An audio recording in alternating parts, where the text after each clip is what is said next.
My sister is a serious brocon. She thinks that in this world, besides herself, the most trustworthy person is her best friend, Gu Qinghan. So after I graduated, she arranged for me to intern at her best friend's company, but she doesn't know that in the countless moments when my dear sister turns her back, her best friend pins me against the wall, squeezing my waist and seducing me time and time again. Be good, call me wife, and I'll give you my life. When my sister brought me to the Gu Corporation, her serious expression made it seem like she was entrusting an orphan. Qinghan, I'm entrusting my little brother to you. He just graduated and has no experience. I don't feel comfortable leaving him with anyone else. You're the only one I trust completely. You just happen to take over the company, so you can guide my brother along the way. Gu Qinghan just raised an eyebrow and glanced at me. I don't take in freeloaders. My sister flared up on the spot. How could my brother be a freeloader?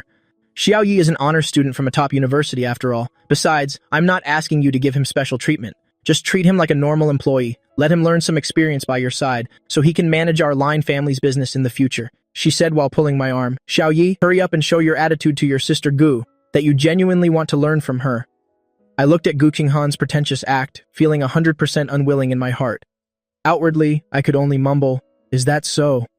Gu Qinghan leaned back lazily in her chair, her long, slender legs crossed, a pose that was both chic and elegant. Then let this honors student show his talent first. She casually pushed a file over. Redo this report for me. Let me see what this honors student is capable of. I had no choice but to step forward and take the report. Yes, Sister Gu. Gu Qinghan raised an eyebrow, her deep, dark eyes looking straight at me. My heart immediately skipped a beat, and I hurriedly changed my form of address. Yes, CEO Gu. My sister watched from the side, feeling immensely satisfied. See, this is what you call being impartial. This is what true sisterhood is. She seems to get it now. If another woman saw her brother, she would have lost her mind long ago. She wouldn't have the heart to make him do reports. Only this Gu Qinghan is as steady as a rock, completely devoted to her work. No wonder my sister is so at ease. Qinghan, you have to take good care of my brother. I'm heading back first. No need to see me out. Gu Qinghan didn't even lift her head, lowering her head to continue handling her documents. Seeing her dedicated, career-focused appearance, my sister turned and left with satisfaction. Click. Just as the door closed and I let out a sigh of relief, preparing to grab the report and scram, the sound of a chair sliding suddenly came from behind me, and then my waist was grabbed tightly. My whole world spun as I was pulled over. I had just let out a gasp of surprise when a hand covered my mouth. By the time I came to my senses, I was already sitting firmly on Gu Qinghan's lap. The woman who had been so proud and cold just a moment ago was now resting her chin in the crook of my neck, taking a deep breath of my scent. Sweetheart, did you wear this outfit today to deliberately seduce me? I forcefully pushed her hand away. Let go, I'm here to work. To work. Gu Qinghan replied with her mouth, but the hand unbuttoning my shirt didn't stop at all. Since you're here to work, from now on, I am your direct superior. Is this your attitude towards your superior? I raised my hand and bared my teeth at her. This is my attitude. Is there a problem? Gu Qinghan chuckled, grabbing my wrist and pressed it against her face. I'll let you slap me, then give me a kiss after you're done. I gave her a sweet smile, but my other hand pinched the soft flesh of her waist, hard. Hiss, I used all my strength for that pinch. Gu Qinghan immediately sucked in a sharp breath. What's so fun about scratching me? I prefer sneak attacks. Gu Qinghan's lips curled slightly. Oh, really? She suddenly lowered her head and bit down on my collarbone. Gu Qinghan, I was in so much pain that I grabbed her hair, tugging it strand by strand. You're the one who's born in the year of the dog? Yes. A dog exclusively for you. She stared at the red mark on my collarbone and only let go with satisfaction. Gu Qinghan, you left a mark on me. How am I supposed to explain it if my sister finds out? Gu Qinghan wrapped her arms around my waist. Your sister brought you here. Wasn't it so I could teach you a good lesson? I reached out and pinched her cheek. If my sister knew you were like this. Knew what? Gu Qinghan caught my hand and kissed it. Knew that her most trustworthy best friend is thinking of ways to make her little brother cry? Gu Qinghan, are you a pervert? I immediately bristled, jumped out of her lap, and ran off with the file. For the rest of the morning, I felt like I lived a year in a day. That report, in my professional opinion, had messy data, was full of holes, and gave me a headache just looking at it. I revised it 3 times, but every time I submitted it, Gu Qinghan wouldn't even look at it, and could still point out a bunch of mistakes. And the price for her finding my mistakes was my lips being kissed until they were swollen and red. I stood stiffly in front of her desk with the document, wanting to drill a hole through her head with my gaze. She was doing it on purpose. This woman was definitely doing it on purpose. Any other problems? No problem, CEO Gu. I'll go fix it right away. I forced a professional smile. At 12 o'clock sharp, the office door was pushed open forcefully. Xiao Yi, it's time for lunch. They'll take you out to eat. My sister strode in, without even glancing at Gu Qinghan. When she saw me still buried in work, she frowned and looked at Gu Qinghan unhappily. Why are you still working? What time is it? Are you a slave driver? Gu Qinghan said nonchalantly. He's not working efficiently. My sister became even more annoyed after hearing that. My brother isn't efficient? Isn't that your problem then? If you guided him properly, how could he be inefficient? Gu Qinghan, this is your problem. But that's not a reason for you to not let my brother eat. Xiao Yi, let's ignore her. My sister pulled me up from the chair.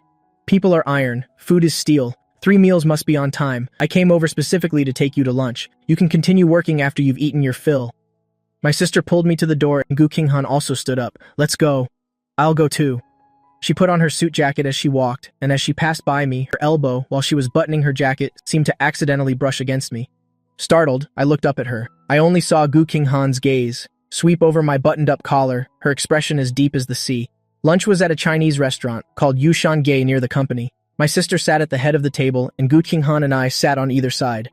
The atmosphere seemed harmonious, but the seating arrangement was very subtle. I just had to lift my eyes, and I could see the devastatingly beautiful face of Gu Qinghan. Xiao Yi, order whatever you want. My sister handed me the menu, then turned to ask Gu Qinghan, are you going to the charity gala tonight? Gu Qinghan slowly poured tea. No, I'm not free. Right, there are too many men at those places. You definitely find it annoying. My sister looked like she understood. Men these days, none of them know how to keep their distance. When they see you, they're like hungry wolves seeing meat, just wanting to rush up and devour you. I was drinking the tea Gu Qinghan had given me, and I almost spat it out when I heard that. Gu Qinghan gave me an indifferent glance, her lips curling into a barely there curve. They truly don't know how to keep their distance. Her words had a hidden meaning. I got it. I was so embarrassed I wanted to bury my face in my teacup. Can't this woman just shut up? The food arrived quickly. The whole table was filled with my favorite dishes. My sister didn't think much of it and thought I had ordered them myself. My sister and Gu Qinghan were talking about work when my phone suddenly vibrated. I picked it up to look. On the screen was a message from someone with the nickname Vicious Vixen. It was just one sentence. Tonight, my place or yours? My hand trembled, and I almost threw my phone. I glared at the woman across from me. How dare she send me such a flirty message? What's wrong? My sister saw my expression wasn't right. Who's texting you? Is it just some random spam message again? Feeling guilty, I turned off the screen. It's an insurance ad. Block it, my sister said decisively. These kinds of messages are the most annoying, especially scam messages. They're really hard to guard against. I shot a fierce glare at the vicious vixen across from me and huffed. You should really guard against them. Gu Qinghan raised an eyebrow, looking at me with a lazy, yet mischievous gaze. Her tone was full of hidden meaning. Some scammers especially like to deceive innocent little brothers. My sister agreed wholeheartedly. Xiao Yi, your sister, Gu Qinghan's words are golden. You are so naive. In the future, you have to stay away from those silver-tongued women. I looked at the woman opposite me, who exuded an ascetic aura, but was using the tip of her toes to tease me under the table, and only one thought remained in my mind. Sister Qing, isn't the biggest scammer in the world sitting right next to you? I'm going to the restroom for a bit. I suppressed my anger, stood up, and stormed out. I had just reached the corner of the hallway when I heard the door open behind me. Right after, my wrist was grabbed tightly by someone. From behind, a dangerous aura carrying the pure scent of tea enveloped me. What are you running from? Before I could say anything, Gu Qinghan's kiss came crashing down. The air immediately thinned, my back pressed against the cold wall, but I was surrounded by hot breath. This contrast of ice and fire made me angry enough to kick someone. I pushed her hard. Mind the situation. My sister is still in there. But Gu Qinghan wasn't scared at all, lifting my chin. Weren't you quite skilled under the table just now? I thought you wouldn't mind, going public in front of your own sister. Who told you to get handsy? Gu Qinghan played dirty, her reasoning bold. Her hard knee pushed between my legs, her large hand easily pressing my flailing hands against the wall. She lowered her eyes, her deep, hoarse voice alluring and sexy, right next to my ear. I don't just want to use my feet, I want to use something else too. My face immediately turned bright red, my whole body felt like it was about to explode. You seductive vixen, don't you dare, get horny regardless of the situation. Then I have to ask. Gu Qinghan leaned close to my ear, her low voice full of charm. You still haven't answered. Where are we going tonight? Nowhere. I want to stay home with my sister. Stay with her? It seems your memory isn't very good, sweetheart. Gu Qinghan raised my chin, a dangerous light flashing in her eyes. Your sister has a charity gala tonight, and besides, which little kid was it that night who held me tight and wouldn't let go, crying and calling me wife? Gu Qinghan this time, even my ears turned red. How can this person be horny anytime, anywhere? If you don't choose, then let's do it right here. Gu Qinghan's movement slowed. I don't mind letting your sister come out for a little show. I also want a proper title.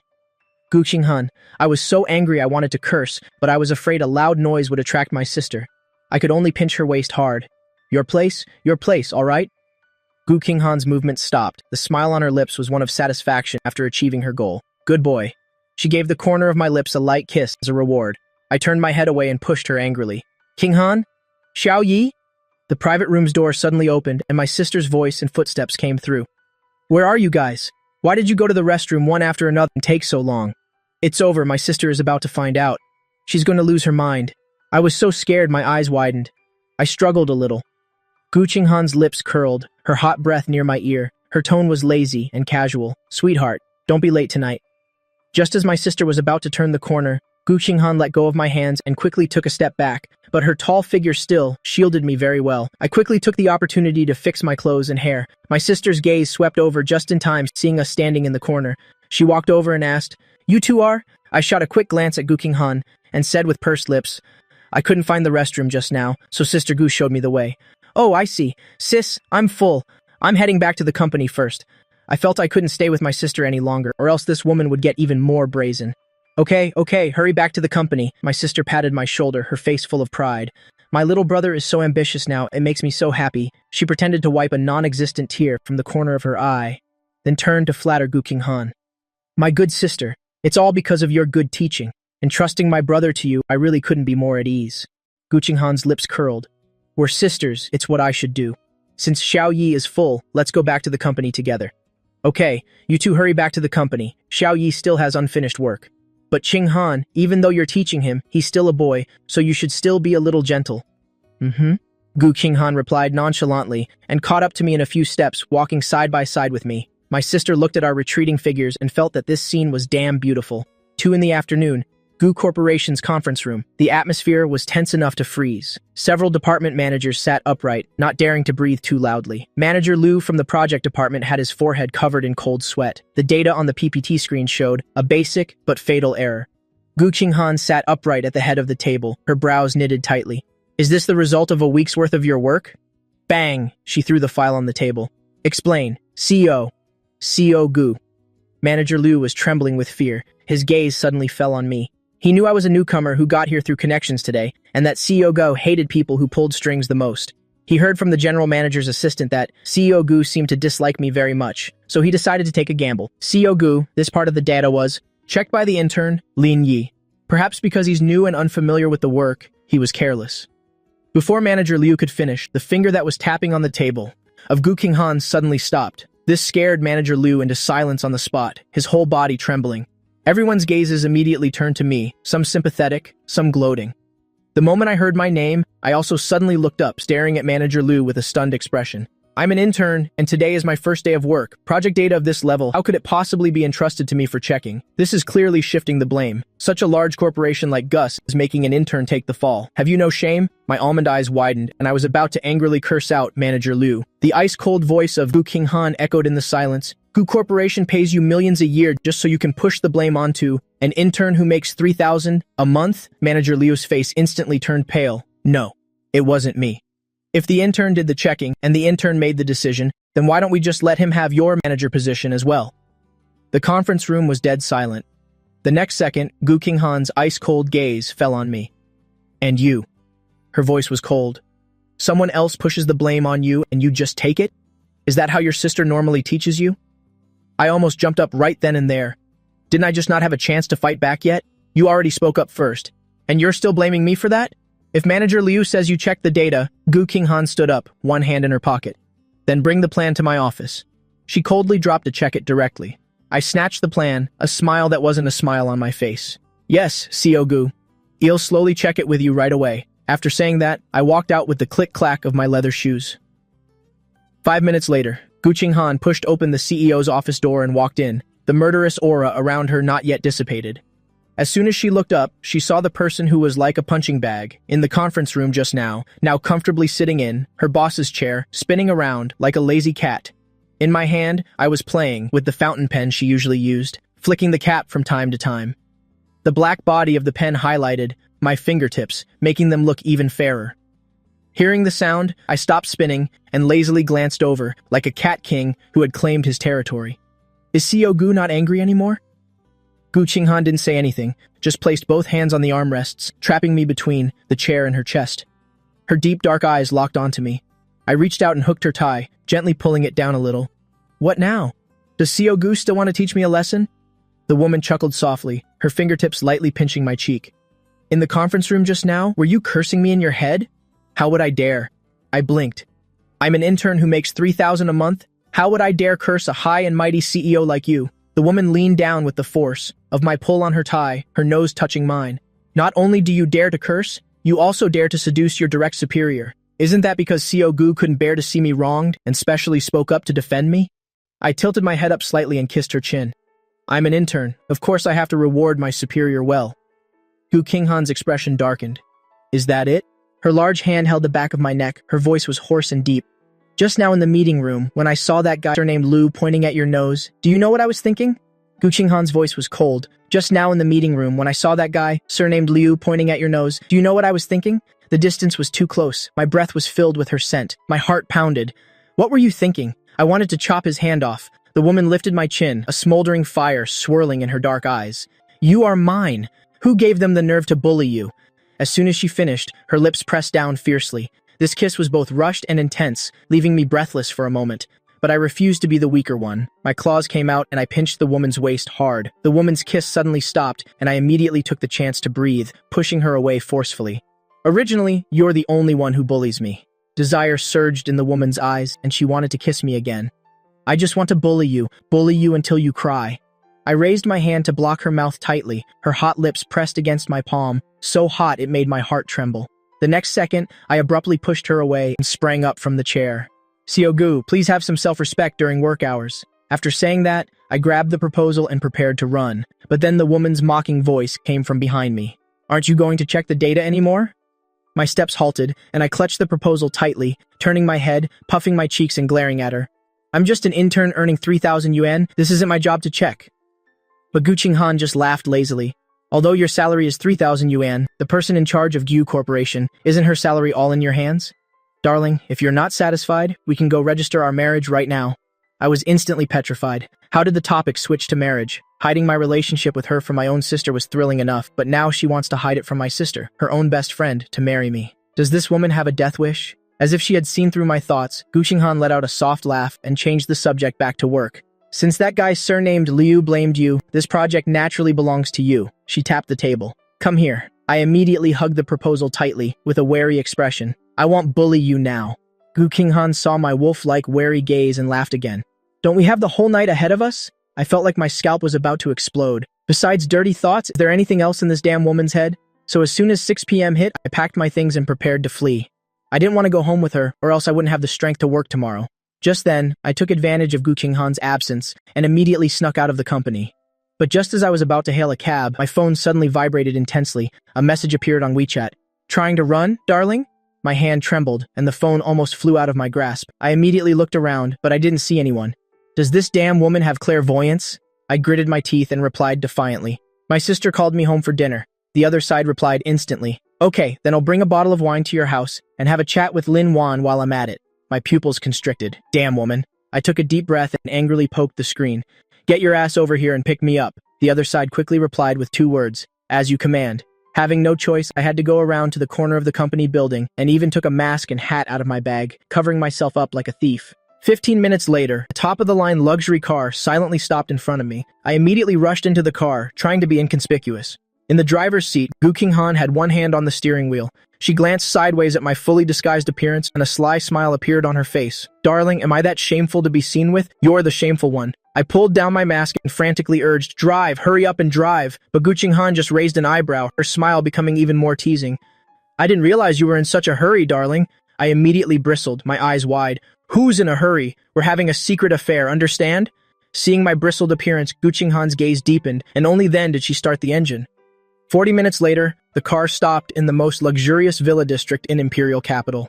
I got out of the car and entered the house familiarly, took my slippers from the shoe cabinet, and walked into the living room. Just as I threw my bag onto the sofa and turned around, a hot body suddenly pressed against me. I instinctively stepped back, but the back of my knees hit the sofa. My whole body fell into a sitting position, and the next second, the woman loomed over me, trapping me between the sofa and herself. Her low voice sounded by my ear. "Darling." Then the woman's long, slender fingers slowly undid the first button of my shirt collar. Her fingertips brushed faintly over my collarbone. "Didn't your sister tell me to teach you a good lesson? This kind of teaching is naturally easier with clothes off." The last few words, she spoke breathily, like a feather brushing against my eardrum. My breath caught, and I immediately flushed. I grabbed Guqing Han's restless hand. "Didn't you say we were having dinner?" "You said whatever, darling." Guqing Han turned her hand to hook my fingers. Her invasive breath washed over me. "Since it's whatever, I've decided to eat you first and have dinner later." My ears instantly turned bright red. "Guqing Han, is there anything else in your head besides this?" "Of course." Guqing Han wrapped one arm around my waist, her thin lips pressed against my ear, her voice deep, hoarse, and alluring. "I'm also thinking of ways to make this little wild wolf of mine." As she finished, the world spun, and I was immediately pushed down onto the soft sofa. The woman's kiss descended like an overwhelming storm, stealing every breath I had. Tonight, I deeply understood what it meant to be a lamb entering a tiger's den. From the living room to the sofa, from the sofa to the floor-to-ceiling window, and then to the bedroom. I was so tired I couldn't even lift a finger. My voice raspy, I mumbled deliriously, "No, I have to go home. Sis, if my sister finds out I didn't come home, we're both doomed." But Guqing Han just took my hand and gently kissed my lips. "It's fine, your sister isn't coming back tonight." I was immediately helpless. This trick again. Every time she uses all sorts of methods to keep my sister from coming home. This woman is too cunning. But I was really too tired, and in my daze, I fell asleep in her arms. Just then, my phone on the nightstand suddenly lit up.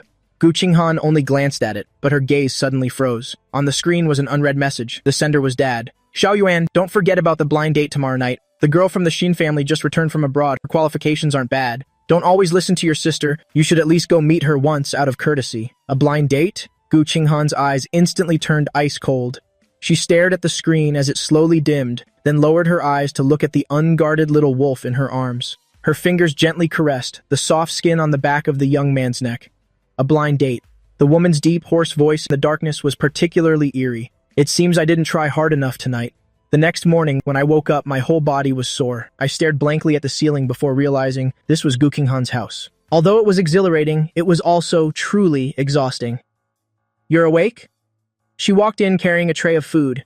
She no longer had her usual sharp demeanor, but instead had a touch of lazy and seductive charm of someone at home. A thought even flashed through my mind if she wore an apron with nothing underneath. "What? Did I not feed you enough last night?" Guqing Han saw my dazed look and sat down beside me with her deep eyes. I fearfully hugged myself tightly and glared at her warily. "Stop any more and it'll really break." "Darling, I'm not that much of an animal." Guqing Han let out a soft laugh. "I don't want to lose my future happy life." My face turned red. "Get lost. Go wash up and have breakfast." Guqing Han stroked my hair. "Do you want to take the day off today?" "No way. It was just my first day of work. If I take a day off on the second day, when I really become the rich kid who got in through the back door?" The woman chuckled softly, her finger lightly brushing the tip of my nose. "Looks like you still have some energy." This remark carried a very dangerous implication, and I immediately became vigilant. But Guqing Han raised both hands and backed away. "Really, I won't touch you today." I narrowed my eyes suspiciously, always feeling that there was an inexplicable danger hidden in her eyes. I hurriedly climbed out of bed, supporting my aching body to go wash up. After breakfast, I looked at the torn clothes all over the floor, and my face immediately darkened. "Guqing Han," I pointed at the tattered remains on the ground. "I told you not to tear them. What am I supposed to wear today? This damn woman. I really don't know where she gets these weird kinks. I thought what she said during the day was just teasing me. I didn't expect her to actually rip them at night. Now all my clothes are torn, completely unwearable. My sister specially picked this suit for me." But Guqing Han had already changed into a black dress, looking noble and elegant, truly a beast in human clothing. Hearing my accusation, the woman just raised her eyes, her red lips curling slightly. Then, she lifted her chin slightly, motioning for me to look towards the sofa. On the sofa was a pile of luxury brand shopping bags. My eyes immediately lit up, and I ran over to rummage through them. It was a complete set, from inside to out, all personally styled by Guqing Han. Guqing Han curled her lips into a small smile. "No need to try them on. They're your size. I bought most of your clothes. How could I possibly get it wrong?" I hugged the clothes, my ears tingling, but my mouth still grumbled to find fault. "You picked such flashy clothes. How can I wear them to work? Who said interns have to wear drab clothes?" Guqing Han leaned lazily against the sofa, lifting her chin slightly. "Go change. Isn't this outfit for dealing with tonight?" "Tonight?" My face was full of doubt, always feeling that her words had a hidden meaning. Unable to figure it out, I simply hugged the clothes and went back to the bedroom. When I came out again, I was wearing a simple white shirt, looking fresh and handsome. Gu Qinghan's eyes immediately darkened. She stood up straight and took my hand. "Let's go." I wanted to pull my hand back, but she interlaced her fingers with mine, 10 fingers intertwined. "Don't worry, there's no one else here. When we get to the company, you can go in first." She had even thought of this detail, so I stopped struggling. But today, Gu Qinghan was unusually well behaved, unlike yesterday when she was always looking for trouble. Today she just sat quietly, but occasionally she would glance over, her gaze extremely strange. It was no longer the look of wanting to eat me alive, but a kind of unspoken weirdness and danger, and this eeriness lasted until the end of the workday. Just as I packed up, I saw Gu Qinghan approaching. I was immediately on guard. "No way, I have to go home today. My sister is at home." But the woman suddenly leaned down, her soft laugh sounding by my ear. "Darling, are you expecting something?" That laugh was tinglingly numb. My fingers immediately tightened. I almost bristled. "Who's expecting anything? This is a warning, understand?" The woman chuckled softly again, her deep, dark eyes looking straight at me. Her gaze seemed to be covered by a thin layer of mist, both dangerous and captivating. I picked up my bag and step by step moved out of her breathing range. "Work's over, Siogu. Goodbye." After saying that, I immediately turned and hurried away. Watching my panicked, retreating figure, the woman's lips curved into an unreadable smile. Her thin lips moved slightly, mouthing a silent sentence. "See you tonight, darling." I ran out of the company and kept looking back, but I was sure that damn woman wasn't following me, nor did she text to bother me. The strange feeling in my heart grew stronger. Something's not right. With my understanding of this damn woman, once she's had a taste, she's like a wolf that hasn't been fed enough, just waiting for a chance to cling to me. Something is definitely wrong today. Just then, a car horn suddenly honked from behind. My suspended heart immediately relaxed. I knew that damn woman couldn't possibly let me go. The corner of my mouth lifted slightly, and I turned around confidently. Goo. Before I could finish, I was stunned. A flashy green sports car stopped in front of me, and the head that popped out from inside was my own sister's. Xiao Yi, the crowd around was huge. I didn't want to become the center of attention, so I quickly pulled open the car door and got in. "Sis, why are you here?" Lin Wan's eyes widened. "Xiao Yi, didn't you see the message I sent you?" I took out my phone, and only then did I see that an hour ago, she said she would come pick me up. At that time, I was making coffee for Gu Qinghan, so I completely missed this message. I turned my head and just noticed that my sister was wearing a red turtleneck sweater today, and her hair was elaborately styled. "Sis, are you dressed like this for a blind date?" I didn't hold back on the praise. "Sis, you look really beautiful." "Really?" Lin Wan beamed at the compliment, sitting up straighter. "Let's see if I don't crush that bitch today." I was full of question marks. "What bitch? Aren't you going on a blind date?" Lin Wan then realized her brother had no idea about tonight's schedule, which was good. It proved he didn't care about it at all. She stepped on the gas, her face alight with fighting spirit. "Tonight is indeed a blind date, but it's not for me. It's for you." I almost jumped up. "What blind date? Why didn't I know? You should go ask your royal father." Lin Wan's face was full of indignation, her tone mimicking our parents strangely, saying something about the other party being an elite who studied abroad, young and talented, and that you two would be a perfect match. After speaking, she snorted fiercely. "What kind of crap is that, daring to touch my brother?" Only then did I remember, half a month ago, Dad seemed to have mentioned it. But at that time, I had just come back from Gu Qinghan's place and was so tired I just wanted to sleep, so I casually agreed to get it over with. After that, I completely forgot. I quickly scrolled through my phone, and sure enough, I saw the message Dad sent last night telling me to go on the blind date today. Wait, last night, Gu Qinghan have seen it? No way. With her personality, if she had seen it, she would have already pinned me to the bed, leaving me with no strength to attend any blind date. But as soon as I thought of Gu Qinghan's strange behavior today, I immediately felt uneasy. Lin Wan thought I was resisting the blind date. She swept her hair back and smiled with cool dominance. "Xiao Yi, don't worry. I absolutely will not let any piece of crap get within half a step of you. Watch me use my personal charm to crush her to death today." I sighed. Dad emphasized that we can't be too rude. Lin Wan let out a cold laugh. "I'll just make her back off gracefully. The top French restaurant in Imperial Capital." I got out of the car and adjusted my clothes. Lin Wan looked me up and down and nodded with satisfaction. "This outfit isn't bad," she instructed me seriously. "Xiao Yi, remember? Talk less. Don't smile. Don't give her a pleasant expression. I've met many of these second-generation rich kids. None of them are any good." I looked at my sister's burning fighting spirit and obediently nodded. Lin Wan patted the back of my hand, a wicked smile playing on her lips, and she had even saved a final move. She chuckled twice, then she raised her voice and shouted in one direction, "Qinghan, over here the next second." A tall, slender figure walked over. The woman was wearing a solid black dress, both seductive and exuding a powerful aura. It was Gu Qinghan. Her expression was lazy, but she exuded a cold, keep-your-distance vibe. I was immediately stunned. This damn woman is so beautiful. Qinghan, I'm counting on you today. Lin Wan put an arm around Gu Qinghan's shoulder and gave a thumbs up. Sis, I guarantee tonight the two of us will be the most beautiful girls here. That so-called return from abroad crap will be crushed to dust by us in an instant. She patted Gu Qinghan's shoulder again. Good sister, if that girl is all looks, deal with her directly. Let people in our circle know that my brother isn't someone just any cat or dog can touch. Gu Qinghan's deep, dark eyes looked at me heavily, the corners of her mouth lifting into an unreadable smile. Of course, I will definitely do my best to help. The last few words made my heart tremble violently. I immediately understood Gu Qinghan's strange behavior all day. It was all because this damn woman already knew about this blind date. She deliberately waited for me here. She found out I hid the fact that I was going on a blind date with another woman from her. Just thinking about the consequences, my back and knees already ached. And so the blind date directly turned into a strange four-person meeting.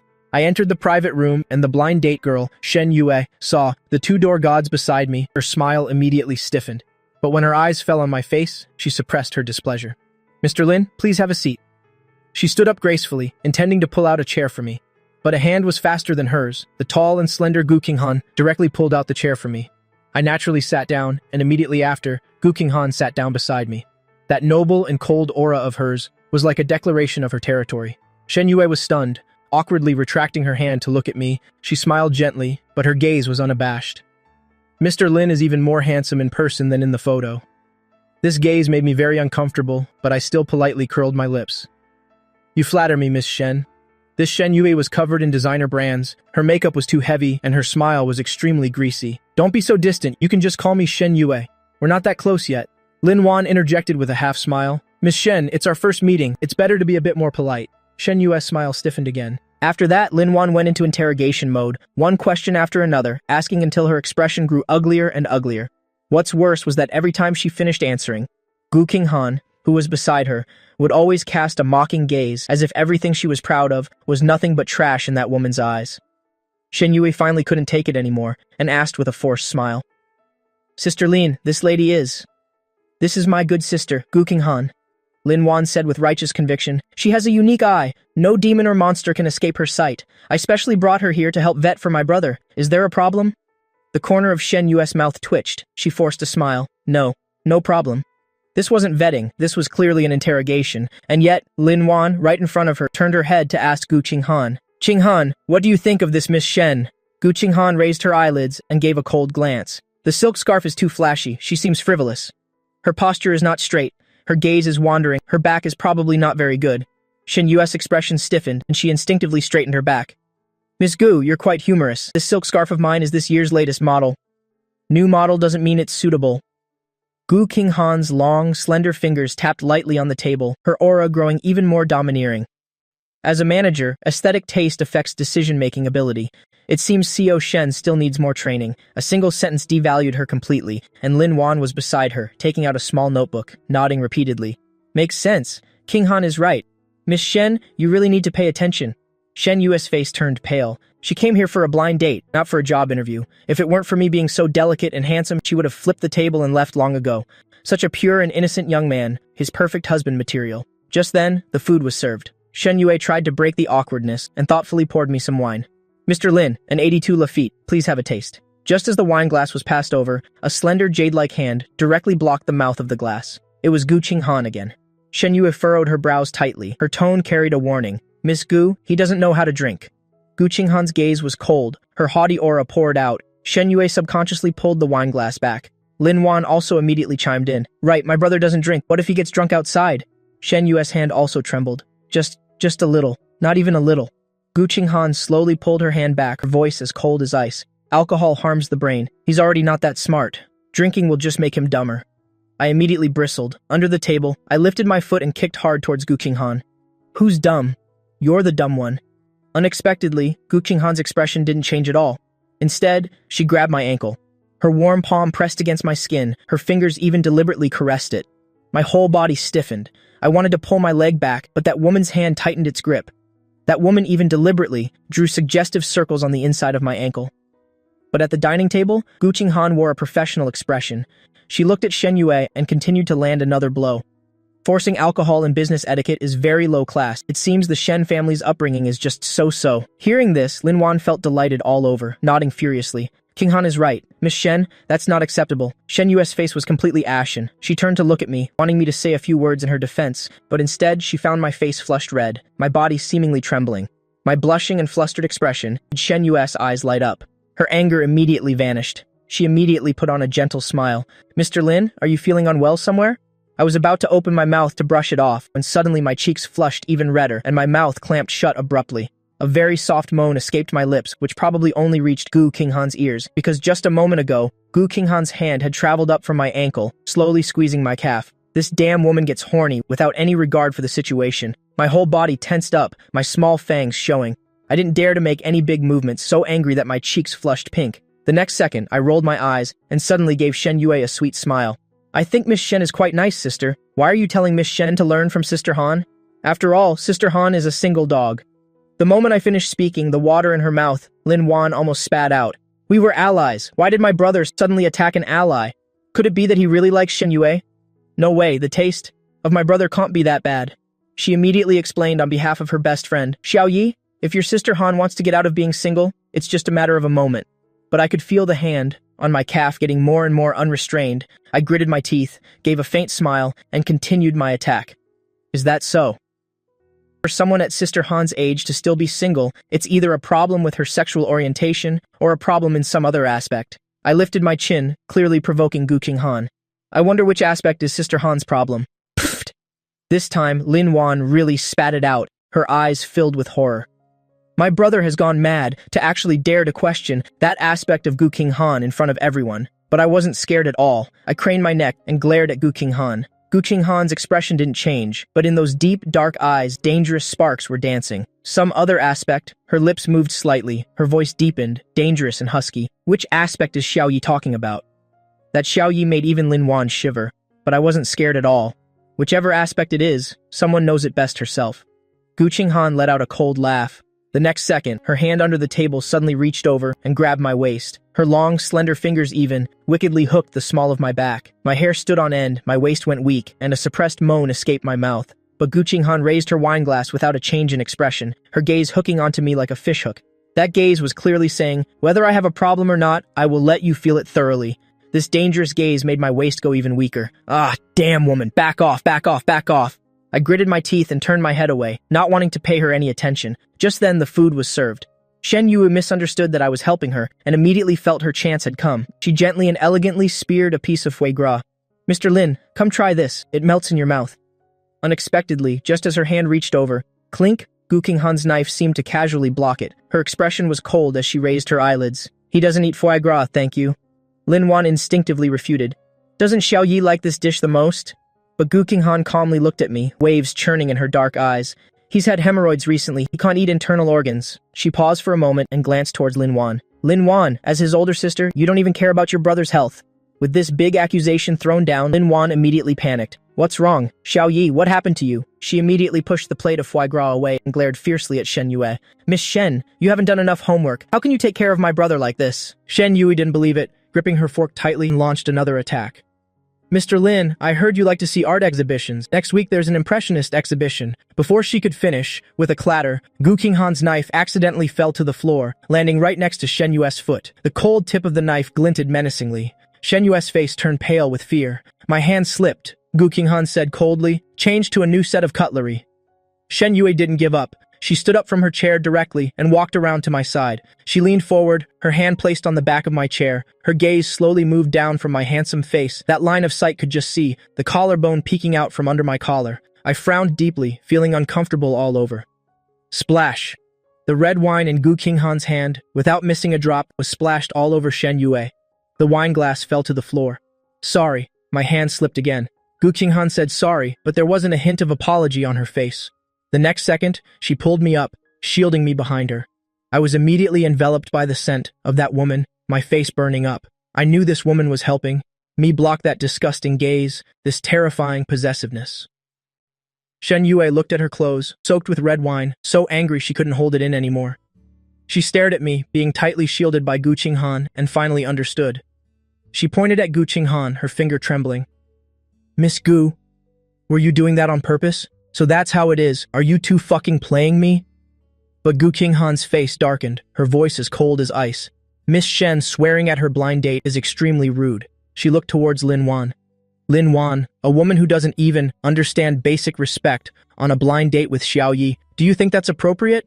Not appropriate. Lin Wan immediately became a fierce guardian blocking Shen Yue's path. You do not meet the standards for a daughter-in-law of our Lin family. Shen Yue's face was distorted with anger. I'm not suitable? Is it that I'm not suitable? Or that the two of them are shameless and you dare to scold my brother? Lin Wan immediately exploded. She grabbed Shen Yue by the collar and roared in anger. Who the fuck are you calling shameless? But Shen Yue pointed at me and exposed it directly. Can't you see? Those two are about to kiss. My heart immediately skipped a beat. What did she discover? Unexpectedly, Lin Wan turned her head to look, her face full of disdain. The air conditioning in the room is low. King Han is concerned about him. Is there a problem? Lin Wan's gaze became even more contemptuous. You reek of perfume. Do you want to suffocate my brother? Let me tell you, all the women in this world want to have designs on my precious brother. Only my sister King Han wouldn't. After saying that, Lin Wan directly pushed her. Get out. Our Lin family can aim that high. Get the hell out. Shen Yue was scolded and pushed out of the room. The door slammed shut. Lin Wan walked in, but her gaze darted back and forth between Gu Qinghan and me.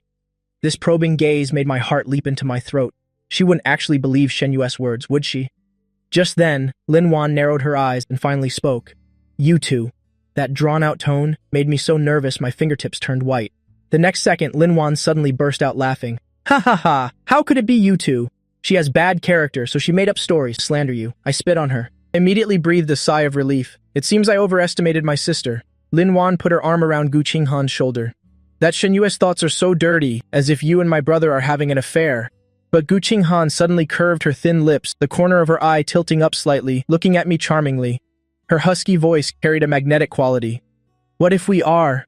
Ugh! My pupils suddenly dilated. My heart pounded like crazy. I didn't care that my sister was there. I raised my hand and pinched that woman's back hard. What nonsense is she spouting? Lin Wan was also stunned, her eyes wide. What did you say? You and my brother. Unexpectedly, Gu Qinghan felt the force on her back and suddenly let out a soft chuckle. Her expression was languid, as she lightly tossed the question back. Do you think it's possible? Lin Wan immediately reacted and punched her in the chest. You're definitely teasing me on purpose, aren't you? You scared me to death.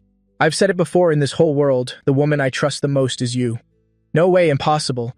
This silly sister-in-law-to-be just missed the truth with her own hands. She even gratefully patted Gu Qinghan's shoulder. Good sister. Thank goodness for you today. In the future, when my brother has a partner, I will definitely invite you to vet them thoroughly. Gu Qinghan's thin lips curled slightly, smiling meaningfully. Of course, I definitely will. After drinking the wine, Gu Qinghan glanced at me sideways. Her faint voice spoke. Lin Wan? Xiao Yi must have been scared. His complexion isn't very good. I'll take him to the restroom to freshen up a bit. Lin Wan took one look, and indeed my face was pale. She immediately felt heartbroken. Go quickly. That Shen woman is such bad luck. I was scared by the two of you, but I could only nod and stood up in agreement. Lin Wan was still giving instructions. Qinghan, you go with Xiao Yi and wait for him at the restroom door. Don't let that Shen woman come back and attack him.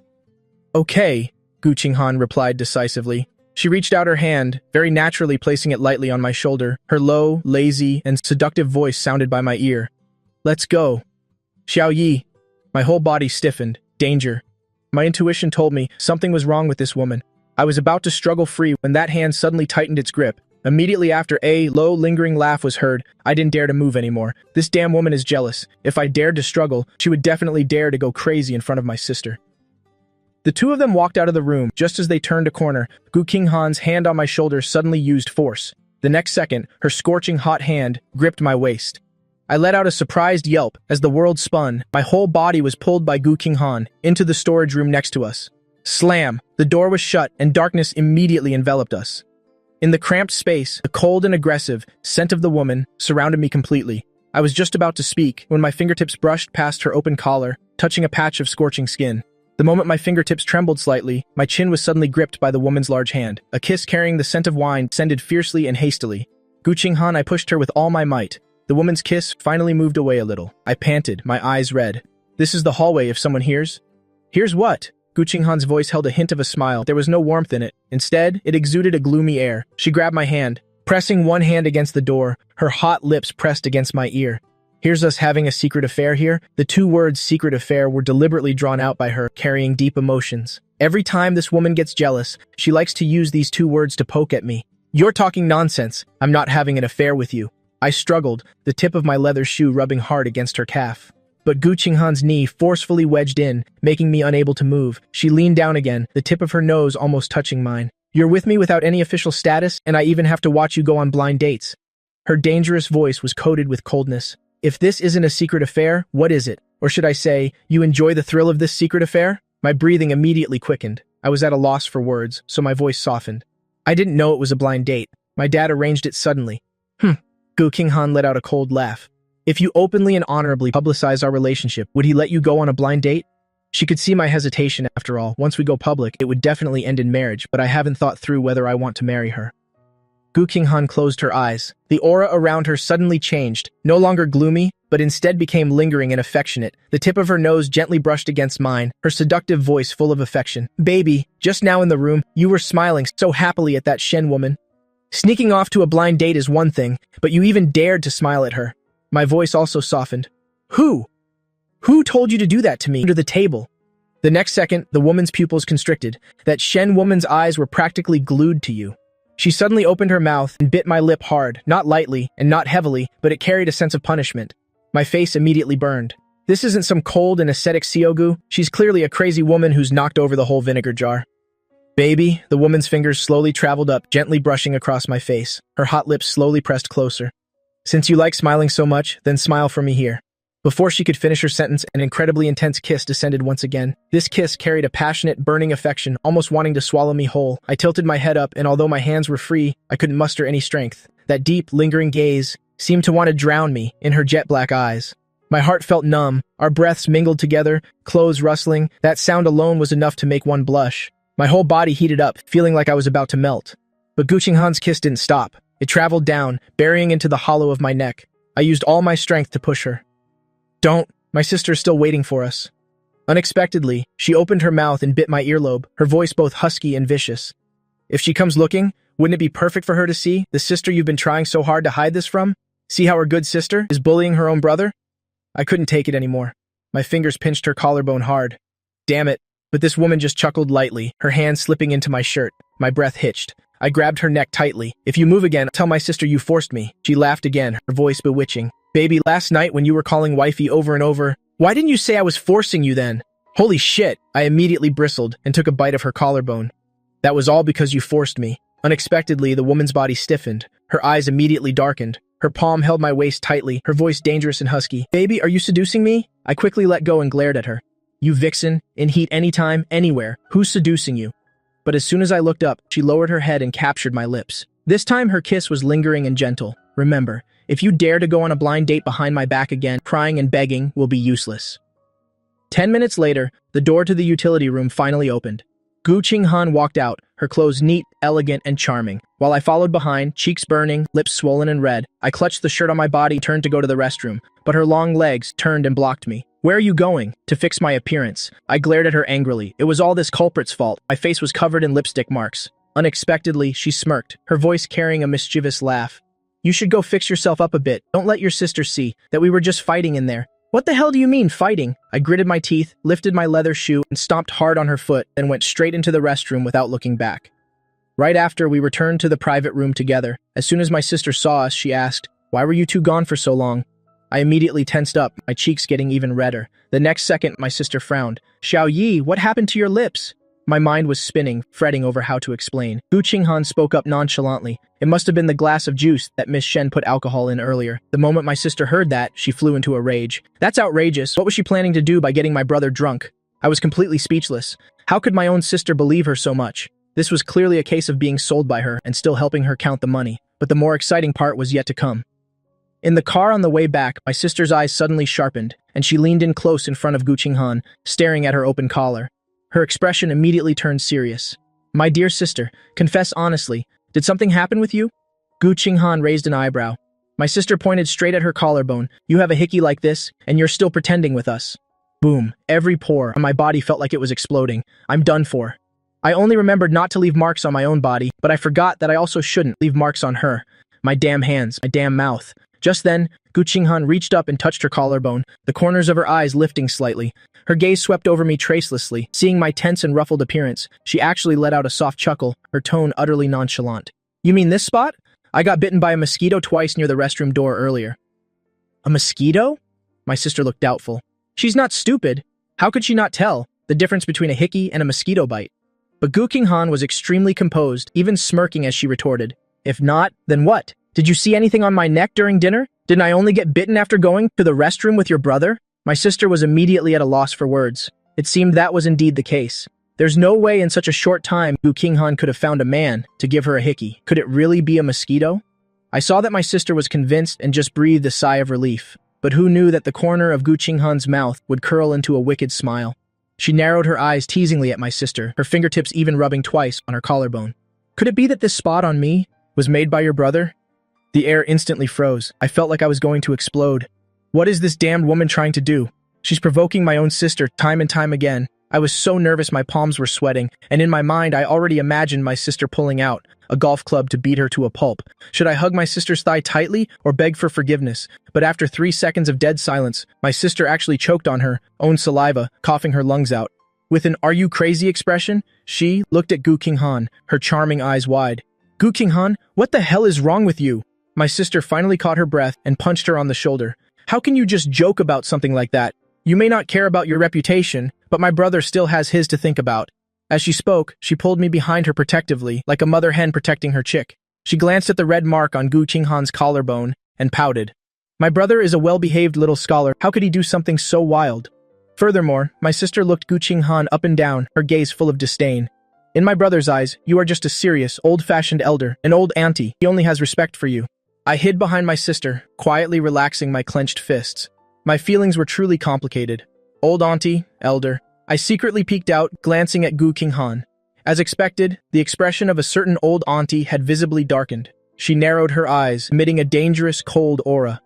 Old auntie, elder? Gu Qinghan pressed her tongue against her molars, repeating these words with a half-smile. Her deep, dark eyes coldly swept past my sister, then landed on me. She let out a chuckle, a smile full of hidden meaning. How much does Xiao Yi respect me?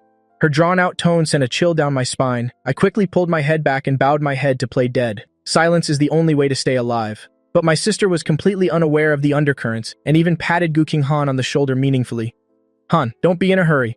Although you're a bit older and your personality is a bit dull, you'll definitely find a man to give you a hickey. But it definitely won't be my Xiao Yi. The corners of Gu Qinghan's eyes lifted slightly, pulling her lips into an inscrutable smile. Why is that? My Xiao Yi is so well-behaved and quiet. In the future, he'll definitely find someone who can cherish him in the palm of her hand, a gentle girl. Definitely not the type of hard-to-please beast in scholarly clothes like you. Gu Qinghan laughed out of anger. A hard-to-please beast in scholarly clothes? She coldly raised her eyes, looking at me as I frantically avoided her gaze. She smiled.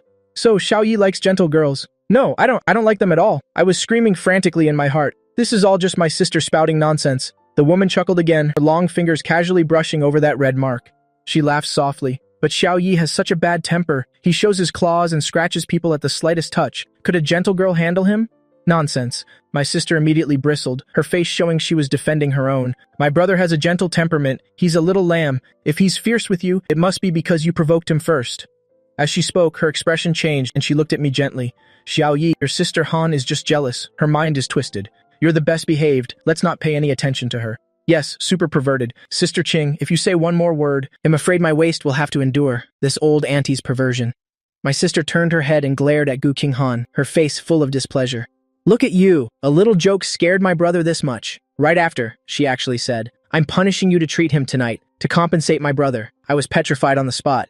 Is this compensation? This is clearly sending me to the execution ground. Who knew that the corners of Gu Qinghan's lips would slowly curl up, her smile a little wicked? She said word by word, her voice low. Tonight, this old auntie will definitely compensate Xiao Yi very well. My scalp immediately went numb. I opened my mouth to refuse. I don't need it, not at all. But my sister smiled as if her scheme had succeeded and slapped Gu Qinghan on the back. Good sister, my brother is in your hands. Atone for your sins properly.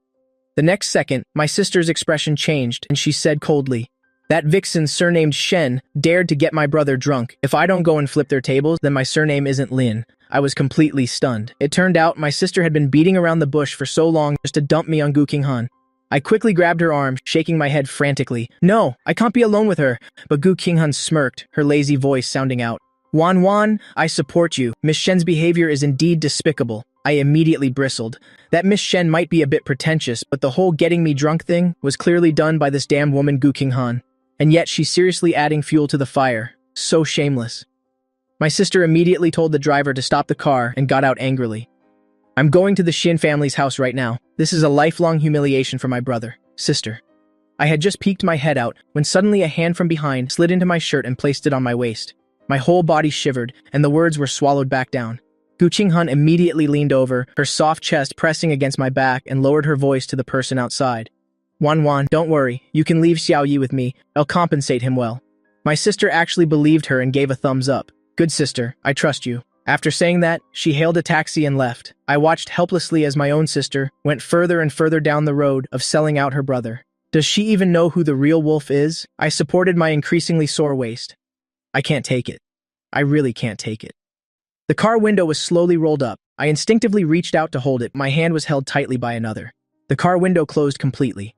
That familiar cold, woody scent, carrying a great sense of oppression, instantly enveloped me. I shrank back in fear, looking towards the driver in front. The driver was still there. If he saw anything, he would definitely tell my sister. Just then, the deep voice of the woman sounded in my ear. Don't pinch your hand. She acted like an elder, pulling my hand over, helping me adjust my posture before letting go. If you get hurt, it would be hard for me to explain to your sister. My fingertips curled slightly, my heart pounding like thunder. I gripped the seatbelt tightly and looked up at her.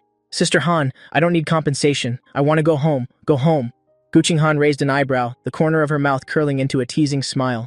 But it's hard to disobey the order of my good sister. My eyebrow twitched. She tilted her head and smiled lazily. What's wrong? Afraid of me? I was just bewitched by this demonic face of hers. It wasn't so bad yet. My cheeks were burning, but I still stubbornly tilted my chin up.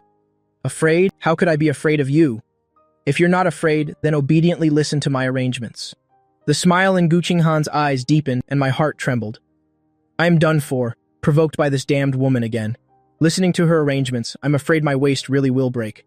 Just as my thoughts were running wild, she suddenly leaned closer, her hand resting on my head. My body immediately stiffened, but she let out a soft chuckle, her gentle voice echoing in my ear. Don't worry what I promised you. I've never gone back on my word. What did you promise me?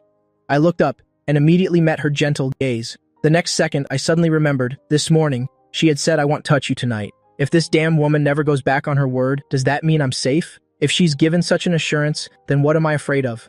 I immediately felt at ease, and my body was no longer stiff. I even tilted my chin up and said with an arrogant expression, since you're apologizing so sincerely, I'll be merciful and give you a chance. Gu Qinghan smirked lightly, her deep eyes sparkling like the Milky Way.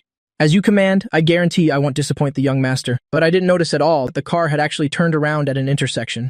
It wasn't until the car stopped that I realized something was wrong. Why does this place look so familiar? So familiar that my legs went weak. I quickly looked out the window, the magnificent and splendid Yunding Bay. My head immediately snapped towards Gu Qinghan, bristling instantly.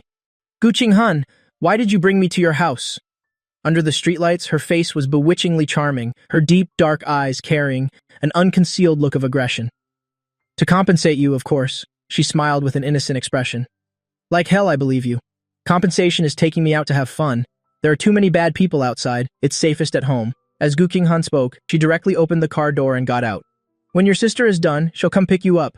I want to go home. This damned woman is such a liar, I'm not getting out of the car. Who knew that Gu Qinghan would take long strides and walk around to my side to open the door? Before I could even react, that familiar cold scent hit my face. Right after, the seatbelt was unbuckled with a click. Gu Qinghan, I had just shouted, when my whole body was picked up by her like a sack and slung straight over her shoulder. Where does a girl like her get so much strength? Put me down. I'm going to throw up, you bastard. I struggled violently on her shoulder, scratching and pinching. To her, this strength was just like an itch. Save some energy. She actually even patted me, a crisp and loud smack. My face immediately flushed red, and I opened my mouth to bite her shoulder. You hit me, you dog, Gu Qinghan. You dare to hit me, punishing you for not being obedient. Her steps didn't falter at all, her tone suggesting she was in a very good mood. Baby, you like leaving marks on me so much? What excuse do you think I should use to explain it next time? I angrily let go of her and yelled, You still have the nerve to say that? What nonsense did you say in front of my sister earlier? Her tone was incredibly innocent. I wasn't talking nonsense. I angrily turned my head away, facing her with the back of my neck, but her other hand started to caress me casually. Don't worry. If we're really discovered, I'll also call her sister. She would surely be overjoyed. Just like that, she carried me into the villa and finally put me down. But without giving me any chance to escape, the woman used both hands to pin me tightly against the entryway cabinet. She didn't turn on the lights, only the faint moonlight from outside the window. I looked up and met her dark, turbulent eyes. Her gaze slowly moved downward, stopping on my swollen red lips. I promised you. I said I wouldn't go back on my word. The hair on my body stood on end. Not going back on my word. Her voice was husky as she reached out to caress my lips. But I'm still a little angry right now. Angry that you secretly went on a blind date with another woman. Angry that the look in that Miss Shen's eyes when she looked at you also made me very uncomfortable. The last few words, her gaze suddenly deepened and her fingers pressed harder. She looked at you a lot, especially here. Her finger slid down from the corner of my lips, finally stopping on my delicate collarbone. My breath hitched, and I quickly grabbed her hand. She didn't do anything. She's not even allowed to look. Gu Qinghan suddenly lowered her head and bit down hard on my collarbone. Hiss. It hurt so much the rims of my eyes turned red. Gu Qinghan, were you born in the year of the dog? Yes, I'm a dog, she mumbled in reply, her tongue tracing over the new teeth marks. A dog that belongs only to you. My legs immediately went weak, and I could only clutch her clothes tightly. Gu Qinghan. Baby. The next second, her kiss landed. That kiss carried a sense of grievance and urgency, as if declaring sovereignty. She held the back of my neck tightly, unceasingly increasing the pressure. No, you can't. I gripped her collar tightly, feeling like I was about to drown, but my waist really will break. I struggled desperately. You're not keeping your word. You said you wouldn't go back on your word. Gu Qinghan pecked my lips lightly. I said I wouldn't touch you, but I didn't say you wouldn't touch me. Under the moonlight, that face of hers was exactly like a demon that sucks a person's life force. Her long fingers gently opened my collar, her gaze stopping on the mark on my collarbone. Very beautiful. She lowered her head and reverently kissed that mark. From now on, here, and here. Her lips slowly moved downwards, igniting a fire wherever they passed. Only my marks are allowed. Right after, she suddenly looked up, her eyes glinting with a bewitching red light. If I see that Miss Shen again, or Miss Li, or Miss Zhang staring at you, I will kiss you like this right in front of them. My head was spinning, but I still wanted to make one last struggle. But this woman's tricks were truly too many. She truly didn't go back on her word, but she had so many ways to make me unable to resist. In the end, I was the one who couldn't resist the temptation first. At the final moment before my reason collapsed, I suddenly remembered my sister.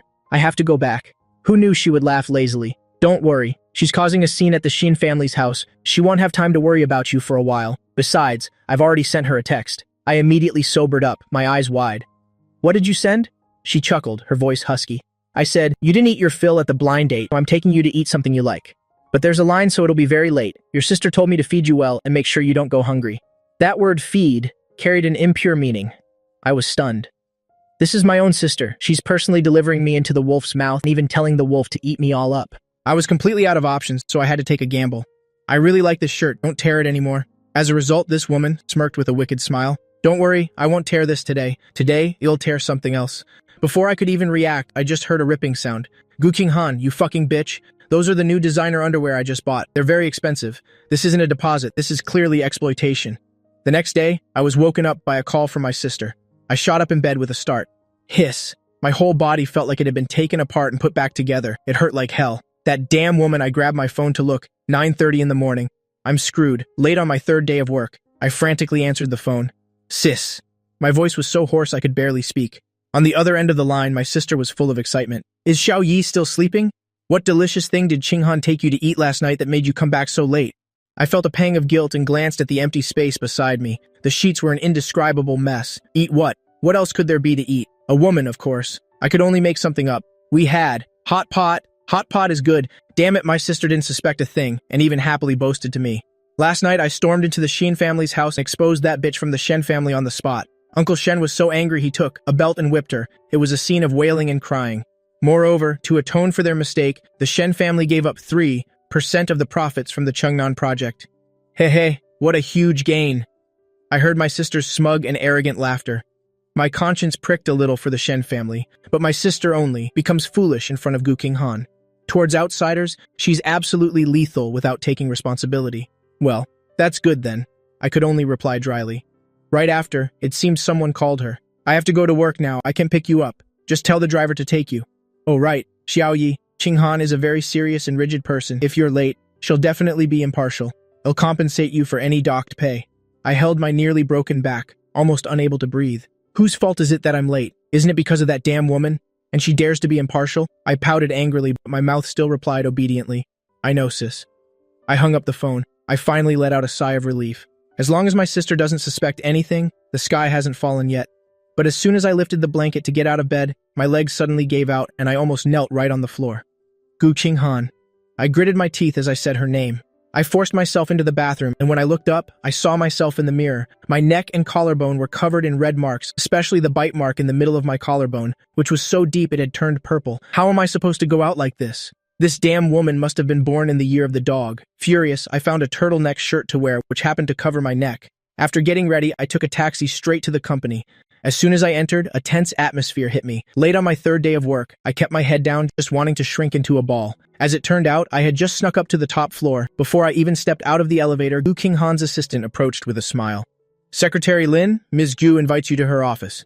Damn it, did that damn woman plant a tracking device on me? I just arrived and was already caught. Just hearing her name made my back ache and my legs feel weak. My face fell, wearing an expression like I was about to be executed. The assistant even tried to comfort me. Secretary Lin, being an hour late is no big deal. At most, Ms. Gu will scold you a little. It's nothing.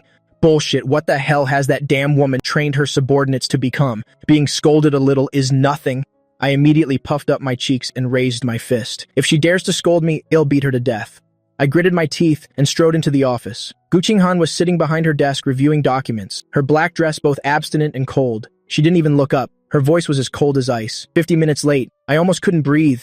Whose fault was it? Whose fault was it really? I was so angry I was about to explode on the spot, but seeing the assistant still eavesdropping at the door, I could only take a deep breath and force myself to speak through gritted teeth. CO Gu, there was a traffic jam. Who would have thought she'd look up with such an impartial expression? Reason not accepted. I could clearly see in her eyes a flash of malicious mockery. This damn woman was clearly toying with me as she spoke slowly. As punishment, you'll make the coffee today. I gave a half smile, smirking. Yes, CO Gu. After speaking, I slammed my bag onto the desk and turned to storm into the break room. Isn't it just making coffee? I'm an expert. I bared my teeth and glared and directly added 2 large sugar cubes to the coffee. Let her die from the sweetness. The assistant followed, reminding me nervously, Secretary Lin, Miss Gu only drinks black coffee. My expression didn't change. I turned back and gave him a wide grin. Then, before his horrified eyes, I casually added another sugar cube. I brought the coffee back to the office and even deliberately closed the door. Gu Qinghan didn't bother to look up. I slammed the coffee cup down next to her hand and forced a fake smile. CO Gu, your coffee. She picked it up and took a sip, her brows furrowing imperceptibly, but unexpectedly, she didn't say anything. Instead, she put the coffee cup down and pointed to her side. Come here. For what? I immediately became wary, looking at her like she was a big bad wolf. She wasn't going to take any advantage of me today. Who knew she would point to the collar of her dress and say slowly. The button came off. I looked closely and sure enough it was true. The second button on her dress collar was about to fall off. I narrowed my eyes. Go find the logistics department to sew it. Why are you looking for me? She then blatantly emphasized the word personal. You are my personal secretary. Should I let another man do this? She even raised her eyebrows to threaten me. Or does Secretary Lin want me to meet clients while looking disheveled? This damn woman. I was just about to say I didn't know how, but then she brought up my sister, saying my sister told her that I used to be obsessed with sewing and even cut up my sister's new clothes. Sis, why do you tell her everything? I was so angry my hair stood on end. There's no sewing kit. Who knew she'd slowly point to the drawer? On the left, the third one. I understood immediately. This damn woman was doing it on purpose. She probably broke that button herself. Secretary Lin, there isn't much time left. She even rushed me. Fine, she's the boss. I could only grit my teeth and go over, leaning in close to her. In that moment, the woody scent that was familiar on her body mingled with her burning body heat and rushed into my nose. My heart pounded. Right at this moment, she suddenly lowered her eyes, her low, hoarse voice almost right next to my ear. Did you sleep well last night? My hand trembled, the needle almost pricking her skin. The main culprit dares to ask? Shut up, I raised the needle. If you keep talking, I'll sew your mouth shut. But not only was she not scared, she even moved closer. She was practically pressed against my ear, her voice lingering and seductive. Darling, we've only been apart for 2 hours. I already miss you. The thread in my hand immediately got tangled. These deadly cheesy lines. I had just cut the thread and was about to stand up when the next second, my waist was suddenly gripped tightly and I was pulled onto her lap. Gu Qinghan, I glared at her angrily, but she placed a finger on her lips. Shh! Someone's coming. It was my sister's voice. Before I could react, there was a knock on the door. It was my sister.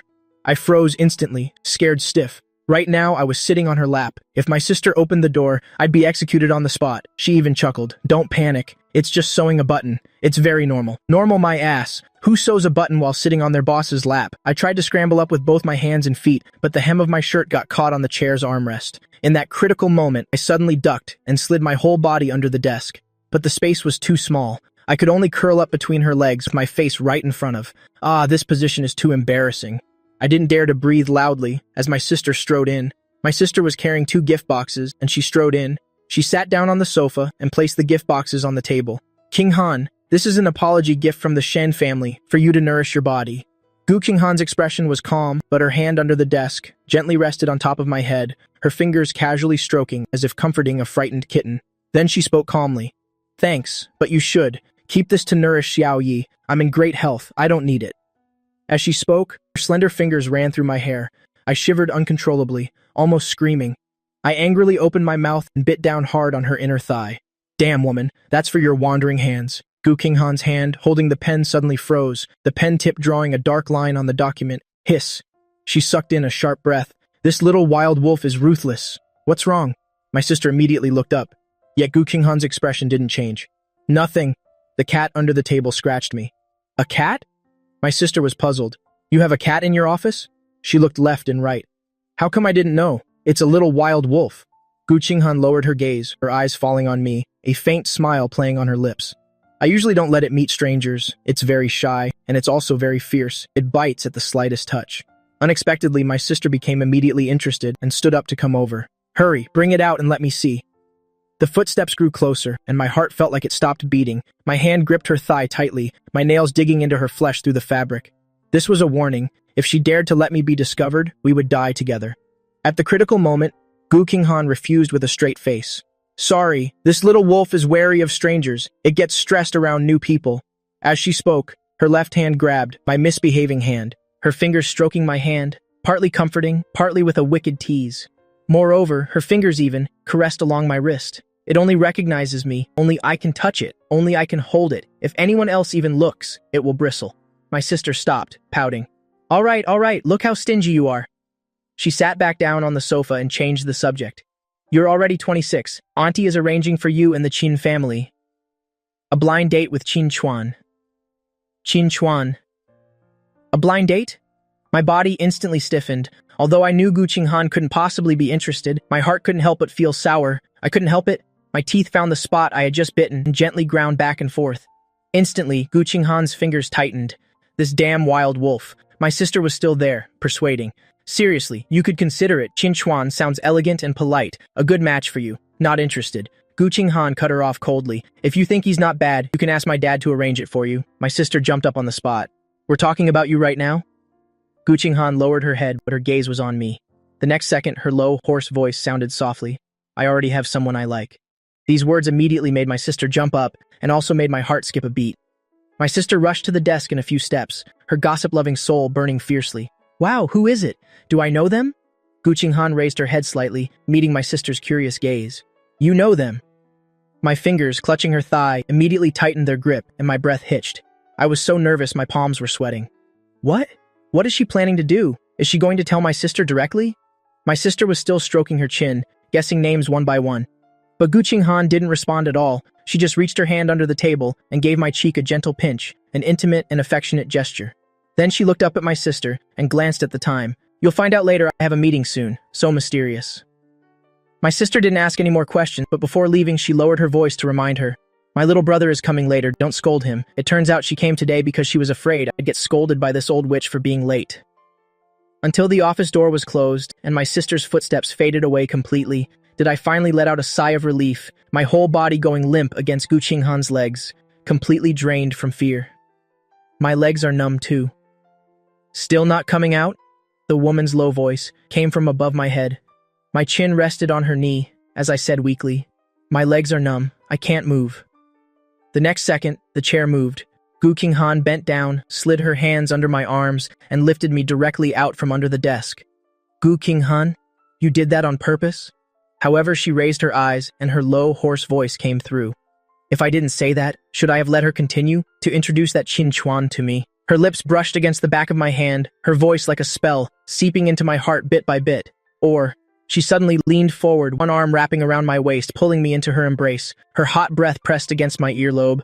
Or does my darling feel that after your blind date, you feel guilty towards me, so you want me to go on a blind date too? My cheeks flushed as I stubbornly retorted. Who you go on a blind date with has nothing to do with me.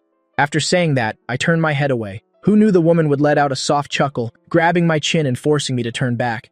The corner of her brow lifted slightly. Nothing to do with you? Then who was it just now that heard Qin Chuan's name and under the desk treated my leg like a teething toy? Her voice was mocking, and she even took my hand and guided it towards the spot I had just bitten. There must have been a bite mark there. The moment my hand touched it, my face immediately turned red. That's because your flesh is too tough. You're like old ginger, old and spicy. The woman's gaze suddenly deepened. She suddenly lowered her head, her nose touching mine, our hot breaths mingling. Her voice was hoarse, but it held a deadly danger. Old ginger? But a certain little wild wolf. Didn't say that last night. I angrily reached out to scratch her face, but the next second my wrist was caught by her, immediately followed by a kiss that was both domineering and passionately fierce. Until I was about to suffocate, she finally let go. The woman's hot breath fanned across my face, her voice low and deadly. Think I'm too rough? Then you can try again. See if you dare to touch me again. Without waiting for my reaction, her fingers brushed across my swollen red lips, her gaze suddenly turning cold. Darling, I am your woman. The next time I hear you say words like it has nothing to do with me, I'll do you right on the desk, the kind with the door unlocked. I immediately bristled. Crazy woman, she's a mad woman. I angrily jumped off the desk, but the jump pulled at my waist, my back aching and my legs feeling weak, causing me to stumble a few steps. She reached out to steady me, but I pushed her hand away. I stormed into the break room in my polished leather shoes, but my angry silhouette looked incredibly pathetic, with one hand clutching my waist tightly. The woman watched me slam the door and actually laughed. Right after, she took out her phone and told her assistant to buy my favorite food. But the moment she hung up, the doting look on her face vanished without a trace. She leaned back in her chair and lit a cigarette. Amidst the swirling smoke, her deep, dark eyes narrowed slightly, filled with killing intent. The Qin family. She let out a cold laugh. If they wanted to reach for her, then they shouldn't blame her for chopping off their claws. At 2 in the afternoon, I finally woke up. As soon as I propped myself up, I was pulled into the woman's arms again and fed delicious food until I was full. She had to go to a meeting and told me to organize the reports on her desk. I was full and in a good mood, so I glanced at her. All right, you may be dismissed. The woman chuckled softly and brought my hand to her lips for a kiss. As you wish, Your Highness. However, when I walked out of the break room, ready to show off my skills, seeing the stack of reports densely packed with words on the desk, I was completely stunned. This mountain of reports, is this meant to work me to death? So many reports, is this meant to make me go blind on the spot? But I resigned myself to sitting down at the desk and obediently started working. After all, I came here to learn, not to just get by. However, just as I was engrossed in my work, the elevator dinged, and immediately after, the sound of footsteps, firm and hurried, approached. Very few people usually come to this floor, so I unconsciously looked up, only to see a man in a high-end suit walking in with his head held high. He had a sophisticated hairstyle, wore a limited edition watch, and behind him, 2 receptionists followed with bowed heads. That expression of his, looking down on everyone, was the epitome of arrogance. The male receptionist was on the verge of tears. Mr. Qin, Gu is really in a meeting. You don't have an appointment. But the man suddenly stopped, took off his sunglasses, and his contemptuous gaze swept across the room. He let out a cold laugh. Do I need an appointment to see Sister Qinghan? Get out of the way, Sister Qinghan. My eyebrow twitched, and I immediately understood. This man was the one who was supposed to go on a blind date with Gu Qinghan, Qin Chuan. As expected, Qin Chuan walked straight towards the CEO's office, but just as he passed by me, he suddenly stopped. He turned around, his scrutinizing gaze sweeping over me from head to toe. Finally, his eyes fixed intently on my face, a flicker of jealousy in them. He jutted out his chin, his tone arrogant. I heard Sister Qinghan has a new secretary. Is that you? I immediately stood up straight, put down the report, and put on a standard professional fake smile. Hello, sir. I am CEO Gus' secretary, Lin Yi. My surname is Lin. Qin Chuan frowned, then curled his lip in disdain. The next second, he tossed the custom-made briefcase in his hand, forcefully in front of me. If you're a secretary, don't you have any manners? Can't you see a distinguished guest has arrived? He ordered me arrogantly. Go make me a cup of coffee. It must be freshly ground. No sugar, no milk, and the water temperature at 85 degrees. If you can't do it right, then you can pack your things and get lost right now.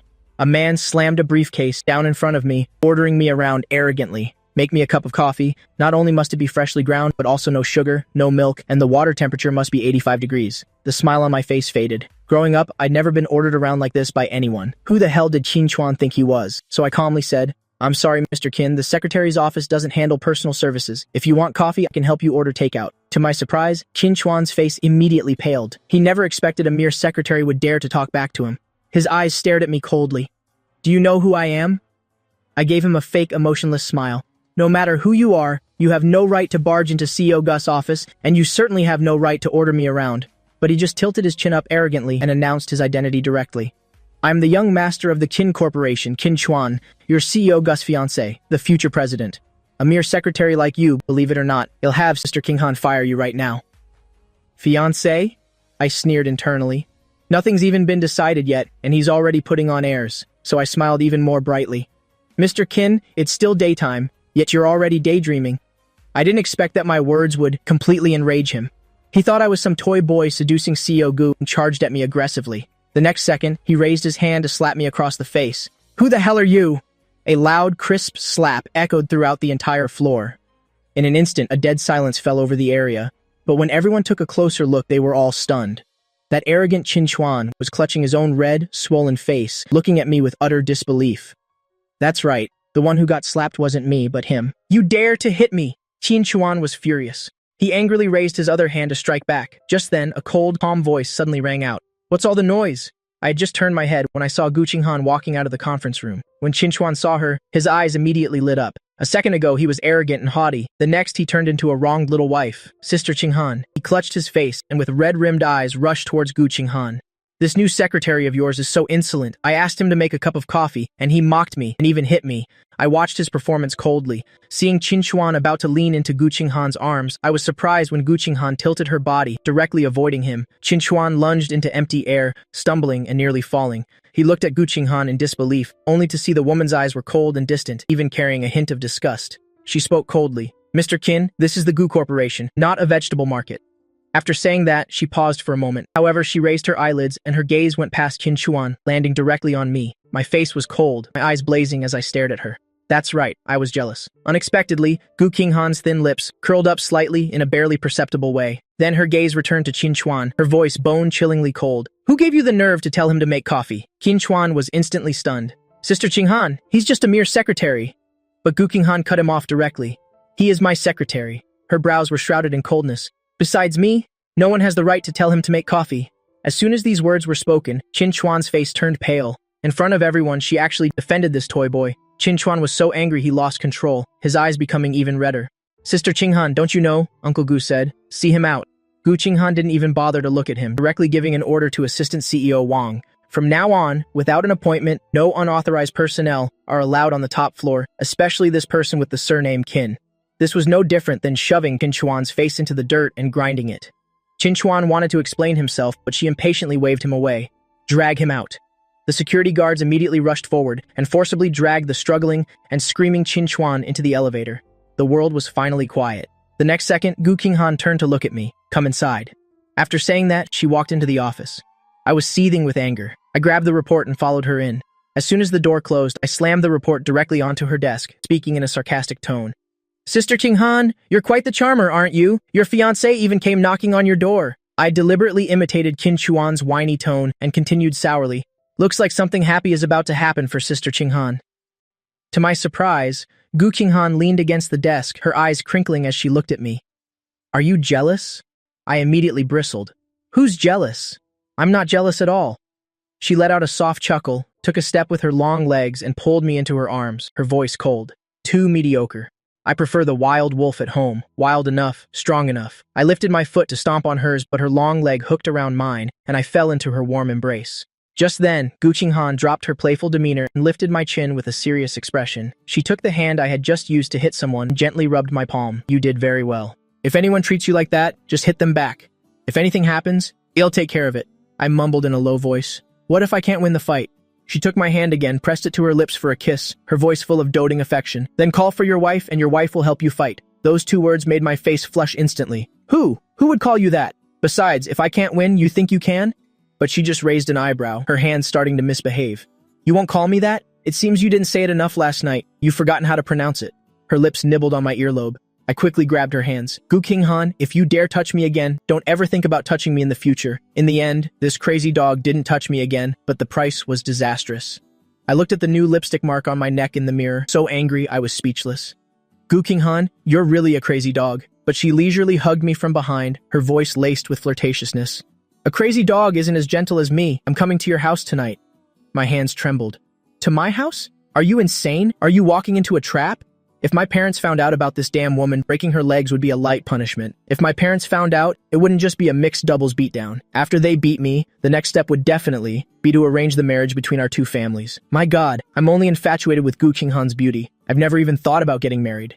But this woman seemed to have seen right through my thoughts. Lin Wan just texted me saying that to thank me for helping you fend off a suitor, she's specially inviting me over for dinner. I was instantly speechless. It's my sister again. No, you can't go. I pushed her hand away. Just say you have to work overtime, that you're not free, or that you have to go to Antarctica to study penguins. But Gu Qinghan leaned down and whispered with a chuckle in my ear, the more my baby doesn't want me to go, the more I want to. I haven't been to my baby's room in a long time. It smells so good, just like my baby. Boom! A jolt shot up from my tailbone to the top of my head. This woman's mind must be filled with X-rated images. How can she be horny anytime, anywhere? As a result, my resistance was futile. I sat in her Maybach with a look of utter resignation. She was determined to visit her future in-laws. She even stuffed the trunk full of gifts, tea, Mayo-Tai liquor, antiques, jewelry, as if she were coming to propose. Although after we started dating, this was the first time she had come over. But before we started dating, she would come over dozens of times a year. With such a grand display, what if my parents get suspicious?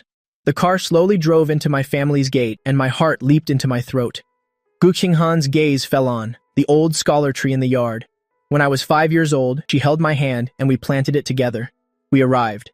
Gu Qinghan parked the car and unbuckled her seatbelt. I, however, huddled in the passenger seat, still buckled up, not daring to move. Do you really want to go in? To my surprise, she suddenly leaned over, unbuckled my seatbelt, and said in a gentle voice, "Don't worry, you'll be fine." How could it be fine? Our two families are too close. She practically grew up in my house. That's precisely why I don't dare to go public. If we broke up, what would happen to the decades-long friendship between our families? I couldn't guarantee at all that I could be with her until the end. But Gu Qinghan took my hand, rubbing my palm. I promised you, without your permission, I won't let anyone find out. She curled her lip. In your parents' eyes, I'm your biological sister. Isn't it normal for a biological sister to come home for dinner? Biological sister? I looked at her, astonished. Where did this person get the nerve to say that? What kind of biological sister kisses her younger brother until he can't breathe? What kind of biological sister makes it so her younger brother's back is still sore now? Just then, a voice called out, "Qinghan Xiaoyi." It was my sister. I jumped as if electrocuted and quickly flung Gu Qinghan's hand away. With a smack, her hand slammed hard against the side, immediately turning red. My heart skipped a beat. I was just about to speak. I didn't mean. Before I could finish, my sister had already rushed over and pulled me out of the car. "Xiaoyi, you're home. Why haven't you gotten out of the car? Did Qin Chuan do anything to you?" She looked me up and down, and her gaze suddenly stopped. It was the white scarf around my neck. It's so hot, it looks strange no matter how you look at it. I immediately felt guilty and unconsciously tried to cover it. Qin Chuan didn't do anything to me, but her good sister almost tortured me to death. Just then, Gu Qinghan got out of the car, her cold, abstinent expression back on her face. She said calmly, "He has a stiff neck. He needs to keep it warm." A stiff neck? My sister looked concerned, reaching out to check my neck. "How did you get a stiff neck? Is it serious? Let me see." As soon as she reached out her hand, my heart stopped beating. I was scared out of my wits. She wanted to pull off my scarf. It's over. The hickey's on my neck. I was so tense I forgot to breathe. The moment my sister's hand was about to touch my scarf, a cold voice suddenly spoke up. "Lin Wan, just how many spies did you plant in my company?" My sister's action immediately froze. She quickly withdrew her hand, scratching the back of her neck with a sheepish laugh. "No, none. I was just worried your brother would get bullied by others." To my surprise, Gu Qinghan sneered. "Then you should know. Your brother already hit Mr. Qin at my company." My sister's smile became even more forced. Of course she knew. Then, Gu Qinghan carried the gifts inside, acting more familiar than if it were her own home. My sister hurried after her, asking with a strained smile, "Did the Qin family come looking for trouble with you?" Gu Qinghan sneered again. Would they dare? Instead of thinking about how to cause trouble for me, they should be thinking about how to give me an explanation first. My sister immediately gave a thumbs up. "Good sister, it was the right decision to have your brother by my side." The corners of Gu Qinghan's eyes lifted, and she gave a lazy smile. "Of course. My brother is your brother." The emphasis in her words made my ears burn inexplicably, but in the end, thanks to her distraction, my sister didn't pursue the matter of the scarf anymore. But when we entered the living room, we found it empty. Gu Qinghan looked at the gifts, all of which were my parents' favorites. My sister clicked her tongue and asked, "This girl? Are you trying to win over my parents to become their goddaughter?" Gu Qinghan's thin lips curled. "I am trying to win them over, but not to become their goddaughter, but to become their daughter-in-law." The next second, my sister sighed. Bad timing. Mom and Dad had an unexpected dinner party, so they left in a hurry. It's just the three of us tonight. Hearing that my parents weren't home, I had just breathed a sigh of relief, but right after, my scalp tingled. It's over.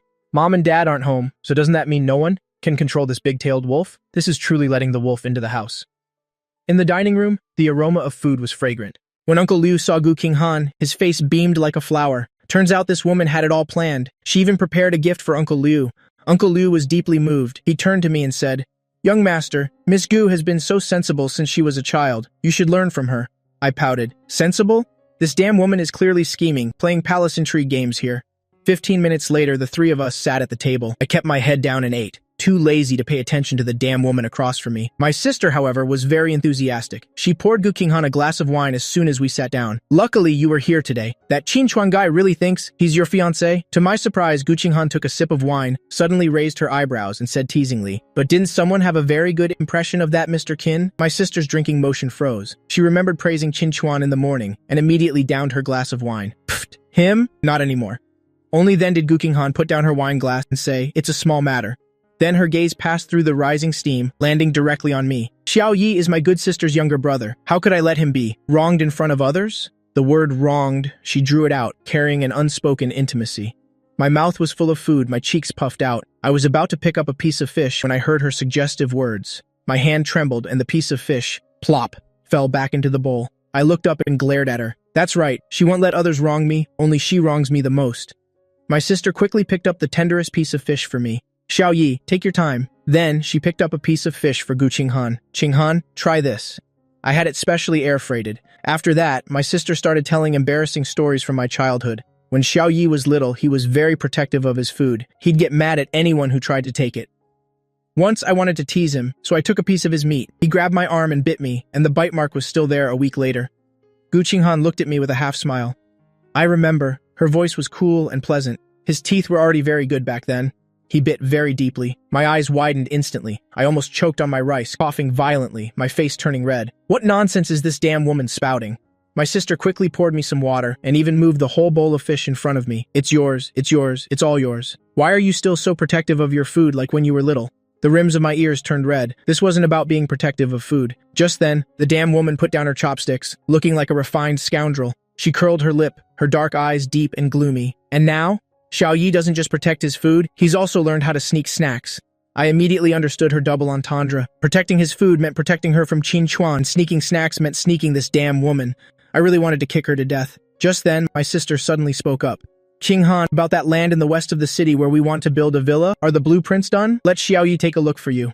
I quickly shook my head. "I can't. I just graduated. Who says you can't?" Gu Qinghan raised an eyebrow slightly, a smile rising in her eyes. "I think you're very talented, especially when it comes to bedroom design. You have great ideas." I was instantly speechless. Every word this woman says has a hidden meaning, yet my sister listened with great interest and made a decision on the spot. "Is that so?" Then it settled. To let him hone his craft. Okay. Gu Qinghan agreed very quickly. I feel like I'll never be able to escape this damn woman's grasp in this lifetime. After the meal, my sister was indeed drunk. She pulled Gu Qinghan and rambled on, even asking her to sleep over.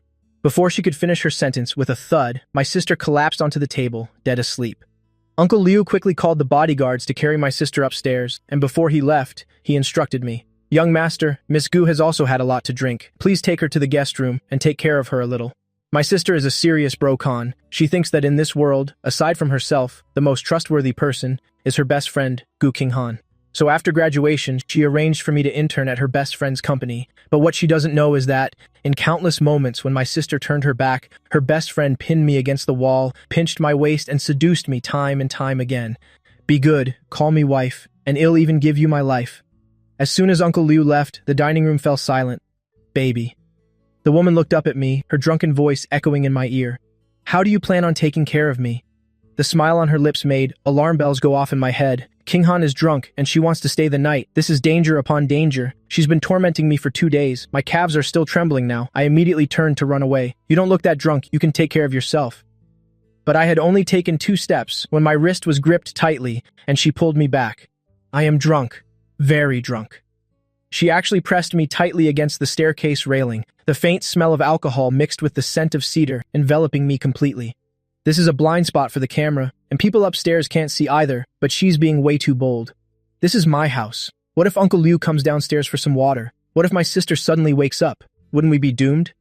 Gu Qinghan, let me go. I lowered my voice, pushing her with all my might. This is the dining room, she smirked slightly. Then let's go to a room. This doesn't seem like she's drunk at all. I grabbed her by the collar and growled through gritted teeth. Go back to your guest room. You're not coming into my room. Unexpectedly, that made her drag me straight into the bedroom. She is too familiar with my house, so familiar that she can find my room with her eyes closed. The door was opened and then quickly locked from the inside. I was thrown hard onto the big, soft bed with its blue sheets and filled with stuffed animals. All these stuffed animals were gifts from her. You've kept everything I gave you. Her eyes swept across the room, growing deeper and darker. What do you want to do? I leaned back against the bed, completely panicked. What to do? Gu Qinghan approached step by step, her knee pressing against the edge of the bed. Her smile was both radiant and dangerous. When I came here before, I saw you as Lin Wan's little brother. Later, I thought, if one day I could sleep with you in this bed, how wonderful would that be? I grabbed a Doraemon stuffed toy from the bed. You're a pervert. It turns out she's had ill intentions for a long time. I am a pervert. She admitted it bluntly and then pressed her body down on me. The large bed immediately sank. She snatched the troublesome Doraemon and threw it away, placing her hands on either side of my body, trapping me. She lowered her head, the tip of her nose touching mine, her voice low and hoarse, lingering and seductive. Childhood sweethearts, what a wonderful phrase. Isn't it meant for when fire and straw are close, a spark is inevitable? As she finished speaking, her kiss landed on me. Baby. Her deep, hoarse voice made my eardrums buzz. Tell me, doing naughty things in your bed, wouldn't that be more exciting? I was so angry I gritted my teeth. You're a huge pervert. I am a huge pervert. She chuckled deeply, holding my flailing hand, and then kissed me again. Just then, knock, knock, knock. There was a sudden, urgent knock on the door. Xiaoyi, are you asleep? It's my sister, wasn't she dead drunk? How did she wake up so quickly? I abruptly pushed Gu Qinghan away and almost leaped out of bed. It's my sister. Quick, hide. Hurry up and hide. But Gu Qinghan propped herself up, her disheveled clothes revealing her collarbone and fragrant shoulders. Truly an enchanting demoness. I quickly slapped my face. Now is not the time to be mesmerized by beauty. I rushed over, pushing her as I spoke. Hurry up and hide under the bed. No. Get in the closet. I was in a complete panic, speaking incoherently. Xiaoyi, why aren't you saying anything? The knocking outside grew louder. I was so scared my eyes widened, and I pushed Gu Qinghan with all my might. She sighed, took a long stride, and went behind the floor-to-ceiling curtains. The curtains were thick and double-layered, offering excellent privacy. She really looked like a little wife having a secret affair, hiding away. I stared at the curtains, making sure there was no clue. Then I took a deep breath and went to open the door. What's wrong?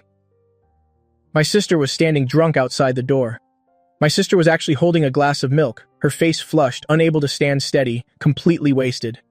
Where's Qinghan? Did she leave? She handed me the glass of milk. You have to drink milk before bed. Just because I'm drunk doesn't mean you can be lazy. I stood guiltily blocking the doorway and took the glass of milk. I don't know, I haven't seen her. That girl left without saying a word. My sister mumbled as her eyes glanced into my room. Why did you take so long to open the door? I thought I heard you talking to someone. My heart immediately jumped into my throat. I tried to swallow, holding the glass with both hands. I was just washing my face. Maybe you drank too much and misheard? What do you mean, drank too much? My sister swayed and raised a finger, pointing to her own nose. Your sister here can drink 1,000 cups and not get drunk. As a result, as soon as she finished speaking, she let out a loud burp that reeked of alcohol. Oh right, Xiaoyi, I already talked to Mom and Dad about that Miss Shen. They agreed not to force you on blind dates anymore. If you want to find a girlfriend, just tell me. I'll screen them for you. Oh, right. In the future, when you're looking for a girlfriend, you must find one according to the standards of your sister Qinghan. From a good background, with good character, and not even a male mosquito by her side. Only such a perfect woman is worthy of you. I was stunned listening to her. A perfect woman? That's because you haven't seen this old fox hiding right now, behind the curtains in my room, and just a moment ago, she almost. I can imagine Gu Qinghan right now, hearing her future sister-in-law praise her like this, and how proud she must be. I subconsciously glanced towards the curtains. Oh no. With just that one glance, my sister looked over too. My heart leaped into my throat again. Xiaoyi, these curtains of yours, she said, then lifted her foot and walked towards the curtains. Sister, I stood up to stop her, but even though my sister was drunk, she wasn't slow, and she reached them in just a few steps. I shouldn't have looked over there just now. I closed my eyes in despair. It's over, we're toast, time for destruction, but my sister just walked to the window and reached out to pull the curtains shut. The temperature difference is big right now. Remember to close the window properly when you sleep. Don't catch a cold. After pulling the curtains, she turned back to look at me. You still have a stiff neck. You absolutely cannot let yourself get cold. I closed my eyes and waited for a long time, but her wrath never came, only her words of advice. I opened my eyes and saw her scratching her head, stumbling out. Remember to close the window properly and don't kick off your blanket. Until the bedroom door closed, I finally came to my senses, completely exhausted, and collapsed onto the rug. That was so close, just a hair's breadth. That scared? The curtains were pulled open, and Gu Qinghan stepped out. She threw herself into my arms. Am I that scary?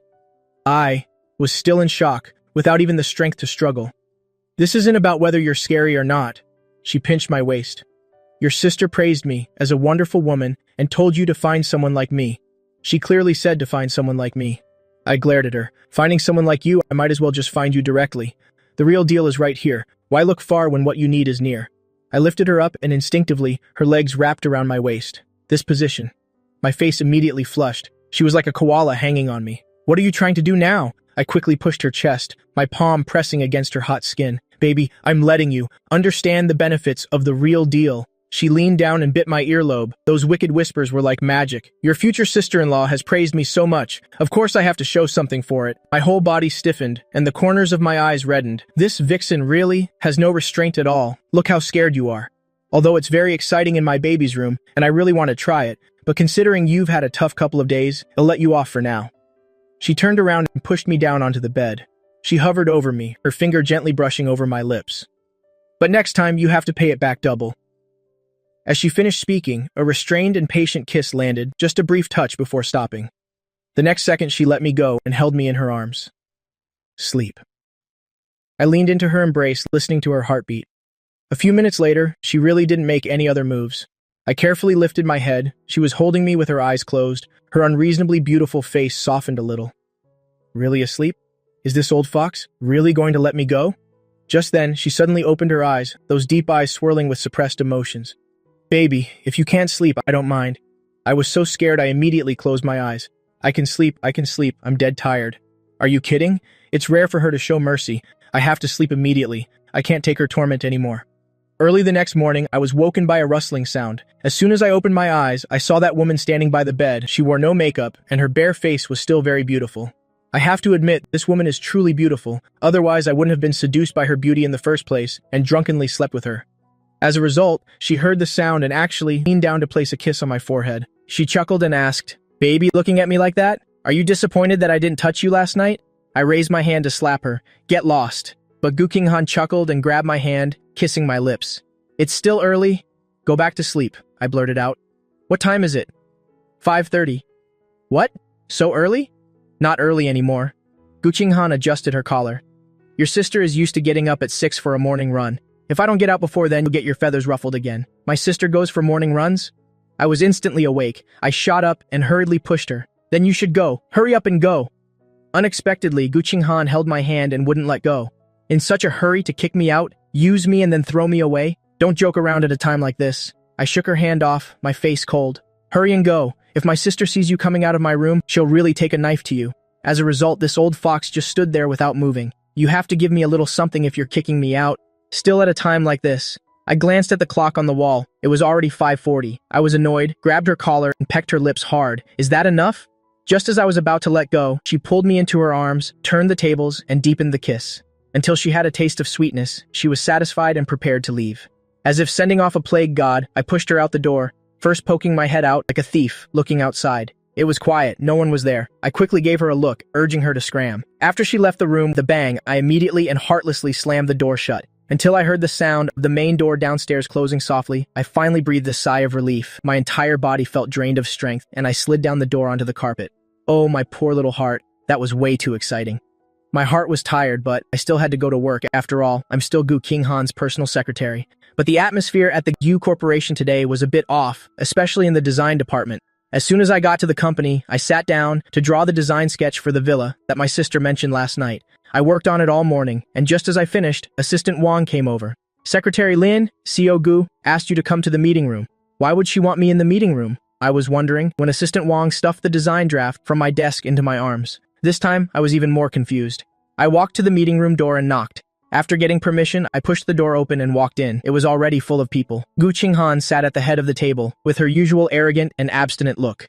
However, a middle-aged woman, sitting to her lower right, glanced at me from the corner of her eye, her expression full of disdain. That was the head of the design department, Director May. Relying on her status as a company veteran, she usually walks around the company arrogantly, and especially likes to act like a senior in front of the new CEO, Gu Qinghan. The next second, that Director May put down her teacup and sneered. CEO Gu, is this the newcomer you were talking about? She looked me up and down, her tone full of contempt. He looks handsome enough, but my design department needs talent, not a pretty face. An intern like this who can't even draw, letting him participate in the Chengji Villa project, isn't that just absurd? My steps halted immediately. A pretty face? What surprised me even more was that Gu Qinghan actually let me join this project. I thought she was just saying it casually. I looked up at the woman in the head seat. Then I clenched my fists and walked forward, a polite smile on my face. Director Mai, my voice was somewhat serious, judging without even looking at the work. Isn't that a bit too presumptuous? Work? Director May scoffed, casually flipping open my design draft without even bothering to look closely. With a thud, she actually threw my draft right back on the table. Her tone was utterly contemptuous. This kind of elementary school level scribble, you dare call it work? The lines are immature, the structure is loose, there's no personal style at all. Secretary Lin, you should go back and practice your basic skills. This old woman's words were sharper than a knife. The meeting room was dead silent. Everyone knew I had connections, but no one dared to speak up. Everyone could see that Director Mai was deliberately disrespecting Gu Qinghan. I looked at the design draft thrown on the table, my face pale, my whole body trembling with anger. This sketch, although I only drew it in 3 hours, is definitely not a scribble. This old woman is clearly picking a fight on purpose. But this is the workplace. I don't want to reveal my identity, and I don't want to make things difficult for Gu Qinghan. I suppressed my anger and kept smiling. So, does Director Mai have any brilliant ideas? As a result, Director Mai sneered again. You're asking me about such a small thing? Then what's the point of having you guys? My fingers clenched tighter. Just then, a clear, cold voice spoke up. Director Mai, it was Gu Qinghan. She looked at Director Mai indifferently, asking word by word. You haven't even looked at it clearly, and you already know it's a scribble? But Director Mai, relying on her veteran status, was not afraid of her at all, she said on her own. This level of skill will only make others laugh at our Gu Corporation for not having any talented people. Is that so? Gu Qinghan's voice was ice cold, and she actually stood up slowly.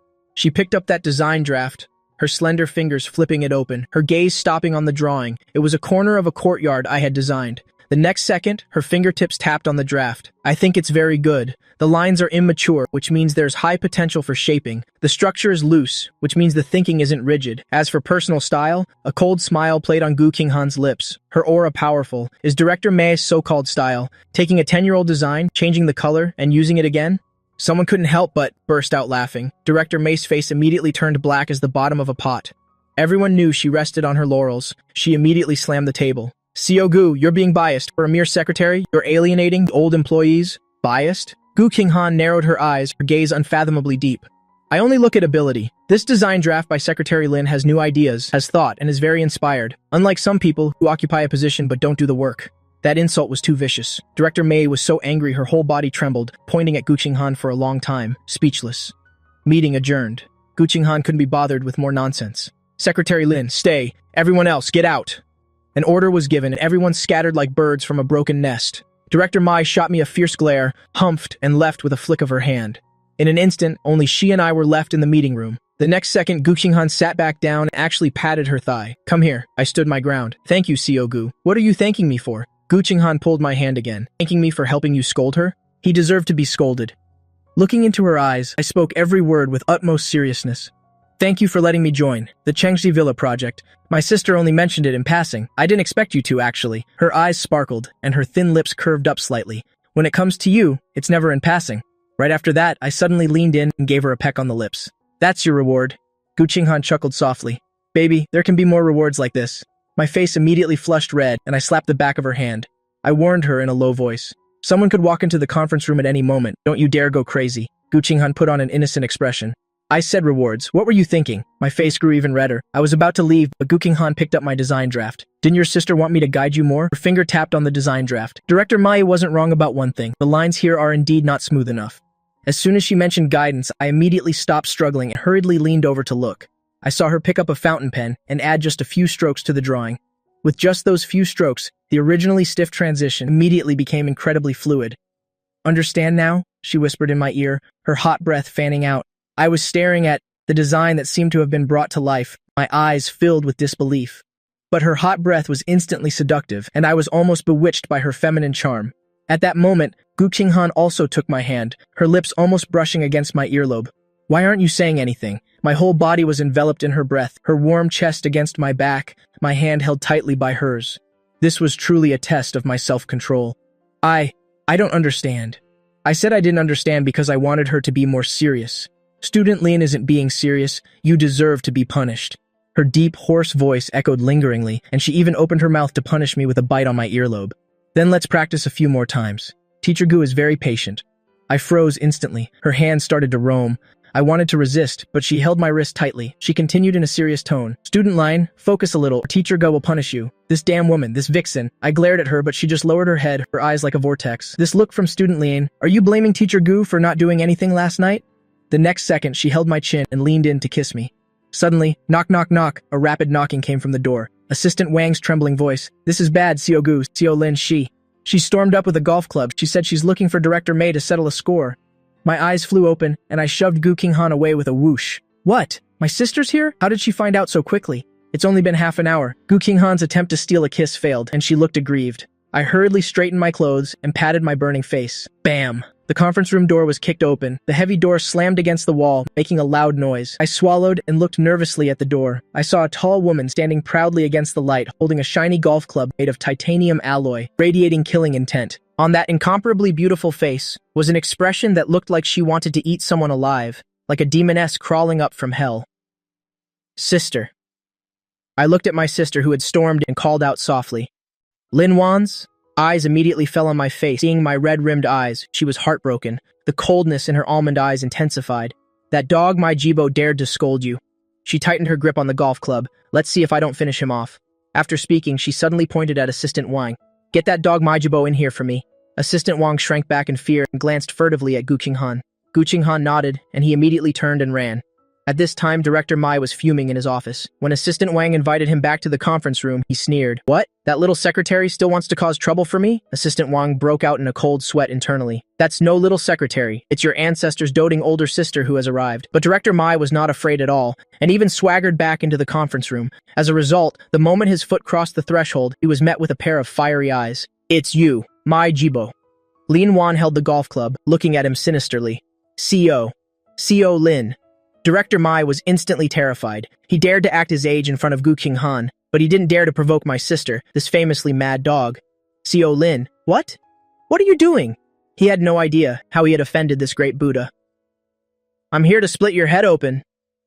My sister let out a cold laugh, and the golf club slammed into the trash can with a bang. The metal trash can was immediately dented. Director Mai was so scared he kept backing away. CO Lin, what did I do to make you so angry? What did you do? My sister sneered, tapping the golf club rhythmically into her palm. You're the one who called my sister's secretary a decorative vase. You're the one who said my sister's secretary's drawing was garbage. Believe it or not, right now I'll turn you, this pighead, into a garbage drawing. With every question she asked, the sound of the club tapping grew heavier, as if it would land on Director Mace's head the next second. Director Mace's legs were trembling. He stared nervously at the club. CO Lin, that's just an ordinary intern. Still dare to make excuses. An ordinary secretary so you can bully him? Lin Wan was so angry she laughed. He didn't know that the incompetent nepotism baby he was talking about was the young master that the Lin family cherished in the palm of their hands. He knew even less that the design awards it received could fill an entire wall. Director Mei was still courting death. CO Lin, he's just a nepotism baby? I'm a director? I can't break the rules of fairness. Fucking bullshit. Lin Wan spat, raising the club to strike. She was gritting her teeth in anger and pointed at Director Mai's nose as she cursed. Secretary Lin is King Han's secretary. You calling him a decorative vase? Isn't that saying King Han has poor taste, that her judgment of character is lacking? You scolding Secretary Lin is a slap in King Han's face. Wow, my sister's logic is truly amazing. Director Mai was stunned on the spot by this divine logic. He couldn't understand how a mere little secretary could have alarmed this mad dog, Lin Wan. Could her relationship with Gu Qinghan already be this close? You dog, you dare scold my sister's secretary. Lin Wan couldn't be bothered with nonsense and raised the club to strike. Seeing that the situation was about to get out of hand, I rushed forward to stop her. Sis, CO Lin, stop. I almost blurted out sister. Luckily, I managed to force myself to change it. If she really hit someone at the Gu Corporation, tomorrow's headlines would be, Lin Corporation CEO violently assaults someone, and the stock price would plummet. Just as I was about to step forward and stop her, my waist was suddenly pulled tight. and a slender hand pulled me into an embrace. Gu Qinghan stood behind me, her tone lazy and teasing. Don't go, let her make a scene. This kind of old fart who pulls rank needs to be dealt with by a villain. I immediately became anxious. But the company. She lowered her head and rubbed my waist. Don't worry, Lin Wan knows her limits. At most, he'll have 2 broken ribs and be scared enough to piss his pants. He won't die. I wanted to curse. 2 broken ribs is what you call knowing her limits? Do you 2 sisters have some misunderstanding about what limits means? But Gu Qinghan just smiled. Don't worry, it won't get out, and it certainly won't affect the Line Corporation. Over there, my sister Lin Wan indeed had a sense of proportion. She chased Director Mai around for a bit, but she never actually swung the club at his head. But with a crash, she smashed the conference room to pieces. That display directly scared Director Mai into wetting his pants, and he cowered in a corner. The next second, my sister used the now-deformed club to point at Director May and declared domineeringly, Listen up. If you dare to give any trouble to my sister's secretary again, your end will be the same as this club. Looking at my sister, who looked like a goddess of war, my eyes immediately warmed. But her words made people unable to stop their minds from wandering. How much must she care for her best friend, to protect even her secretary? Aren't these the lines of a domineering CEO protecting his beloved wife? As expected, the colleagues gossiping at the door all had their minds in the gutter. At that moment, my sister smoothed her hair and turned to look at Gu Qinghan. Qinghan, I've taught this old man a lesson for you. Just bill the damages to me. Gu Qinghan walked out leisurely. No need. She glanced at the battlefield, then at Director May with his wet pants. Her voice was as cold as ice. Consider these damages as the employee's severance pay. Severance pay? Director May abruptly looked up. CO Gu, you want to fire me? I've been at the Gu Corporation for nearly 30 years. Gu Qinghan cut him off immediately. 30 years with no contributions, and you still resort to workplace bullying. The things that were just smashed will be deducted from your severance pay. Now get out. The last 2 words, bone-chillingly cold, directly served as Director May's death sentence. But Director Mai still wanted to struggle, pulling his seniority card, screaming to see the chairman. Unexpectedly, Gu Qinghan curled her lips into a cold smile. Fine, go find them to back you up. It just so happens I have some evidence I'd like to hand over to them. Her voice was low and lazy, but every word killed without a knife. Director May, you've been at the Gu Corporation for 30 years. The amount you've embezzled is probably enough for you to spend the rest of your life in prison. As soon as she finished, Director Mai's face turned pale and he collapsed to the ground. The security guards immediately came forward and dragged him out like a dead dog. Soon after, the conference room door closed and my sister immediately rushed in front of me, her face full of worry. Xiao Yi, were you scared? My heart warmed. Sister, thank you. She patted my head. Why are you being so polite with me? From now on, if anyone dares to bully you, it'll be there in minutes. With that, she suddenly turned her head and pointed the deformed club at Gu Qinghan again. Qinghan, you too. If you dare to bully my brother, I'll smash this thing on your head too. Gu Qinghan raised an eyebrow. Her gaze went past my sister and stared at me, her pupils immediately darkening. Even though that was my biological sister, she was still unhappy. The next second, her red lips curled up slightly, full of hidden meaning. Don't worry, how could I bear to bully him? I can't even dote on him enough. That word dote was said with a twist. This damn woman daring to show her tail right in front of my sister. As a result, as soon as my sister left, a certain jealous woman immediately kept me in the CEO's office under the pretext of one-on-one tutoring. But the next second, she pulled me to sit directly on her lap. My back was against her chest, her chin resting on my shoulder. One of her hands held me, while the other held my hand to correct the drawing. Her hot breath fanned my ear. My whole body went soft. Gu Qinghan, you're not sincerely trying to teach me at all. At the same time, the company's gossip group exploded. Everyone was wildly speculating that my sister and I were having an affair. I saw the messages and couldn't take it anymore. I replied directly in the group with one sentence. Bullshit. As a result, this curse made Gu Qinghan look over as well. The next second, she saw those unsightly words. I only knew this damn woman was possessive, but I didn't expect her to be this perverted. I quickly emphasized. That's my sister, my biological sister. What's wrong with her helping me vent? But the woman's eyes were deep, her tone sour. I don't care. I just don't like your name being put next to another woman's name. I was angry. But that's my sister, who knew Gu Qinghan wouldn't listen at all. She lowered her head and bit my lip hard. I don't care, I just don't like it. I had an idea. Well, they're also saying you and my sister are a couple. The moment I finished speaking, she bit the other corner of my mouth. Then I like it even less. I am clearly yours, yet I am being labeled as someone else's. I was completely speechless. You're just making excuses to take advantage of me. Gu Qinghan curled her lips into a slight smile, her voice hoarse and bewitching. I'm fulfilling our sister's request, to teach you well. If they say you're a decorative vase, this teacher must naturally teach you well. With that, she took my hand again and pressed it against her face, patting it. I suddenly curled my fingers and pinched her cheek hard. If you want to teach properly, then let me down. But Gu Qinghan whispered in my ear, her hot breath fanning the side of my neck. Student Lin, why is your body so stiff? Could it be because you're nervous? Or because of me? As she spoke, her hand traveled down my waist and placed it directly on my thigh. My body trembled. She chuckled teasingly in my ear again. I gripped the pen tightly and said stubbornly, Who's nervous? But beneath me was a warm, soft beauty. With a delicate arm wrapped around my waist, I boldly placed the blame. Gu Qinghan, can you be a little more serious? Gu Qinghan put on an innocent face. This isn't serious? I put down the pen and angrily tried to get up from her lap, but the hand on my waist suddenly tightened. I just heard her sigh. All right then, I'll teach you properly. The next second, she took my hand again and pressed it directly onto her soft chest. As a qualified designer, you must understand the structure of the human body. Teacher Gu will now teach you what ergonomics is. Right after that, my hand was led downwards by her, placing it on her flat stomach. The point of force application here, the feeling of soft, delicate skin under my palm, made my earlobes flush red instantly, but she was still pulling my hand, intending to continue downwards. As if burned, I yanked my hand back, my face so red it could bleed. Behave yourself. This is an office. She chuckled softly again and pulled me into her arms once more. I was very surprised. This is also part of the design. She finally pointed at the drawing, explaining seriously. The design of this corridor has overlooked the structure. If couples were to kiss here, their view would be blocked by the pillar. It's not a very good experience. I forced myself to concentrate. Then how should I fix it? Gu Qinghan took my hand, guiding me as we drew together. A few strokes turned rot into magic.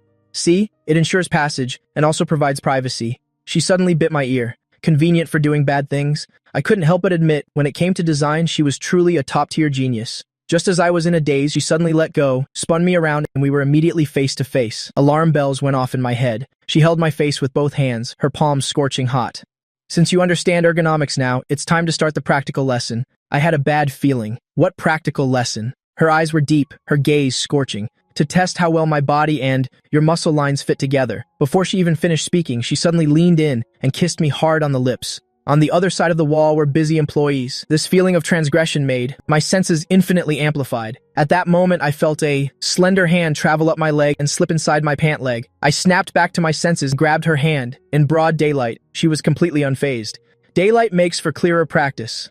She skillfully removed the obstacle, her voice carrying a wicked smile. Didn't you call me a rogue, baby? Since I already have the reputation, wouldn't it be a loss not to live up to it? As soon as she finished speaking, she lifted me up gently. I bit my lip hard in this office where someone could knock at any moment. At that moment, the intercom on the desk suddenly rang shrilly. I was so scared I trembled, almost falling off her. Gu Qinghan was quick, one hand holding my waist tightly. She frowned deeply. She pressed the answer button, her voice bone-chillingly cold. Speak. The receptionist's voice trembled. Seo Gu, Seo Lin. She's back again, she said. She forgot her golf club. Gu Qinghan squeezed her eyes shut, trying to suppress her impending rage. That's her future sister-in-law, but why did she have to come at this exact moment? Gu Qinghan looked at me in her arms with my disheveled clothes and ground out a few words through her teeth. Tell her to wait. After hanging up, she quickly straightened my clothes for me. Though her movements were fast, they carried an unwilling ruthlessness. In the end, she even bit hard on my swollen red lips. This debt plus interest, ill collected all at once. On what grounds? This isn't my fault. Before we could even compose ourselves, there was a knock on the office door. My sister's boisterous voice came through. Qinghan, where's my golf club? She rushed in, looking puzzled. Why are you locking the door during work hours? Xiao Yi, you're here too? Gu Qinghan was now sitting calmly in her chair, holding a report, as if the beast from moments ago wasn't her. Gu Qinghan's voice was hoarse, teaching him how to fix the design draft. He doesn't like to be disturbed. My sister actually believed her. She found the limited edition golf club severely deformed, her expression pained. Tisk, if I'd known, I would have prepared an iron club. Then she turned her head and stared at me suspiciously. Xiao Yi, why is your face so red? Are you not feeling well? I was so startled I almost exploded. No, not at all. The air conditioner is a bit warm. Warm? My sister looked towards the air conditioner set at 24 degrees. Gu Qinghan spoke up calmly. His neck wasn't well before, he can't get cold. My sister suddenly understood, and even praised her for being meticulous and careful, truly worthy of being her best friend. Right after that, my sister shouldered the golf club. Oh right, there's a gathering tonight, with our childhood friends. We're celebrating you getting a job. Qinghan, you should come along. Help me fend off the vixens who will surely flock over. This isn't a celebration, it's clearly a blind date convention. My scalp tingled, and just as I was about to refuse, Gu Qinghan spoke first. Can't go, we have to work overtime tonight. My sister's eyes widened. No way, he's only been working for a few days and you're already making him work overtime? You really are a black-hearted capitalist. Gu Qinghan's expression didn't change. He's already on the West City Villa project. Didn't you want him to learn more skills? He has to work overtime to learn more. Otherwise, how can he keep up with the project? My sister was immediately convinced. Meanwhile, I was complaining wildly in my head. Learn in a practical ergonomics class? I glared at her, mentally cursing her for being a cunning old wolf. Who knew my sister would decide right then and there? Then I won't go either. I'll stay and work overtime with you guys. After overtime, we can go have dinner together. The moment she finished speaking, the atmosphere in the office instantly froze. I felt the temperature in the room suddenly drop by 10 degrees. My sister is truly a master of turning the tables. Sure enough, Gu Qinghan looked up, her voice dropping a few notches. No, your being here will affect his performance. My sister's gaze towards Gu Qinghan turned a bit fierce, but the next second, Gu Qinghan said calmly, aren't you going to get your limited edition golf club fixed? I'll send you the original factory's phone number. If you're late, there won't be any replacement parts. My sister's eyes immediately lit up. Holy crap, you're the best. She hurriedly rushed out. Before leaving, she didn't forget to remind her, Qinghan, take it easy. Don't work overtime too late. Also, don't let Xiao Yi go hungry. Gu Qinghan patiently replied. Until the office door was completely closed, my legs went weak, and I leaned on the desk, panting. That scared me to death. I looked up and glared at her. Why did you have to mention overtime? I really thought my sister was going to stay. The woman reached out a long arm and pulled me back into her embrace. If I didn't say overtime, should I have let you go to that blind date? The last 3 words reeked of jealousy. She let out a cold laugh. There's really no shortage of people trying to get their hands on our family's treasure. I sensed danger, shrinking my neck and wanting to run. They were just talking nonsense. I didn't want to go. But Gu Qinghan held my wrist tightly, closing in step by step. Good boy. To prevent others from eyeing you, you must work overtime tonight. Her lips descended. Let's continue the lesson that was interrupted earlier. Her low, husky voice carried a suggestive smile. Not only will we study ergonomics, but you'll also have to learn how to be an obedient student. Besides, Darling must have been interrupted earlier, so you must be feeling quite frustrated, right? A jolt of electricity shot through my body. My mind buzzed as if it would explode. With a slap, I pushed her face away and jumped up. You vixen, can't you just get all that dirty stuff out of your head? I grabbed a cup and rushed to the door. I'm going to get some water. The pantry on the top floor was under renovation, so I had to go down to the design department on the floor below. As a result, just as I reached the door, I heard several employees gossiping about me. Hey, what's the deal with that secretary, Lin? What deal? He's definitely some rich lady's boy toy. I've seen both CEO Lin and CEO Gu protecting him. Tisk, tisk, tisk. Maybe all 3 of them are involved, relying on women to get ahead. So disgusting. They laughed maliciously, their words becoming more and more outrageous. They were straight up fabricating dirty rumors about me. A boy toy and Gu Qinghan and my sister are in a shady relationship. These people are ridiculous. I didn't want to cause trouble, but they just kept asking for a beating. Bang! I forcefully pushed open the pantry door. The laughter inside abruptly stopped. A manager named Zhou Qi frowned and looked over, then sneered.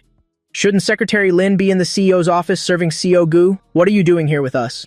I walked into the pantry step by step. Facing 6 people, I wasn't afraid at all. On the contrary, I arrogantly lifted my chin. If I hadn't come, how would I have known that Manager Zhou was having such a pleasant chat during work hours? Since you're having so much fun, let me join in. Zhou Qi's expression changed, and he sneered. What we're talking about has nothing to do with someone like you who got in through connections? Through connections? I leisurely poured a cup of hot coffee, then turned around. My cold gaze swept over his face, and I smirked. Manager Zhou, if I remember correctly, your blueprint from last month was rejected 3 times. The reason was for plagiarizing a foreign design from 3 years ago. Holding the coffee, I took another step closer. Tell me, which one of us is more disgusting? Zhou Qi's sore spot was immediately hit, and he blurted out angrily. Nonsense I was referencing! I burst out laughing scornfully. The next second, I flicked my wrist. With a splash, the hot cup of coffee was immediately thrown out. Zhou Qi screamed, frantically trying to dodge. The dark brown liquid splattered all over his limited edition suit. My suit! Zhou Qi cried out in anguish. He glared at me fiercely. I pretended to be surprised. Oops, my hand slipped. After saying that, I slammed the cup down on the table. My mouth was smiling, but my eyes were bone-chillingly cold. Zhou Qi, I'm warning you. Don't look at others with your filthy eyes. I could make my Jibo get lost, so I can make you get lost with him. If you dare to fabricate rumors again, this cup of coffee will be thrown in your face next time. I suddenly leaned in close to him. You'll pour it straight into your mouth and wash out that foul mouth of yours, understand? In the pantry, there was a dead silence. Zhou Qi's face was ashen, but he couldn't squeeze out a single word. The others were so scared they huddled in a corner, not daring to breathe loudly. Who would have thought that this seemingly gentle secretary had such a powerful aura? I sneered, poured some water, and turned to leave. But just as I pressed the elevator button, the doors opened, and Gu Qinghan was inside. Our eyes met. She smirked. Darling is so impressive. I knew just by looking, she must have seen everything. I directly shoved the cup into her hand. Of course, I despise this kind of behavior the most. Today they spread rumors about me, tomorrow they could spread them about someone else. Gu Qinghan chuckled lightly, took my hand, and brought it to her lips for a light kiss. The little wolf pup's claws are indeed sharp enough. I snorted proudly. Of course, being around you and my sister, I've also learned a thing or two about being assertive. The elevator went straight to the top floor. I rushed to the office. Just as Gu Qinghan was about to hug me, I pushed her away. I looked at the design draft on the table and sneered. If they say I'm just a pretty face, then I'll show them whether I'm really just a pretty face or not. Tonight, if we said we're working overtime, we're working overtime. I have to revise this draft to perfection. Gu Qinghan looked at my determined expression and couldn't help but smile. All right. She curled her lips, but on one condition. Her hands braced on either side of me. She whispered in my ear, if you do a good job, you'll get a reward. If you do a bad job, you'll be punished. I pushed her away. Be serious. Don't bring that head of yours, full of dirty thoughts over here. I'm really fired up now. Who would have thought the location for our overtime tonight would be at Yundingwan? The living room coffee table was covered with blueprints. I sat cross-legged on the carpet, chewing on the end of my pencil, deep in thought. Just then, Gu Qinghan came out after her shower, wearing a loose, black slip dress. A drop of water slid from her hair down her fair neck, lethally seductive, but she just stood quietly behind me, looking at the blueprint. Not bad. She suddenly spoke, startling me so much I dropped my pencil. As soon as I turned my head, I saw the vision of a beauty fresh from her bath. My face immediately turned beet red. This vixen is trying to use her charms again. She picked up a glass of milk and sat down next to me, stretching out her long legs and pulling me directly into her lap. My back was pressed against her warm chest. However, her long, slender fingers rested on the design draft. Why did you add this here? She pointed to the glass greenhouse. I took a sip of milk and explained seriously. Because I thought that if I were the owner, I would want a quiet space of my own. I swallowed the milk and continued to explain. You could grow flowers, you could space out, and you could also what? Gu Qinghan suddenly leaned close to my ear. My nose was filled with her floral post-shower scent. Stargaze. I didn't dare say the second half of the sentence. Could stargaze with you. I was afraid this woman would go crazy again. Who knew Gu Qinghan would chuckle softly, take my cup, and take a sip right where my lip print was. This idea isn't bad, but a glass greenhouse has an even better use. I turned my head. What? Gu Qinghan's eyes instantly darkened, a flame flickering within them. She tightened her grip on my waist, her red lips pressing against my ear, speaking in a husky, suggestive tone. The glass is completely transparent. You can see out from the inside, and people outside can also see in. If we were to do some lovely dovey things inside, wouldn't it be more thrilling? My hackles immediately rose. This woman's mind is really full of filth. I angrily slammed the table. Gu Qinghan, I'm trying to design seriously. She grabbed my hand and pulled me into a hug. The blueprints immediately scattered to the floor. If the draft is finished, then it's time to carry out the reward. I instinctively wrapped my arms around her neck. What reward? Her voice was husky, enough to make one's heart race. A good revision gets a reward. Darling did such a good job revising. As your boss, I'm very satisfied, so I have to reward my darling. The next second, she pulled me into the bathroom. Next to the huge double bathtub was a floor-to-ceiling window. Outside the window was the splendid night view of the imperial capital. I want to confirm something, she smiled, her voice excessively husky. In this place where you can see the stars, I wonder if your inspiration will become richer. The bathroom door clicked shut. I've already showered, I struggled desperately.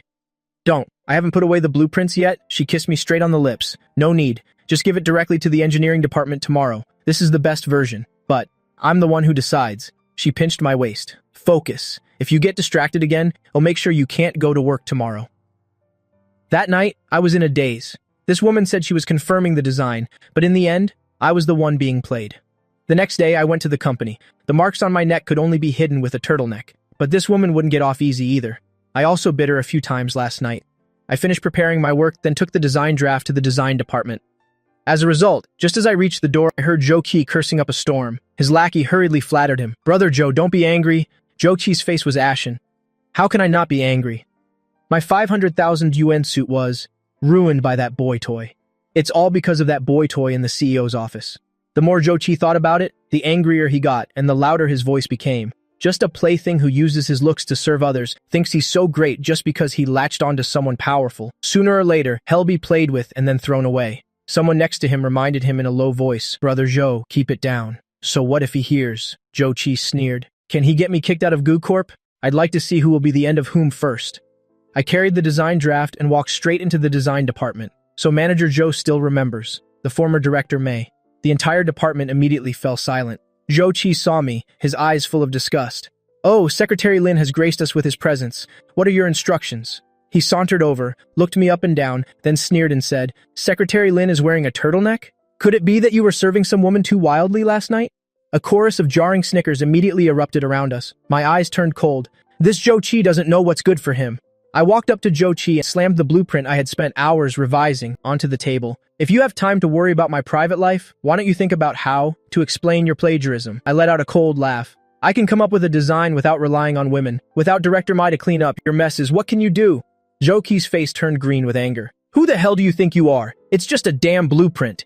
He reached out to tear my design draft. Just then, a slender, fair hand suddenly held the blueprint down. "It's true, it's nothing amazing." A clear, pleasant voice rang out.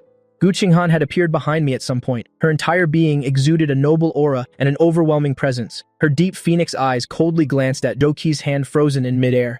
"But this design was personally approved by me. Manager Zhou intends to tear it. Are you questioning my judgment?" CEO Gu. Zhou Qi was so scared he trembled. His arrogance instantly vanished. His legs went weak. "I wouldn't dare, CEO Gu. You've misunderstood. I just wanted to take a look."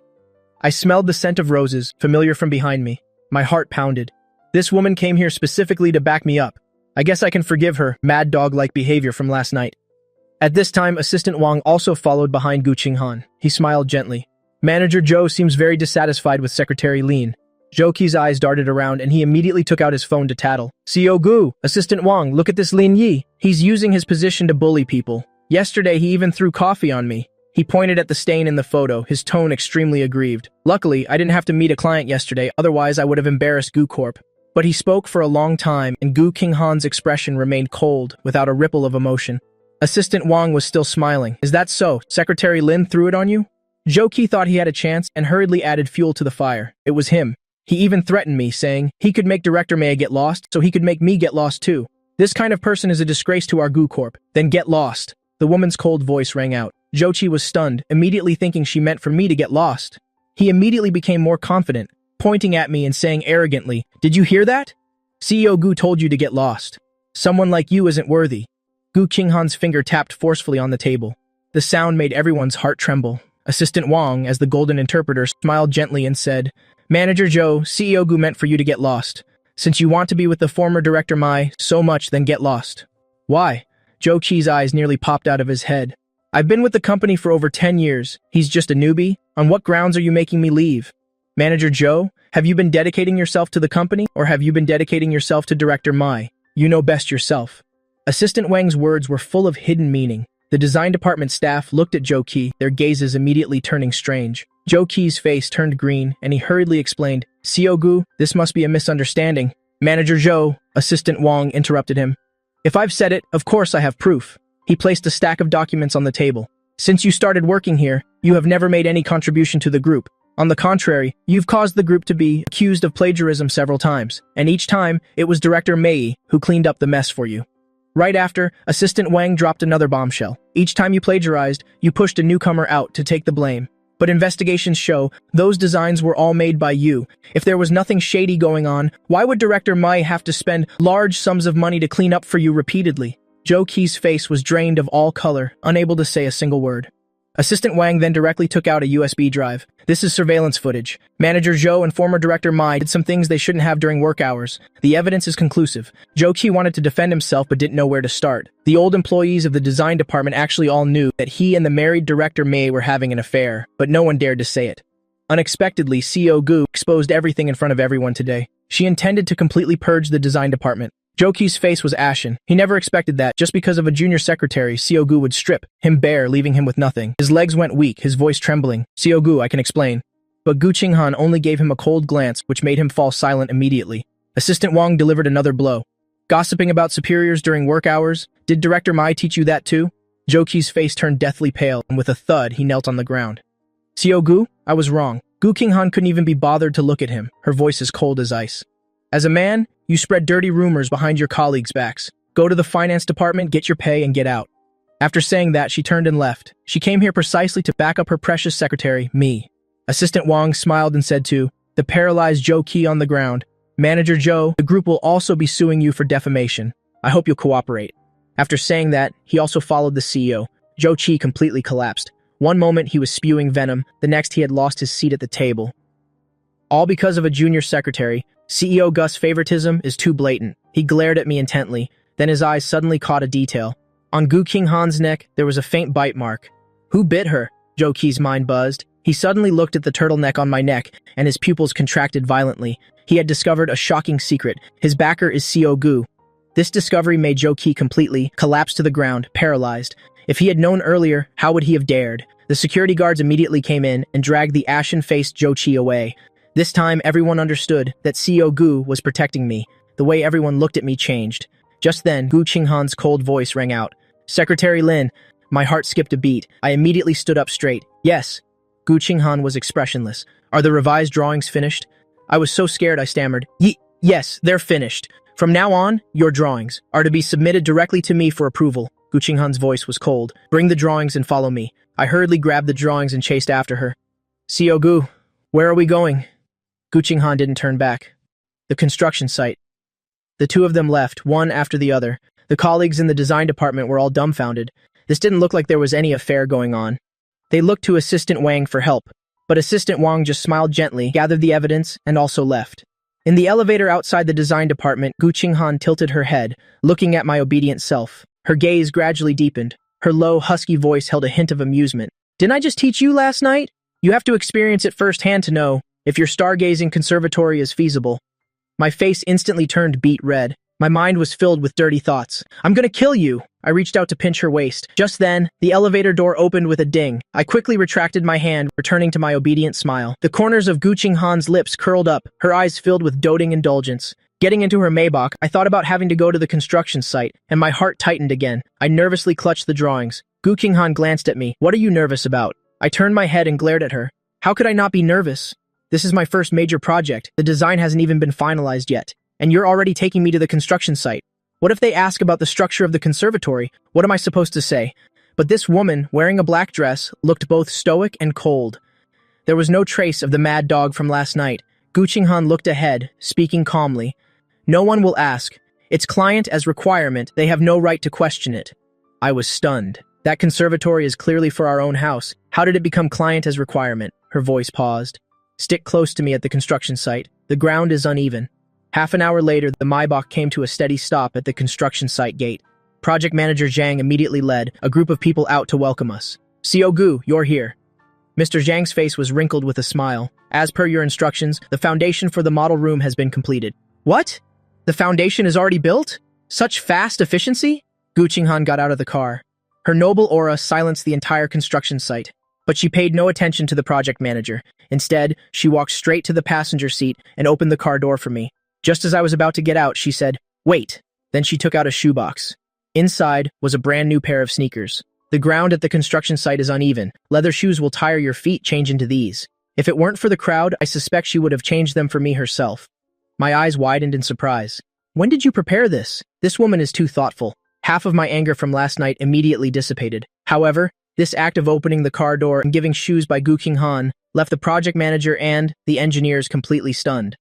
Was this still the legendary cold female CEO who was uninterested in men and only had work on her mind? Then, Gu Qinghan casually introduced me. This is Secretary Lin. He's in charge of the garden design. Project Manager Zhang muttered to himself. He's so young. What could he know about design? But on his face, he was all smiles. After all, seeing CEO Gus' attitude, who would dare to be neglectful? He hurriedly had someone bring a safety helmet, but just as I reached out to take it, a slender, fair hand was a step faster. Let me. Gu Qinghan stood in front of me and raised her head to put it on for me. The distance between us instantly closed. The cold rose scent, so familiar on her, mixed with the smell of dust, making my heart skip a beat. The woman's movements were very slow, her slender fingers threaded through the buckle. Click! Her voice dropped very low, only audible to the two of us. The helmet is a bit big. It makes your face look smaller. So handsome. In front of so many people. My heart skipped a beat. I panicked and took a step back to create some distance, but Gu Qinghan just narrowed her eyes slightly and then looked at Project Manager Zhang. Her tone returned to its usual coldness. Lead the way. Following the cold female CEO on her site inspection, she only spoke calmly to me. Follow me. I hurried to follow, but this construction site was full of uneven steel bars and cement. I stumbled along and was quickly out of breath. Unexpectedly, Gu Qinghan, who was walking ahead, suddenly stopped. Her voice was cold. This is an inspection. If we walk this fast, how can we inspect anything? Immediately, everyone slowed down to match my pace. Then, project manager Zhang pointed to an empty plot of land. "Xiao Gu, this is the area for the conservatory." Gu Qinghan took the drawings from my hand and pointed. "Install double-layered soundproof glass here, and the fingerprint lock must be imported from Germany, the highest security level." Project manager Zhang was stunned on the spot. "CEO Gu, does a conservatory need to be built like a panic room?" As soon as I heard that, my face flushed red, because I remembered the scene last night when she pulled me along to experience it. But Gu Qinghan's expression didn't change. She said seriously, "Client A likes peace and quiet to read and doesn't want to be disturbed." My face turned even redder. "Reading? You clearly want to." Just then, we reached a slope. Project manager Zhang had just reminded me to watch my step. I was looking down at the drawings when a plank under my feet suddenly came loose. I screamed as my body immediately lost its balance, falling straight into the mud pit beside me. In the nick of time, an arm suddenly reached out and pulled me back. My whole world spun as I crashed into a familiar embrace. My nose hit the sash of her dress and the pain made me gasp. My face turned pale with fright as I clung tightly to her clothes. "You scared me to death." That plank was loose, but she just looked down and lectured me in a slightly serious tone. "Watch where you're going when you walk. Being careless on a construction site is irresponsible to yourself." But her hand holding me was gripping very tightly. I moved my ankle and winced in pain. I think I twisted it. A second later, Gu Qinghan's expression darkened. "This counts as a work-related injury. The garden of this project still needs Secretary Lin to oversee it." Leaning against her, hearing this absurd explanation, I almost burst out laughing. I quickly lowered my voice and pinched her chest. "So many people are watching, let go quickly." But she tightened her arm, warning in a low voice. "Don't move. If you move again and fall into the mud pit, I won't care about you." She supported me all the way back to the car. The car door closed, blocking all lines of sight. She immediately took hold of my ankle and carefully removed my shoe and sock. I reflexively tried to pull my foot back, but she held it firmly. Her fingertips gently pressed on the swollen area. "Does it hurt?" I nodded. "It hurts." She poked my forehead. "Not even bothering to watch your step at a construction site. This is a lesson." She poured the bottle of medicated oil that the engineer bought into her palm, warmed it up, and placed it precisely on my swollen ankle. With just the right amount of pressure, she began to massage it. I wrinkled my nose at the pungent smell of the oil, but looking at her serious side profile, I still whispered one word. "Thanks." Unexpectedly, Gu Qinghan's movements paused, and she looked up at me. Her thin lips curved slightly. "Thank me? A verbal thank you isn't sincere enough." I was immediately speechless. "Give this woman an inch and she'll take a mile." I pouted and gave her a peck on the cheek, but she just chuckled softly. "Is that all?" I lifted my head. "Of course, a kiss from this young master is priceless." As I finished, a glint appeared in her deep eyes. Her fingers tightened slightly, placing my foot on her chest. The warm, tingling sensation felt like an electric current running through me. My earlobes immediately burned red. I wanted to pull my foot back, but I couldn't move. I only heard her voice drop slightly, her dark gaze making one's heart race. "Don't move. I need to rub it more." A second later, she poured more medicated oil and warmed it up. But this time, the pressure she applied was suddenly stronger. I cried out in pain. "Gu Qinghan, you're taking personal revenge under the guise of work," she warned again in her husky voice. "Endure it. If I don't rub it out, it'll swell up like a pig's trotter tomorrow." However, seeing my expression, her movements became gentler. Her fingertips rubbed in small circles, bit by bit, on my soft skin. Then, she gave a dangerous smile. "Darling, I think if you really want to thank me, you should switch to a more sincere method." I knew with one look that this fox was about to act up again. I immediately sat up straight, my eyes wide. "Don't you dare do anything funny. Project manager Zhang and the others are still outside." But she just reached out and pressed the button next to the armrest. Whoosh! The car windows were immediately covered in a black tint. The light suddenly dimmed. I was stunned. Isn't this just plugging your ears while stealing a bell? A man and a woman alone, and now the car windows are covered. Isn't this just telling everyone that we're doing something improper in the car? She then slowly took out a wet wipe and elegantly cleaned her fingers. That noble gesture sent shivers down my spine. I had a dangerous premonition and tried to scoot towards the car door to escape. But just as I reached the door, she held me back. A second later, my whole body was pressed against the car door with no way out. "Gu Qinghan?" I was angry like a little puppy, my claws scratching at her face, but she grabbed my wrists and wrapped her arms around me, pulling me into her embrace. Her voice was enchanting. "Darling, you know we're at a construction site, but who was the little fool just now, who dared to be so careless on such rough terrain?" I felt guilty and tried to argue. "I was looking at the drawings. That's called being professional." "Professional?" The woman chuckled softly, her finger slowly tracing my lips. "So professional that you twisted your ankle." I glared at her and opened my mouth to bite her finger, but she didn't dodge, letting me bite. Her eyes suddenly darkened like swirling ink. The smile on her thin lips held a deeper meaning. If Secretary Lin is so professional, then of course I, CO Gu, must also be a little professional. For example, by rewarding your professionalism. As she finished, the woman's lips pressed down on mine. All my resistance was swallowed. She looked at my swollen red lips, and her eyes suddenly darkened. Her voice was unbearably husky. "You seductive little puppy." Then she leaned down and pecked my lips once more. "I'll deal with you tonight." This was a construction site. She wouldn't dare do anything to me. The inspection ended smoothly. After lunch, we returned to the company. As soon as the car stopped in the underground parking lot, I adjusted my clothes and was about to open the door. A slender hand suddenly grabbed mine. "Don't move." I turned my head back.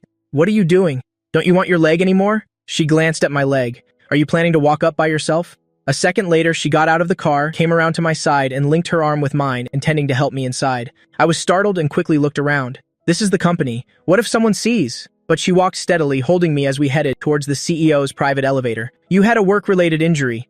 As your boss, it's perfectly reasonable for me to care for my subordinate." "Reasonable my ass." I reached out and pinched her cheek, deliberately teasing her. "Aren't you afraid that the male employees in the company, upon hearing that you take such good care of those with work-related injuries, will line up to get injured?" She tilted her head, her thin lips catching my mischievous finger. My finger instantly burned. "Then I can only tell them," she said seriously. "Only Secretary Lin alone gets to enjoy this special privilege." I bared my teeth and put both hands around her neck. "You dare." Just then, a business van suddenly pulled up beside us. Several senior managers from the marketing department got out of the car at the same time. I was so scared I immediately pulled my hands back. With a thud, I buried my head in her chest and even pulled at her suit jacket to try and hide my face. "Hide me, quick, hide me." Unexpectedly, as soon as those managers got out, they saw this explosive scene. Their CEO Gu, who was uninterested in men.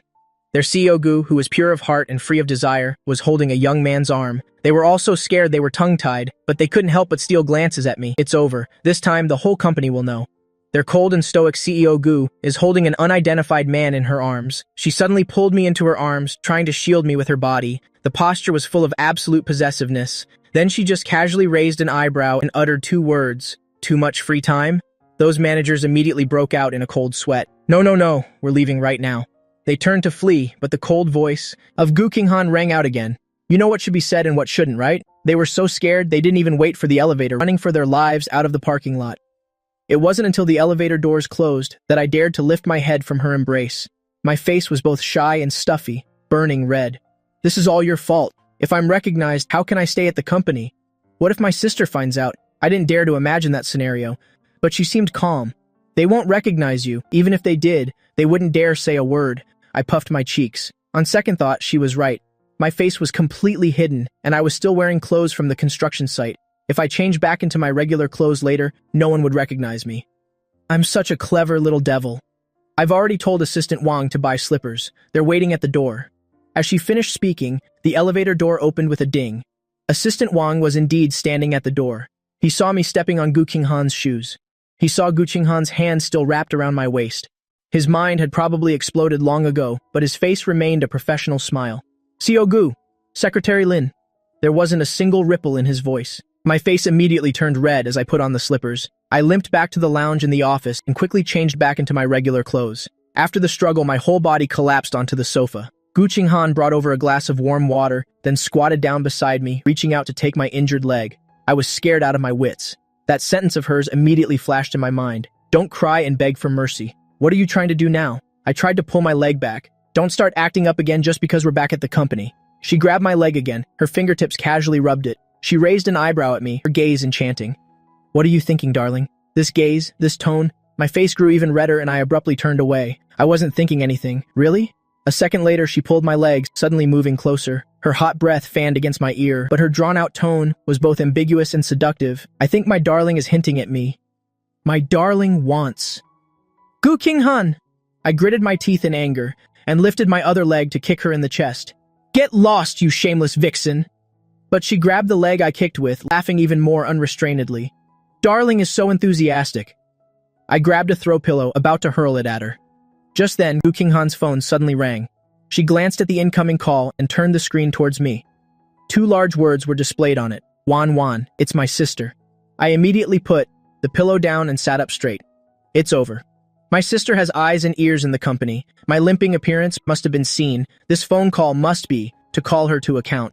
As expected, as soon as Gu Qinghan answered the call, before she even put it on speaker, my sister's piercing roar came through. Gu Qinghan, you bastard, I entrusted my brother to you, and you made him move bricks at a construction site. You broke my brother's leg. I'm going to kill you. This is definitely going to cause a huge scene. I was just about to explain that my leg wasn't broken, but Gu Qinghan spoke calmly into the phone. Wan, calm down. Calm my ass. My sister was furious. If my brother's leg is scarred, it'll tear down your construction site. I'm coming to pick up Xiao Yi and take him home right now. Anyone who wants to work at this damn company can have the job. I'm doomed. My sister has really lost it. I hurriedly reached out to Gu Qinghan, wanting to explain myself, but she spoke into the phone with two impartial words. No. My sister's voice rose again. I'm taking my brother. How dare you say no? He's still working. Leaving now would be considered abandoning his post. Gu Qinghan! My sister slammed the table angrily. My brother's leg is about to break, and you're still making him work? You're a real exploiter.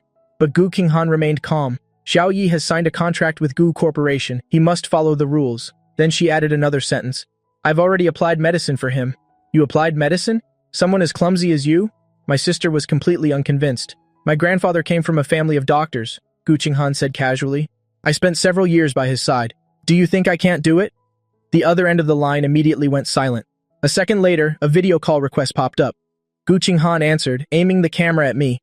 I quickly hugged a cushion and softly called out to my sister. My sister leaned close to the camera, examining me carefully. Confirming I wasn't crying, she breathed a sigh of relief. Let me see your leg. Gu Qinghan turned the camera towards my ankle. I quickly wiggled my toes. Sis, I'm fine now. It's just a little sprain. It'll heal quickly. My sister looked at the swollen ankle on the screen, her face contorting with heartache. Still saying it's fine? It's swollen like a pig's trotter. My sister immediately wanted to turn back. Xiao Yi, let's quit this job. It'll support you for life.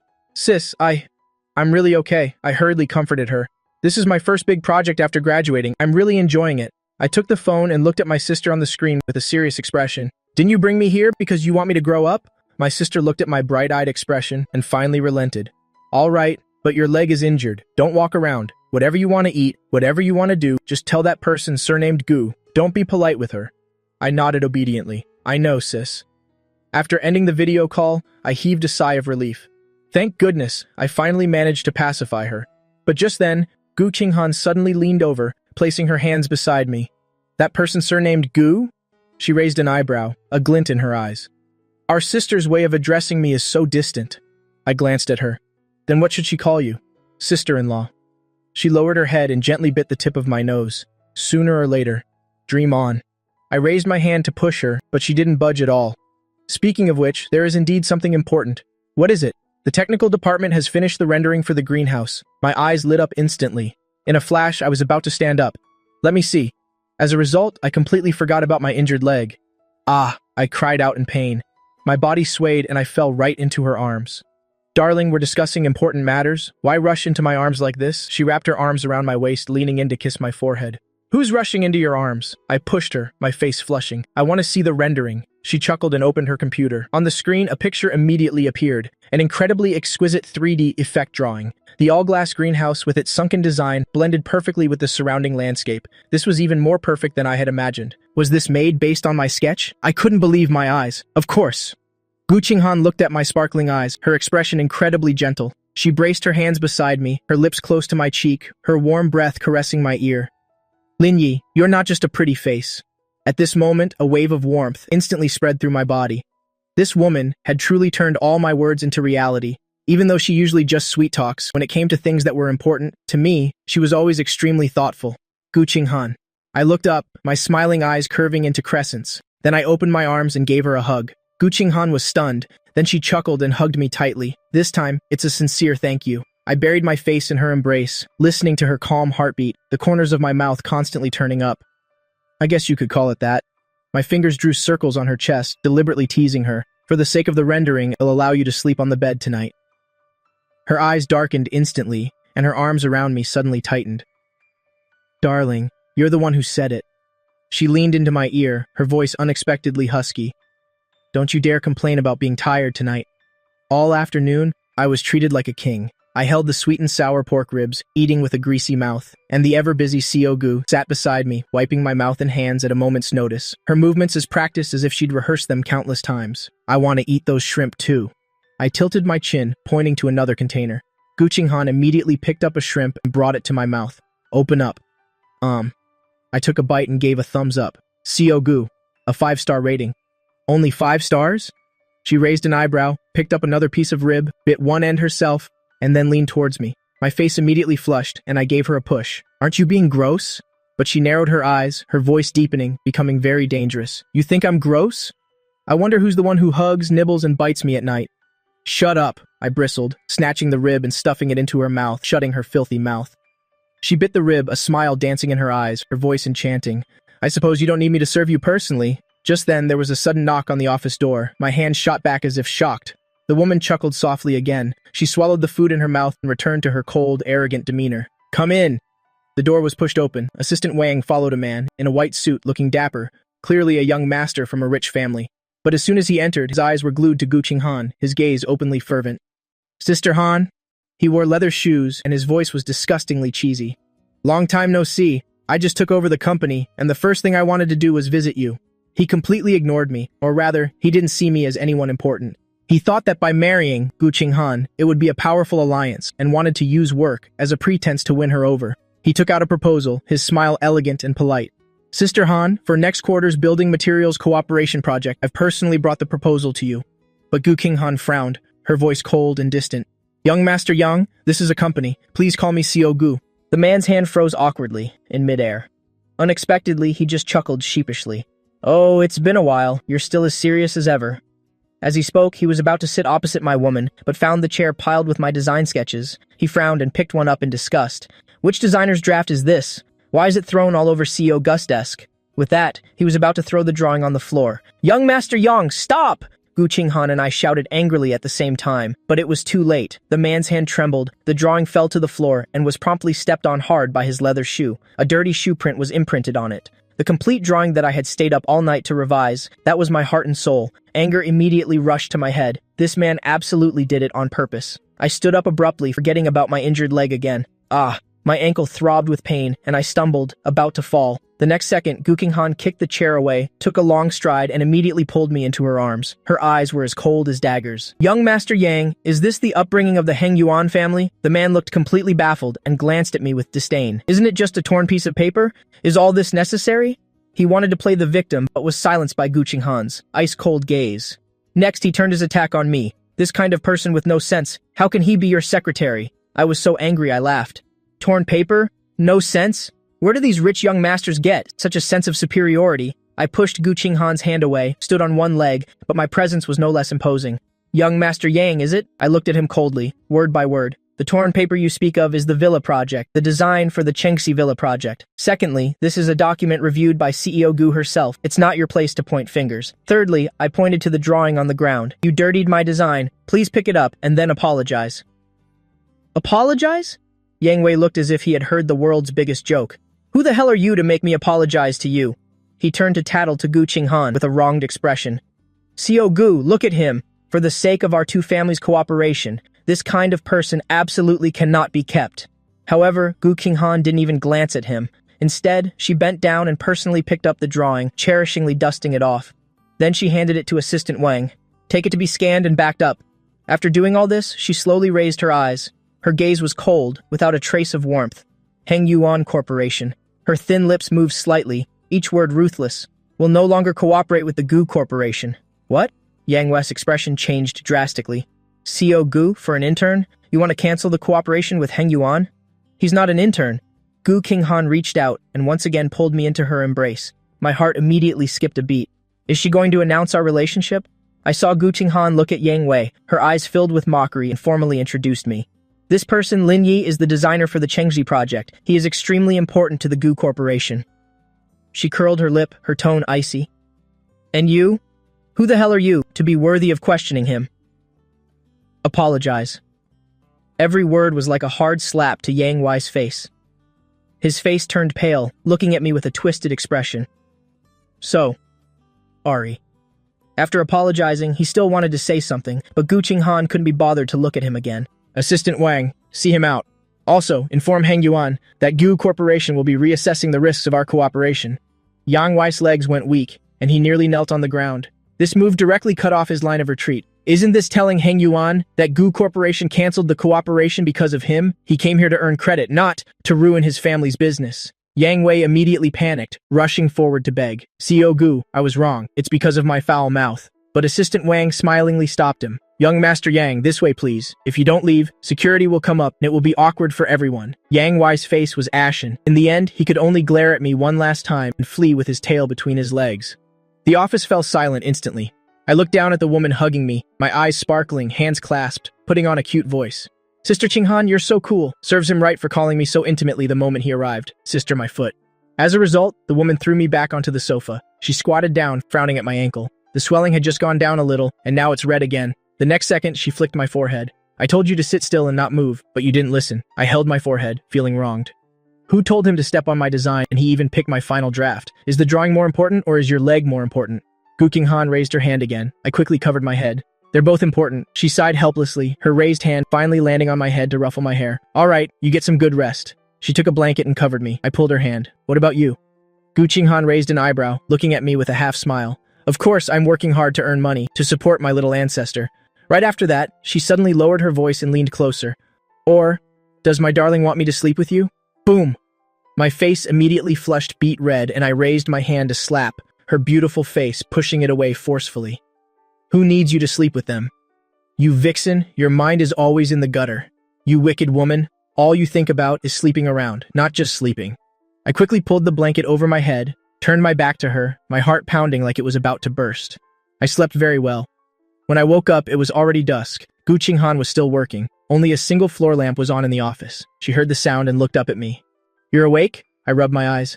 "What time is it?" She put down her pen and walked over. 7 o'clock. "Hungry?" "A little." She extended her hand. "Come, I'll take you to eat." I immediately grabbed the blanket to cover myself. "No, there are still employees working overtime. I can walk by myself. If you help me out, I'll be on the company's front page tomorrow." But seeing my insistence, Gu Qinghan agreed decisively. "Fine." The next second, she turned her back to me, bent slightly, her sturdy back facing me. "Then I'll carry you on my back." I was stunned. She even threatened me. "Get on, or I'll carry you in my arms." This woman gave me absolutely no choice. Either way would be embarrassing if seen. I had no choice but to let her carry me on her back, my every breath filled with the pleasant, cool cedar scent from her. I couldn't help but nuzzle against her. "Gu Qinghan, you're so good to me." Carrying me steadily, her deep, husky voice held a hint of a smile. "This is considered good? Then tonight, wouldn't my service move you to tears?" I was immediately speechless. Does she have no shame? I'm a patient, and she's talking about being moved to tears. This vixen. Luckily, the top floor was empty, and I secretly breathed a sigh of relief. But Gu Qinghan sensed it. So tense. The warmth on her hands made her heart flutter. Of course I'm tense. I hurriedly warned her. "My sister has spies in the CEO's office. If she finds out, she won't just destroy your construction site, she'll destroy you too." But she seemed nonchalant. "So what if there are spies? As her good sister, taking care of her little brother a bit, what's the problem?" I was furious. This person completely misunderstands my sister. Unexpectedly, she suddenly let out a soft chuckle and spoke ambiguously. "What if my future sister-in-law finds out that I was long ago eaten clean by her precious darling?" Boom! My mind exploded. I suddenly reached out to cover her mouth. Shut up, shut up. If you say any more nonsense, I'll assassinate you." Just then, the elevator arrived. With a ding, the doors opened. Terrified, I quickly buried my head in her neck. "Please don't let there be anyone." Instead, a low chuckle rumbled from the woman's chest, making me go numb. "My little darling, are you trying to suffocate me?" I pinched her. Luckily, the parking garage was quiet. I quickly pointed to the Maybach not far away. "Quick, run over there." But just then, a series of footsteps suddenly echoed. Immediately after, the gossiping voices of two men grew closer. "Are you serious? CEO Gu, for that new little secretary, rejected Heng Yuan?" 100% certain. I also heard CEO Gu has a boyfriend, a male university student. I froze. We're done for. I quickly patted her shoulder. "Let go, quick, they're coming. If they see us, the rumor that CEO Gus' boyfriend is Secretary Lin will become true." Unexpectedly, not only did Gu Qinghan not let go, she even used her strength to shift me from her back to her front. She leaned in, shielding me with her body, her hot breath fanning my ear. "Shh, don't make a sound. Be careful not to get caught." That ambiguous sound immediately made my cheeks burn, my heart pounding like a drum. The deadly thing was, the two administrative employees who were gossiping about her had just walked around the front of the car, less than 5 meters away from us. If they just turned around, they would see their CEO Gu pinning me into a corner. I was so tense I held my breath, burying my head, not daring to move. But just then, Gu Qinghan, this detestable woman, turned her head and kissed my blushing earlobe. That wet touch made my eyes fly open. At a time like this, she still dares to tease me? What if we get caught? I was so angry I gritted my teeth, wishing I could bite a hole in her. Not until those two had driven far away did I feel like I could breathe again. My entire body went limp, and I immediately went soft in her arms, my back covered in a cold sweat. The next second, I couldn't hold it in anymore. "Gu-King-han, you did that on purpose, ill." I opened my mouth and bit down hard on her shoulder. "How dare you scare me? You'll bite you to death." But not only did she not dodge, she even chuckled and asked me, "Wasn't it exciting?"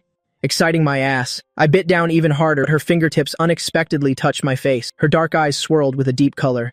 "Darling, don't you think this feeling of possibly being discovered at any moment, it's a secret only we know?" She suddenly lifted my chin, her fingertips caressing my lips. "Does it make one even more addicted?" I admit that after that moment of panic, it was truly a kind of pleasure from being possessed. But I refused to admit defeat verbally. "Pervert?" She smiled even more deeply, the corners of her eyes stained with lust. "I can be even more perverted, baby. How about we try it outside next time?" "Ah, you damn pervert. Back off, back off, back off." I felt like my ears were no longer pure, and my entire face was so red it felt like water could drip from it. I immediately placed a hand on her face. "You damn pervert, don't be in heat all the time." As a result, she gently bit the hand I'd placed on her face. "But baby, the only object of my lust is you. That's it. I'm really about to go crazy. How can this woman be so lustful and flirtatious?" Luckily, she didn't continue, but pushed me straight into the car. "Naughty kitten, your wife is taking you to eat." I curled up in the passenger seat, my cheeks still burning, and angrily turned my head to look out the window, showing her the back of my neck. The restaurant was an extremely private family-style eatery. Gu-King-han pulled out a chair for me. This place was indeed quiet, with no one to bother us. But as soon as I sat down, my phone suddenly vibrated once. It was a WeChat message from my biological sister. I opened it to see a photo of an antique corridor with red lanterns, a rockery, and a distinctive waterfall. My hand trembled, and the phone almost fell into the soup bowl.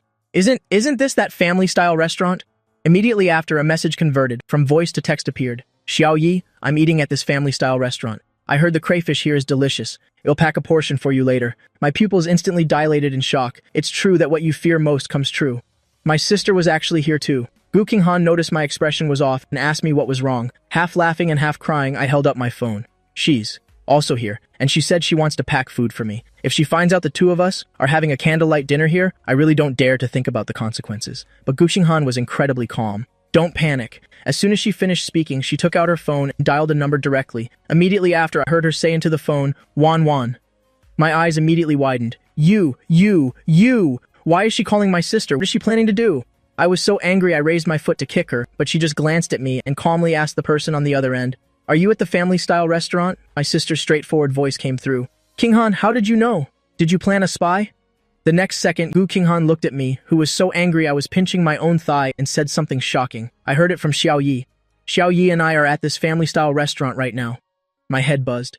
What is this flirtatious peacock trying to do? She actually sold herself out. My sister was clearly stunned too. "You two are here too? Just the two of you?" Hearing this, my heart immediately leaped into my throat, but Gu-King-han's expression didn't change at all. "Yeah, just the two of us." Humph. My hand went straight to pinch the inside of her thigh. I glared at her fiercely. If she dared to say one more wrong word next time, it won't just be her leg that gets pinched. Unexpectedly, she understood my warning, but her expression darkened slightly. She moved the phone a little further away, lowered her eyes to meet my threatening gaze, and her lips silently mouthed two words, "Go ahead and pinch." My face instantly flushed bright red. This damn woman was truly insane to the extreme. I threatened her, and she still managed to get turned on.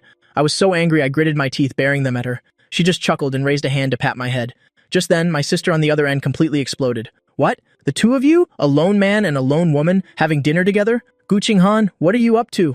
Are you trying to go behind my back to take my brother out to eat? Which room are you in? Answer me now." I used my eyes to accuse her. "See? You're in trouble now. Serves you right for being a flirt." But Gu-King-han wasn't flustered at all. She comfortingly patted my head and calmly spoke into the phone. "Wan Wan, I'm just following your teachings, that if he works overtime too late, I have to compensate Xiao Yi well." My sister's agitated. Yelling suddenly stopped. A few seconds later, she coughed awkwardly, mumbling to hide her embarrassment. But just as she was about to hang up, a clamor of voices suddenly erupted from her side. "Wan Wan, your brother is here too? What a coincidence, since it's such a coincidence. We have to have a meal together. That's right. Lin, you just started working. We haven't even celebrated yet." Those chirping sounds came through clearly to my ears. My sister on the other end kept refusing, but it was clear she was being pressured with no way out. In the end, she could only sigh. "King-han, since you two are already here, so let's all get together." Gu-King-han looked at me and I pursed my lips. To be honest, I didn't want to go, my sister's friends. When they drink, they tend to run their mouths. I don't really like that kind of scene. But in this situation, refusing would be too pretentious. Just as I was hesitating, the hand on my head gently stroked it. She mouthed, "If you don't want to go, we won't go." I shook my head, then nodded again. She understood my meaning and said casually into the phone, "Okay, which room?" After hanging up, she saw me pouting and sighing and bent down to hug me. I quickly stopped her. We really couldn't hug this time. It wouldn't be good if they saw us. So she supported me, and we limped towards my sister's room. Opening the door, the smell of alcohol hit me in the face. My sister was the first to rush over, taking me from Gu Qinghan's hands. Then she nudged her with an elbow and lowered her voice. "Qinghan, help me keep an eye out. Those vixens have ill intentions." In my sister's eyes, apart from Gu Qinghan, all other women are seductresses. Gu Qinghan tilted her head to look at me, curled her lips, and hummed softly. Immediately after, a group of people saw me and immediately surrounded me enthusiastically. "Brother Lin Yi, long time no see. Brother Lin Yi, you've gotten even more handsome." When they saw me limping, they immediately questioned Gu Qinghan. "Director Gu, why didn't you take good care of our brother Lin Yi?" My sister immediately sat me down between herself and Gu Qinghan, the two of them like two guardian deities, not giving outsiders a single chance. Just then, a rich young master raised his wine glass. "Come on everyone, let's toast brother Lin Yi. Congratulations on your new job." I was fumbling when a slender, fair hand reached out. It was Gu Qinghan. She took the wine glass from in front of me and casually raised it towards everyone. "Xiao Yi's leg hasn't healed. He can't drink." Her voice was cold, allowing no refusal. "I'll drink this glass for Xiao Yi." After speaking, she tilted her beautiful swan-like neck slightly and downed the drink in one go, an incredibly alluring gesture. The room immediately erupted in cheers. "Wow, Director Gu is so protective. Director Gu is so magnanimous." Gu Qinghan put the glass down, her fingertips caressing the rim, and she tilted her head to look at me. In her gaze, there was a hard-to-detect trace of doting. A bit of sweetness rose in my heart, and I tilted my head slightly to look at her. The temperature in the room was a bit high, and she actually raised her hand to unbutton her shirt in front of me. The top few buttons of her dress, revealing a glimpse of her pale collarbones. My heart beat faster, and I secretly glanced at my sister, seeing that she was talking to a server. So I secretly reached my hand under the table and nudged her leg. Gu Qinghan's expression remained unchanged, but the hand resting on her thigh accurately caught mine, gave it a light squeeze, a brief touch before letting go. It felt like an electric current ran through me, making my heart skip a beat, and I hastily pulled my hand back. This secret thrill was truly deadly, and no one noticed any of it. My sister even placed a glass of milk in front of me and gave Gu Qinghan a thumbs up. Good sister. In her eyes, with a good sister watching out, what seductress would dare approach her brother? She happily raised her glass, telling her sisters to take good care of me in the future. Everyone said that anyone who dared to bully me would be picking a fight with them. Just then, the room door was suddenly pushed open. Sorry, I'm late." A clear, vibrant voice rang out. I subconsciously looked up.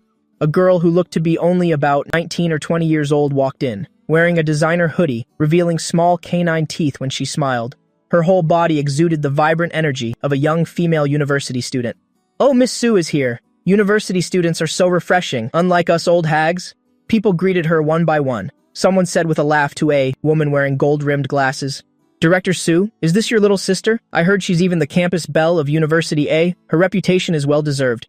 But the girl named Su Qingshui, her gaze was fixed directly on me. The next second, she picked up her wine glass, strode over with her long legs, and actually plopped down, right in my sister's seat. Coincidentally, my sister had just stepped out onto the balcony to take a call. "Hi there." She rested her chin on her arms, which were draped over the back of the chair, her bright eyes sparkling at me like a kitten's. "My name is Su Qingshui. I'm a student at University A. This junior is way too forward. And besides, this blatant, direct attack, who could withstand it?" She blinked her eyes and gave a refreshing laugh. "I've seen you on the alumni wall. You're 10,000 times more handsome in person than in the photo." I nodded politely. She smiled even more sweetly, her small canines peeking out. She was too close to me, so close that I could smell the scent of sunshine on her. Someone next to us joked, "Miss Su, if Sister Wan sees you hitting on her brother, she'll tear you to pieces." Unexpectedly, Su Qingshui paid no attention at all and even waved over a server. "Change his drink to a hot coconut milk." I frowned slightly. This girl isn't just a smooth talker, she's also quite considerate. I smiled at her, and she actually stared, mesmerized, the tips of her ears turning red. Immediately after, she suddenly lifted the hem of her hoodie, revealing her waist. "Brother, I got scraped a little while dancing just now. It hurts a bit."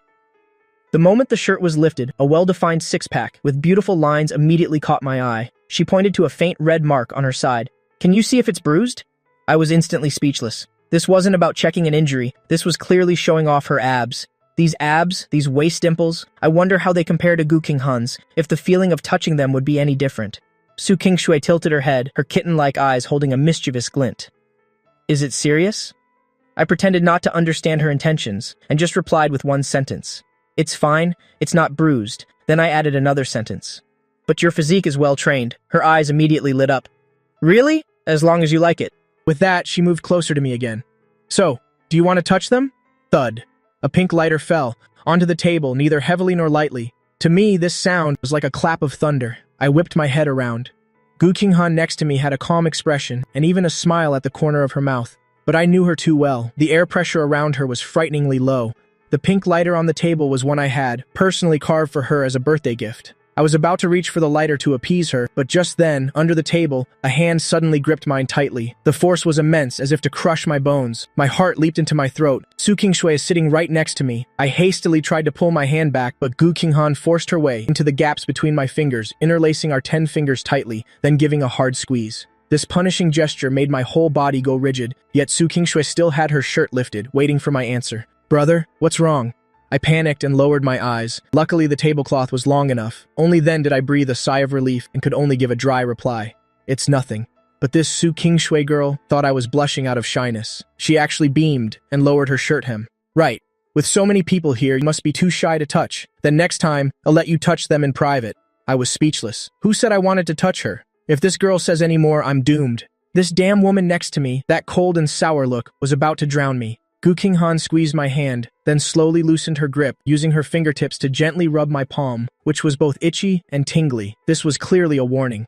Just then, Su Qingshui suddenly took out her phone, revealing her small canines with a radiant smile. Brother, let's add each other on WeChat. Next time we're back at school, I'll save you a spot and treat you to a meal. I looked at the QR code in front of me, just wanting to get rid of her quickly. So I picked up my phone and nodded, but as soon as I opened WeChat, a sharp pain suddenly shot through my palm. This crazy Gu Qinghan actually scratched my palm fiercely. That numbing sensation immediately spread throughout my body. I shuddered and the phone slipped right to the floor. Brother, what's wrong? Su Qingshui immediately bent down to pick it up, but Gu Qinghan turned her head away, pulled out a wet wipe, her voice devoid of any emotion. If your hand is slippery, wipe it.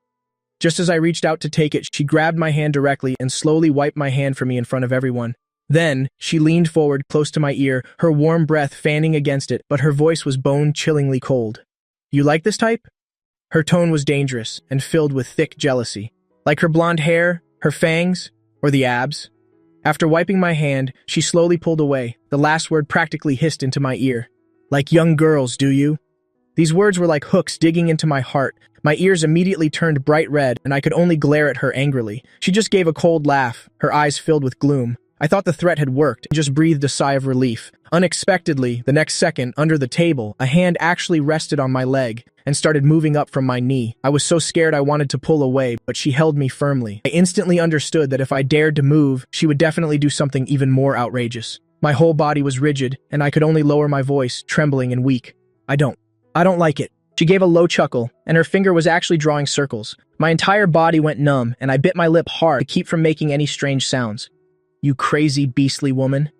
Brother. Su Qingshui seemed to notice something was wrong, her gaze shifting between us. Just then, I heard Gu Qinghan's calm voice by my ear. Miss Su, your senior here has low blood sugar. Could I trouble you to go next door and buy a strawberry gâteau? As soon as Su Qingshui heard that, she immediately ran out. Okay, brother, wait for me. As soon as the girl left, I couldn't hold it in anymore and widened my eyes, glaring at her fiercely. Can you let go now? But Gu Qinghan's pupils suddenly constricted, a flame instantly ignited in the depths of her eyes, and her voice became terribly hoarse, dropping very low. Baby, if you don't like young girls, then what were you looking at just now? As soon as she finished speaking, she actually grabbed my hand and suddenly pressed it against her own stomach. Through the layer of her shirt, her flat, firm stomach was scorching hot. I felt like I had been burned and immediately wanted to pull my hand back, but she held it fast. Weren't you just staring at that girl's abs for a long time? She gritted her teeth by my ear. What's so great about looking? How about you feel it and see? She laughed coldly, guiding my hand slowly downwards.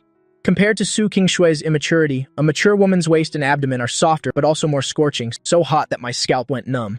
Weren't you mesmerized looking at that girl's, and even wanted to add her on WeChat? Feel whose you like better. That last word left me dizzy. My whole body felt like it was on fire.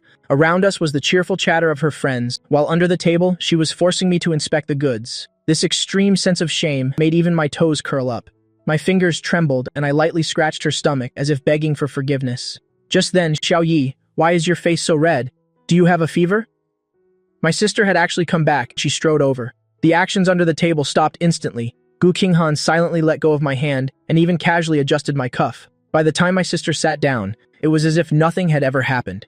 Gu Qinghan even spoke up casually. He probably got flustered by the abs of Miss Su from the Su family. My sister was still a bit dazed, but after she processed it, she slammed the table. "Where's that damn Su Qingshui?" Gu Qinghan calmly replied. "To curry favor with your brother, she went to buy a gâteau." My sister's face turned green with anger. "Let's see if I don't beat her into a gâteau." I looked at Gu Qinghan's serious expression. This woman really knew how to shift the blame onto others. Then she stood up directly and pulled me up with one hand. "Xiao Yi is a little milk drunk. They'll take him outside to get some fresh air." "Milk drunk?" she said. "I was drunk on Su Qingshui, drunk on the milky scent of that little milk kitten." My sister actually believed it, nodding dazedly. And just like that, I was led away by Gu Qinghan right in front of my own sister.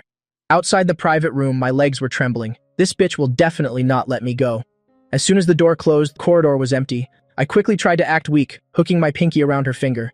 "Gu Qinghan, I think if I act weak now, it might still be salvageable." But just as I opened my mouth, she pulled me directly into her arms. Under the dim lights, the woman's face was gloomy, and my breath was filled with the scent of cedarwood, the cool, rich scent on her body. "What did you bring me here for?" But before I could finish my sentence, she lifted me up and placed me directly on the high windowsill. My feet were immediately dangling, and there was nothing behind me. This feeling of not being able to control my center of gravity made me panic instinctively. I reflexively wanted to grab the window frame, but she grabbed my wrist tightly. Right after, Gu Qinghan moved closer, her tall figure squeezing between my legs, her hands braced on either side of me, trapping me completely within her embrace. She called my full name again, Lin Yi. Her voice was husky, carrying a seductive ambiguity. "Since you like looking at abs so much, then stay here and look your fill." It felt like a current ran through my entire body and I trembled violently. "Gu Qinghan, no, not here." But before I could finish speaking, my lips were completely blocked by hers. However, this kiss wasn't fierce, not rushed, but more like it was cleansing something. She wanted to erase, little by little, the smile from the corner of my lips, wanting to use her scent to completely cover the milky taste from what someone else gave me to drink. So domineering, yet so childish. I was so deprived of oxygen that my mind went blank. I could only cling tightly to her shoulders. After a long while, she finally let me go, our foreheads touching, her thumb brushed across my lips, her voice husky. "Baby, why aren't you smiling anymore? Just now, when you were facing that little brat who hasn't been weaned, you smiled so sweetly." I puffed my cheeks and glared at her. That was just being polite. Who knew she would scoff? "You like it when others call you big brother, huh?" The next second, she pressed closer, step by step, and I was completely unable to move. She looked up at me, her tone full of threat. "Baby, do you like them young or mature?" With every word she asked, she leaned forward a little more. I was forced to lean back, and the feeling of losing my balance made me cling tightly to her neck. Tears were immediately forced out. I could only cry out my complaint. "I like you. I only like you, okay?" This answer clearly satisfied her. She asked again, "So do you still like being called Big Brother?" I hurriedly shook my head. "I don't." "Good boy." The corners of her lips slowly curled up. "So, does my baby still want to touch abs?" She mentioned abs again, and I was so scared I quickly hid my hands. I'm injured. I sprained my ankle. You can't be such a beast." Who knew she would let out a soft laugh, her gaze falling on my red, swollen ankle. "That's right, my baby's foot is still injured." Just when I thought she would let me off, she changed the subject. "So jealous it's sour, but when I saw you talking to that little milk kitten, your smile didn't look like your foot was hurting at all. That junior of yours is a gold digger. After she's done playing with you, you won't even know who you are." But the next second, Gu Qinghan's hand grasped my firm ankle, lifting my injured leg slightly, her fingertips gently rubbing the swollen area, her voice surprised. "Does it still hurt?" My whole body tingled, and I immediately pulled my leg back to protect myself. I nodded decisively. "It hurts. It hurts a lot." Who knew she would just say, "Oh!" her eyes full of teasing. "If it hurts that much, then let me massage it for you." As soon as she finished speaking, her soothing fingertips traced their way up my firm calf, just like in the private room, drawing circles on my leg. "Gu Qinghan!" I cried out in shock. Wanting to pull my leg back, she held my ankle tightly. I couldn't use any strength at all. I could only watch helplessly as she slid her long, slender hand inside my pant leg. The moment the cool air touched my skin, it was covered by her scorching palm. My whole body shivered. This wasn't massaging my ankle. This was clearly bullying. She leaned close to my ear again, her hot breath fanning over it. "What are you hiding from? Is that little milk kitten's technique as good as mine?" She pulled back, her eyes deep. "Does she know where to press to make you feel good? What's the use of just knowing how to smile foolishly?" These suggestive words, combined with her stoic expression, she was truly a degenerate disguised as an intellectual. My scalp went numb. My nails were about to dig into her skin. "Don't. This is a fire exit. Someone could come in at any time." Just then, hurried footsteps sounded in the hallway. "Brother, I brought you some strawberry cake. Where are you?" It was Su King Shui. My heart seemed to stop and my whole body went rigid. The footsteps got closer and closer, finally stopping right outside the fire exit door. Click. The doorknob was pushed down from the outside. I was so scared my mind went blank. If the door was pushed open, with me in this state, I didn't dare to imagine the consequences. Ironically, at this very moment, this vixen Gu King Han not only didn't stop, but on the contrary, got even worse. I bit my lower lip hard to keep myself from screaming. She laughed again, her thin lips pressing against my sweat-drenched temple, and spoke in an extremely low voice. "Baby, that little milk kitten is about to push the door open, isn't she? What should we do now?" My rationality instantly shattered. What do we do now? How would I know what to do? Outside, Su King Shui was still pushing the door. "Brother, are you in there?" I was so tense I couldn't breathe, clutching the hem of her clothes. Yet her expression didn't change at all. She leaned close to my ear and chuckled softly. "Beg me." I looked at the shaking door, heard the calls from outside, and could only open my mouth with a trembling voice.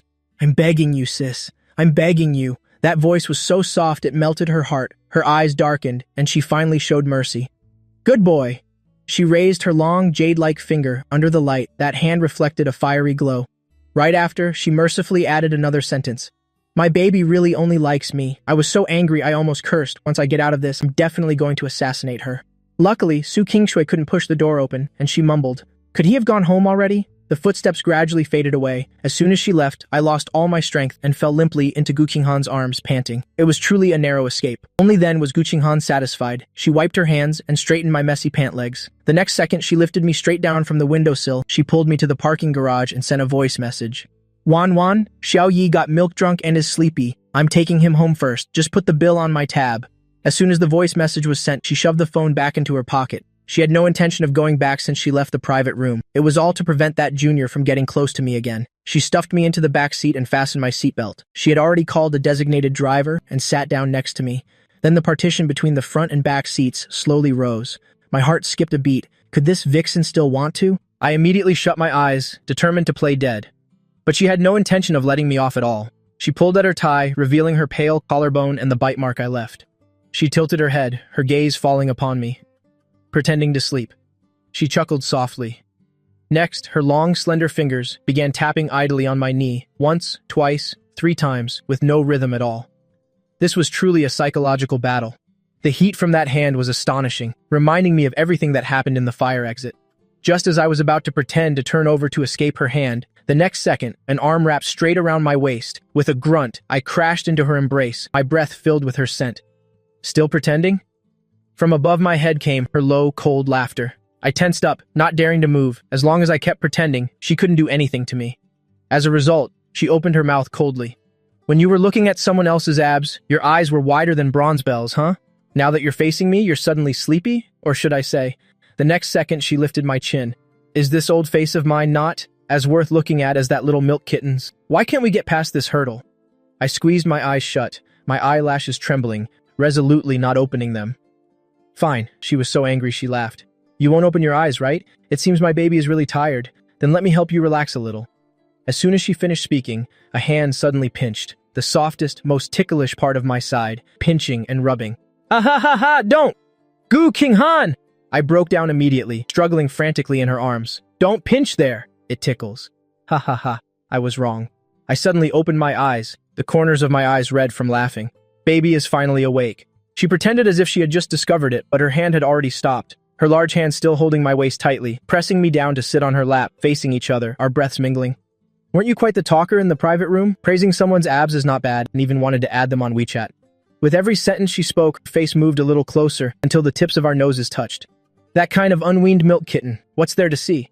My heart was pounding like thunder. I reflexively gripped her collar, my hand brushing past her collarbone, which was covered in red marks. I'm doomed, captivated by this vixen's beauty again. I shrank back and retorted in a small voice. "That's called youthful energy." She let out a cold laugh, took my hand, and pressed it against her chest. Through a layer of fabric was a woman's exquisite curve. "Are you saying that touching me doesn't feel as good as touching that little milk kitten?"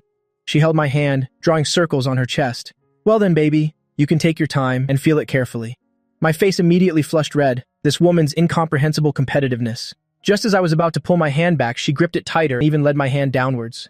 Just then, ding dong. A WeChat notification sound broke the ambiguous atmosphere. I took the opportunity to push her away, took out my phone. It was my sister. I hurriedly opened it. It was another 15-second voice message. I carefully glanced at Gu Qinghan. She was squinting, with an unhappy expression, as she stared at my phone.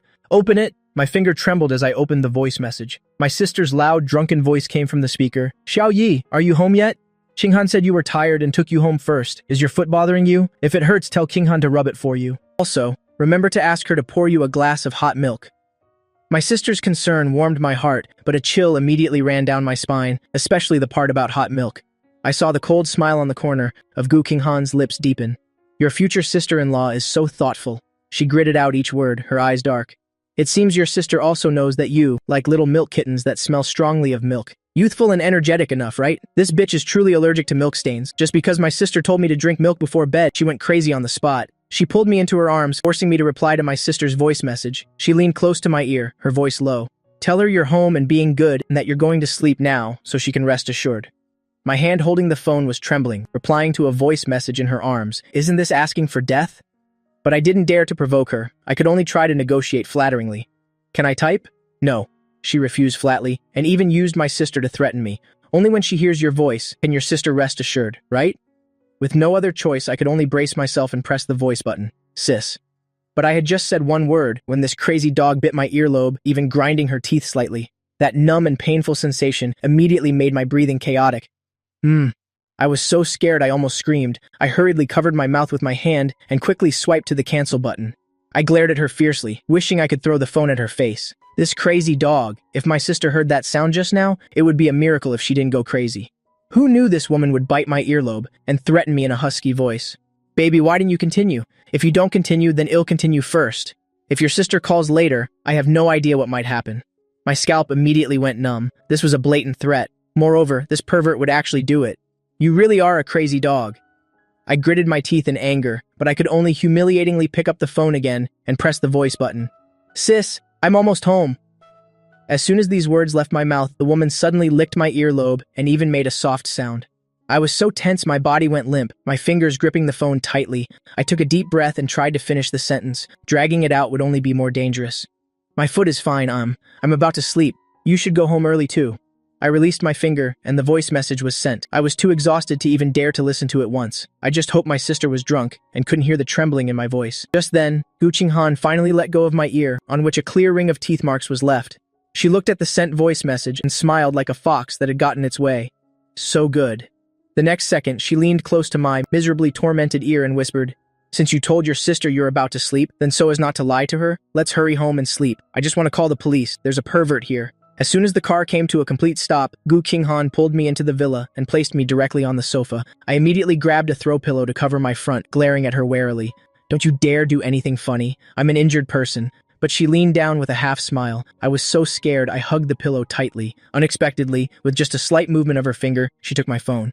What are you taking my phone for? I reached out to snatch it back. She raised her hand. I couldn't reach it at all. The injury on my foot was throbbing. Now I couldn't even stand. I'm just checking something. The woman looked down at me, the corner of her lips curling into a cold smile. Seeing if any fish slipped through the net. What fish slipping through the net? That's my privacy. Gu Qinghan chuckled softly, skillfully unlocked my phone, opened WeChat, and went straight to new friends. As expected, that fearless blonde girl, the milk kitten, still added me as a friend, with the note clearly saying, Big brother. This is Su King Shui from earlier. Big brother, again. Big brother. These two words were basically disco dancing wildly, on Gu Qinghan's last nerve. Her face immediately darkened. Big brother? She let out a cold laugh and held the phone screen in front of me, calling so sweetly. That tone sounded like it was squeezed through her teeth. I shrank my neck and hurriedly explained. I didn't add her. Someone probably sent her my contact card. This Su King Shui, she already left but is still so persistent. Who on earth did she ask to get my WeChat? I'm doomed. Gu Qinghan let out a cold laugh. Her finger tapped on the screen. Decline. Then she tapped again. Add to blacklist.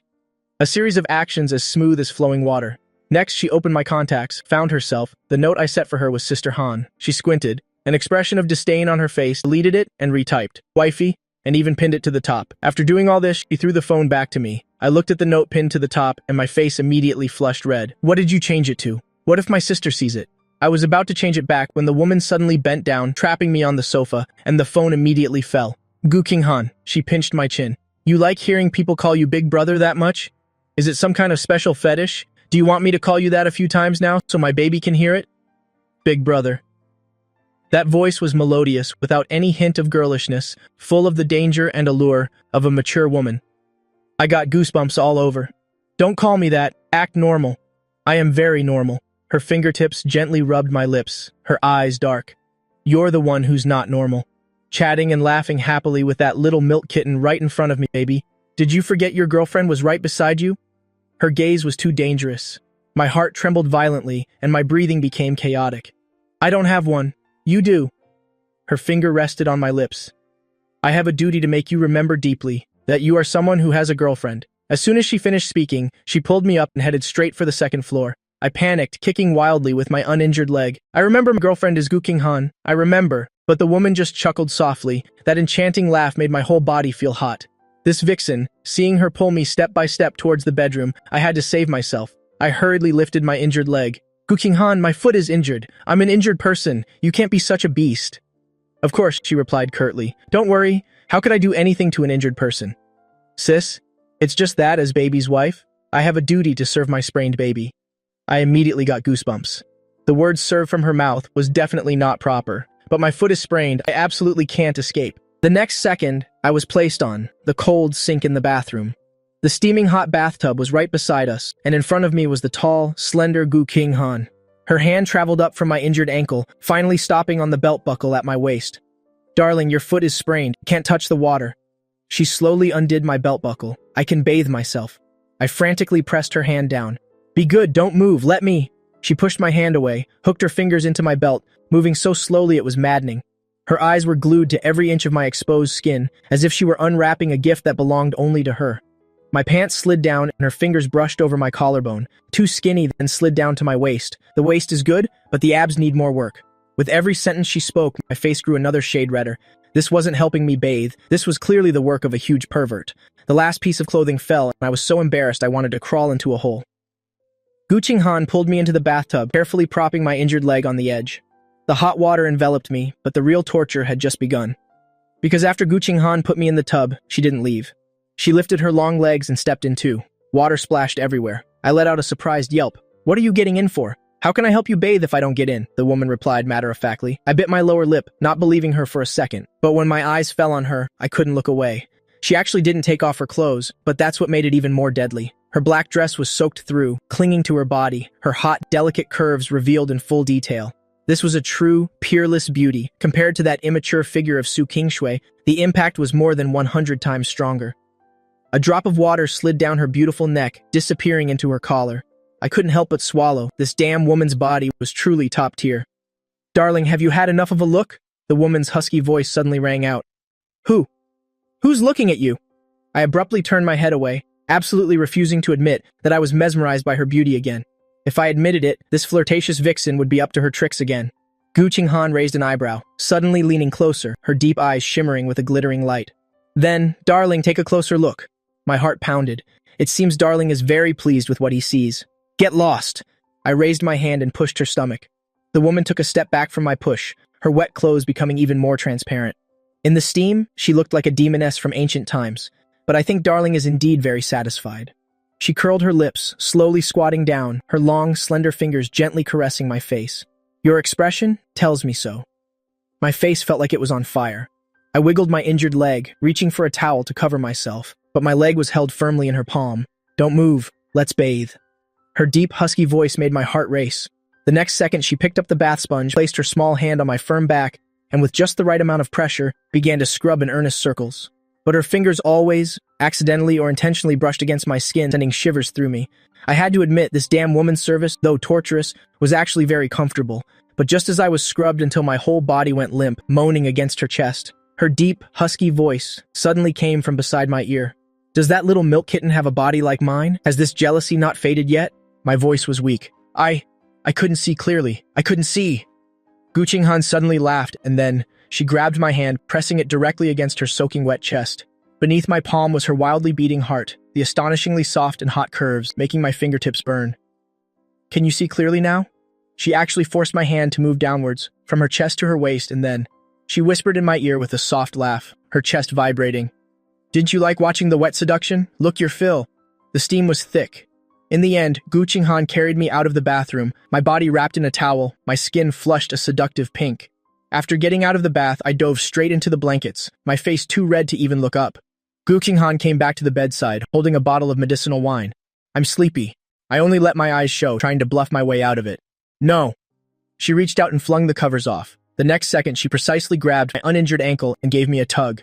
Gu Qinghan, what are you doing? My whole body was pulled out of the blankets by her, dragged right to her side. Gu Qinghan sat down, lifted my injured leg, and placed it on her thigh. This position. My face instantly flushed, but she had a calm expression, pouring some medicinal wine into her palm and rubbing it warm. Endure it for a bit. Rubbing it in will help it heal faster. After speaking, her warm palm pressed against my slightly swollen ankle. Hiss. It hurts. I instinctively wanted to pull my leg back, but she held it firmly. Don't move. She controlled the pressure very well, massaging and kneading with just the right amount of force. The pain in my ankle really did seem to lessen, but I gradually noticed something was wrong. Why was this woman's hand rubbing higher and higher? Her fingers traced my ankle, slowly sliding towards my calf, her small hand grazing my skin, bringing a tingling sensation that was hard to ignore. Gu Qinghan, my voice was trembling too. That part isn't injured. Clearing the meridians. She spouted nonsense with a serious face, her fingers teasing intermittently, an itch that reached my very bones. My heart was trembling too. Just then, the woman suddenly spoke, a mischievous glint in her eyes. Let's play a game, Q&A with a reward, I asked in a daze. What?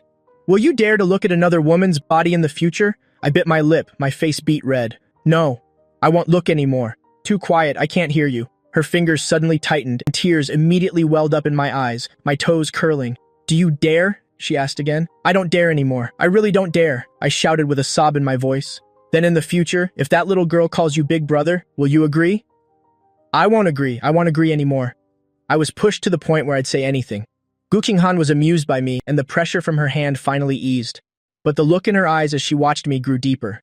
Not a bad realization. But darling, she leaned close to my ear, laughing huskily. Words without action are just a sham. We have to make the body truly remember.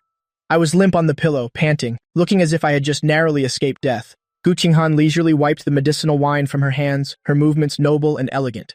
Her deep, dark eyes flashed, and she suddenly leaned over and actually picked up my bedside phone. She curled her lips into a wicked smile. Darling, wasn't your sister worried just now? Sending a voice message probably won't reassure her. How about we try a video call? Video? Now? My head buzzed as if it would explode. I looked down, my body covered in bite marks shed left. And what's more, this was Gu Qinghan's bed. If we made a video call, my sister would definitely bring a baseball bat to commit murder in the middle of the night, beating her into a meat pulp. Gu Qinghan, you dare! I immediately shot up, lunging to grab the phone. If you dare to call, I'll kill you. Gu Qinghan was already prepared, casually tossing the phone behind her. Then she opened her arms and steadily caught me as I rushed into her embrace. Oh! She raised an eyebrow, her eyes full of teasing laughter. Darling is in such a hurry to jump into my arms. I turned to look back, the phone screen was dark. This damn woman was scaring me. I'd been tricked again. Gu Qinghan? I was furious and opened my mouth to bite down hard on her shoulder. This time I was truly vicious, not holding back at all. Hiss. Gu Qinghan let out a soft groan, but she didn't push me away, instead tightening her arms, holding me tightly in her embrace, letting me vent my anger. Only when I tasted a bit of blood did I finally let go. Looking at the bloody teeth marks, I felt a little guilty, but I said stubbornly, "Serves you right for scaring me." Gu Qinghan tilted her head to look at the wound, then at me, baring my fangs. Her eyes gradually darkened. Her thin lips curved up, her voice extremely deep and husky. Done biting? Before I could answer, the world spun. She pushed me down hard onto the big, soft bed. Since you've had your fill of biting, then it's my turn. The candlelight went out, leaving only a dim, yellow bedside lamp. The woman's ethereal, fairy-like face now looked incredibly dangerous. She propped herself up above me. The air instantly thinned, but she didn't rush to act. Instead, she spoke with a soft laugh. Darling, do you want to sleep tonight? My hands were pressed against her chest, so nervous I had to swallow. What? Could this damn woman be so kind? I think the way you address me needs to change. She curled her lips and made her demand. I blinked. Change how? Sister Han, is there a problem? A big problem. She lowered her head and gave my ear a punitive bite. I blinked again, mimicking Qin Chuan's tone. I called out coquettishly. Sister Qinghan? The woman's expression suddenly darkened. Her lips slowly moved towards mine. Darling, that's not the right way to call me either. She nipped the tip of my nose. Her voice was muffled, but incredibly seductive. What did you change my name to in WeChat? That's what you'll call me. Wifey. Those two words flashed in my mind. My face instantly turned beet red. Saying it to her face while I was sober, the embarrassment was explosive. I won't say it, I'm not saying it. The woman chuckled, and the next second, her hot body pressed down. It wasn't a violent storm, but a kind of extreme torture. She knew my weaknesses too well. She was incredibly wicked. Call me wifey. Guqinghan propped herself up, looking down at me. Will you say it? If you don't, you won't be sleeping tonight. She smiled and pressed her body down again. The sensation was about to drive me crazy. I really couldn't take it anymore. All my pride and self-respect crumbled in that moment. Wife. Wifey. I made a sound as faint as a mosquito's buzz. Guqinghan's deep, dark eyes immediately sparkled with light.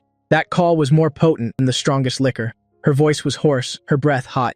Say it again, darling. Say it again. I had no choice but to wrap my arms around her neck and bury my face in the crook of her neck. I closed my eyes and screamed as if my life depended on it. Wifey, wifey, wifey, is that enough? It's enough. Guqinghan laughed with satisfaction. Since my husband is being so good, then your wife will satisfy you right now. The next day, brilliant golden sunlight streamed into the bedroom. I rolled over, my ankle aching dully. Last night was truly a nightmare. I called her wifey until my throat was hoarse. When we got to the company, I originally wanted to go in separately, but because my leg was injured, she absolutely refused to let me walk alone.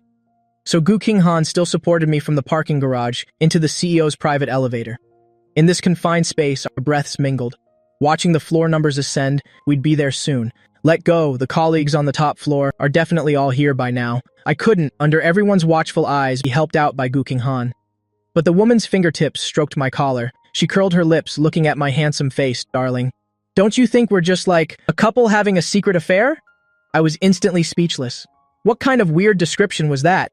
I shot her a glare. But the moment I looked up, the woman's long, slender fingers actually hooked onto my tie, pulling my face closer. Darling, why are you wearing your tie so tight? Afraid someone will see the marks your wife left on her husband? Shut up! I glared at her and covered my collar. My face immediately flushed. Let me loosen it for you. Her fingers hooked onto it, intending to pull. I panicked and held her hand, gritting my teeth. Guqinghan. Just then, the elevator number just happened to reach the top floor, but just as I breathed a sigh of relief, intending to steady myself for a moment, just as the doors opened, Guqinghan suddenly leaned in and lightly bit my earlobe. My legs went weak and I almost couldn't stand.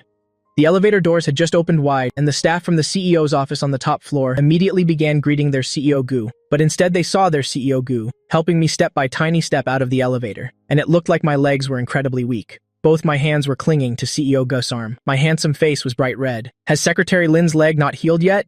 CEO Assistant Wang immediately came over. Then you must be careful. Walk slowly. I clung to the woman's arm, trying to make my steps look a little more normal. But it was this damn woman. That moment just now, I still haven't recovered from it. Facing the stares of so many colleagues, I could only grit my teeth and play along. Yes, my leg is still a little swollen. I limped into the office just like that.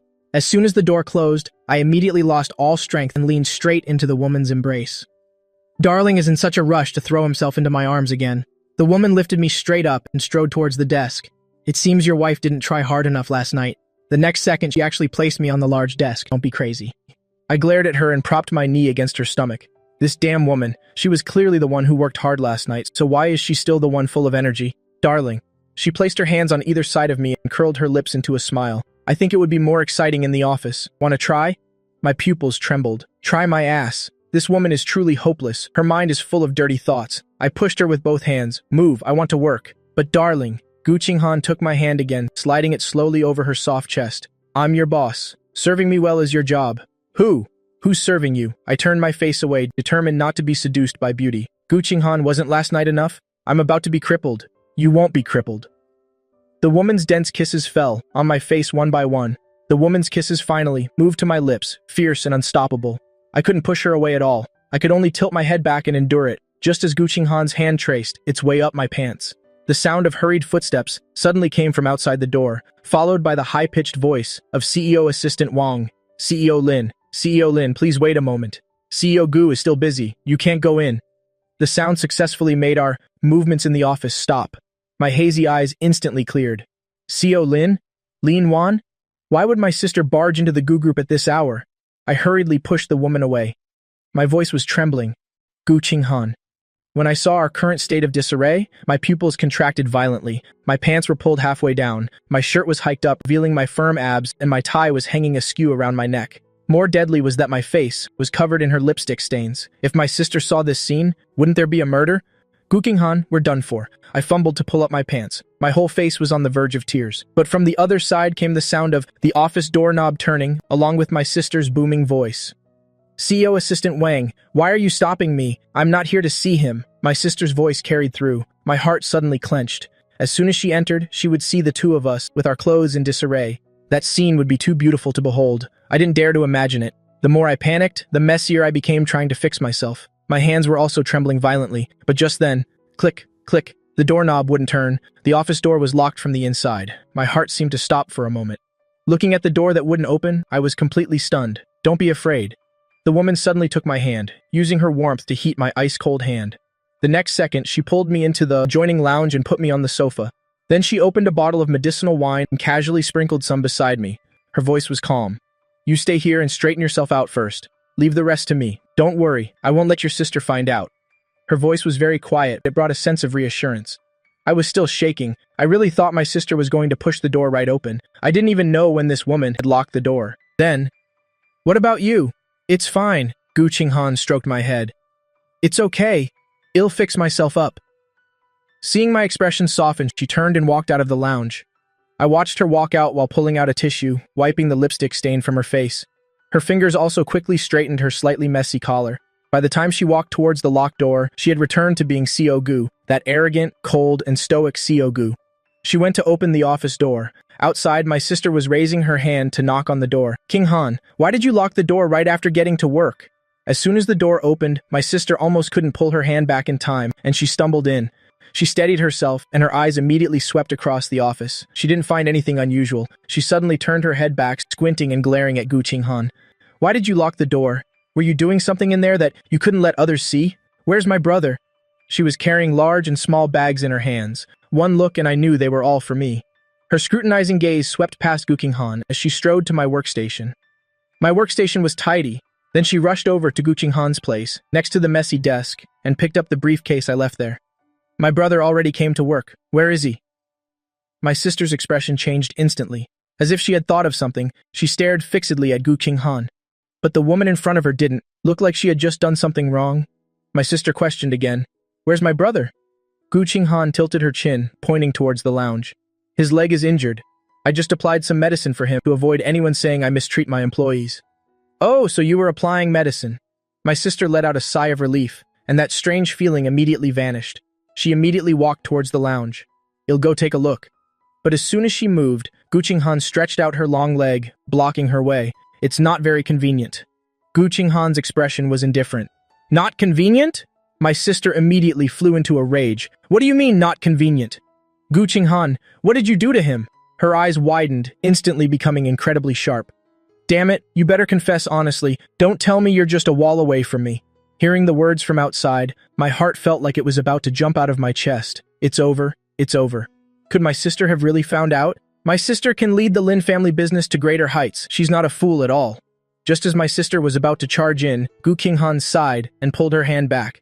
Wan, the kid just finished applying his medicine. He might not have adjusted his clothes yet. It's not good for a girl like you to rush in like that. Even if you're his biological sister, you should be mindful of boundaries. My sister was stunned. That sounded reasonable. Her momentum was immediately extinguished, and she nodded repeatedly. You're right. Who am I? Gu-King-han, famous in the circle for not being into men. That's right, how many? Handsome men in the circle have thrown themselves at her, yet Gu-King-han wouldn't even spare them a glance, so how could she have improper thoughts about me? Thinking of this, my sister actually scratched her head, then raised her hand to knock on the lounge door. Xiao Yi, it's me. Can I come in? I quickly looked at myself in the mirror. I had already quickly tidied myself up. Sis, come in. The door opened and my sister strode in. The strong smell of medicated oil in the air made her completely believe Gu-King-han's words. Xiao Yi, how are you?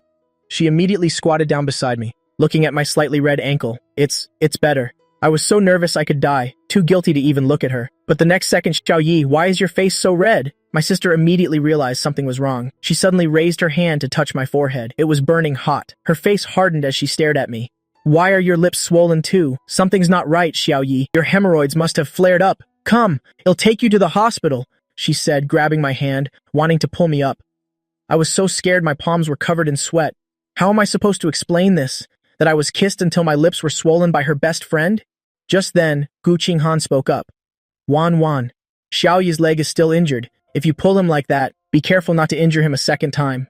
My sister was so scared she quickly supported me, letting me sit back down properly. It was my fault. I didn't hurt your leg, did I? I quickly shook my head. No, I'm fine. Gu Qinghan's voice was calm as she began her serious face nonsense. Just now, when I was applying the medicated oil for him, he kept crying out in pain and making a fuss. That's why his face is red. As for his lips, her gaze swept over my lips, pausing for a moment. Perhaps while making a fuss, he accidentally got some medicated oil on them and had an allergic reaction. My sister immediately believed her. She turned her head and immediately blamed Gu Qinghan. Couldn't you be a little gentler? My brother is already afraid of pain. You're supposed to be atoning, yet you still dare to be so rough. Gu Qinghan actually nodded in acceptance. Yes, it's my fault. It'll be gentler next time. Her attitude was so good, it was impeccable, but when she said the two words gentler, that ambiguous tone of hers, I understood it immediately. How dare she, in front of my sister, say such suggestive nonsense? Right after, my sister turned to look at me again, her expression immediately changing as she coaxed me gently. Xiao Yi, you have to endure it. Once your leg is healed, they'll take you out for a big meal. I was terribly guilty. I agreed to whatever she said. In the end, under this serious deception by Gu Qinghan, although my sister felt something was strange about me, she was still reassured. All right, then you get some rest. She gave a few instructions, then turned and glared at Gu Qinghan. I'm leaving my brother in your care. Remember to be gentle when applying the medicine. You'll take good care of him, don't worry. Gu Qinghan curled her lips into a glamorous and noble smile. My sister left, looking back as she went. As soon as she was gone, I collapsed onto the sofa, feeling like I'd lost half my life. The feeling of having a secret affair right under her nose was truly terrifying. It could scare a person to death. Gu Qinghan suddenly walked over, placing her hands on the armrests. She leaned in close, the tip of her nose brushing against my cheek. Look at this baby. So scared his face has turned pale, it makes my heart ache. I glared at her in annoyance. Isn't it all your fault? If you dare to act up in the office again next time, what will you do? Her hot breath washed over me, her eyes sparkling. Will you bite me to death? I really wanted to bite her to death. But after her antics, my tense heart calmed down. But just as our noses were touching and the atmosphere was getting ambiguous, knock knock. The sound of knocking came again. My hand trembled and I suddenly pushed her away. Did my sister come back for a surprise visit again? Probably not. Gu Qinghan suddenly stood up straight, her expression turning cold. If it were her, she would absolutely not knock so politely. She straightened her clothes and strode out of the lounge. The door opened and Assistant Wang walked in. His sharp face was extremely serious at this moment. He glanced at the open lounge, looking like he wanted to say something but hesitated. Just say it. Gu Qinghan sat back down behind her desk, her expression cold. CEO Gu, Director Zhao has called for a board meeting. It starts in 5 minutes. Assistant Wang lowered his voice. The people from Heng Yuan went to tattle, saying the company is being unprofessional, canceling a partnership over a secretary. The board is in an uproar right now.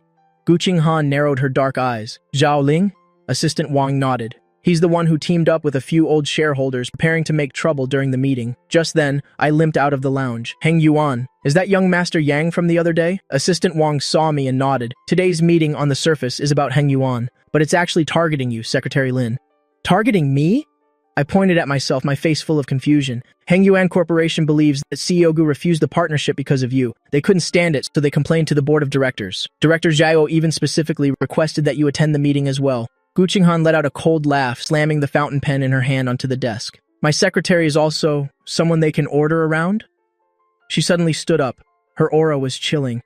That Zhao Ling's mouth is really foul.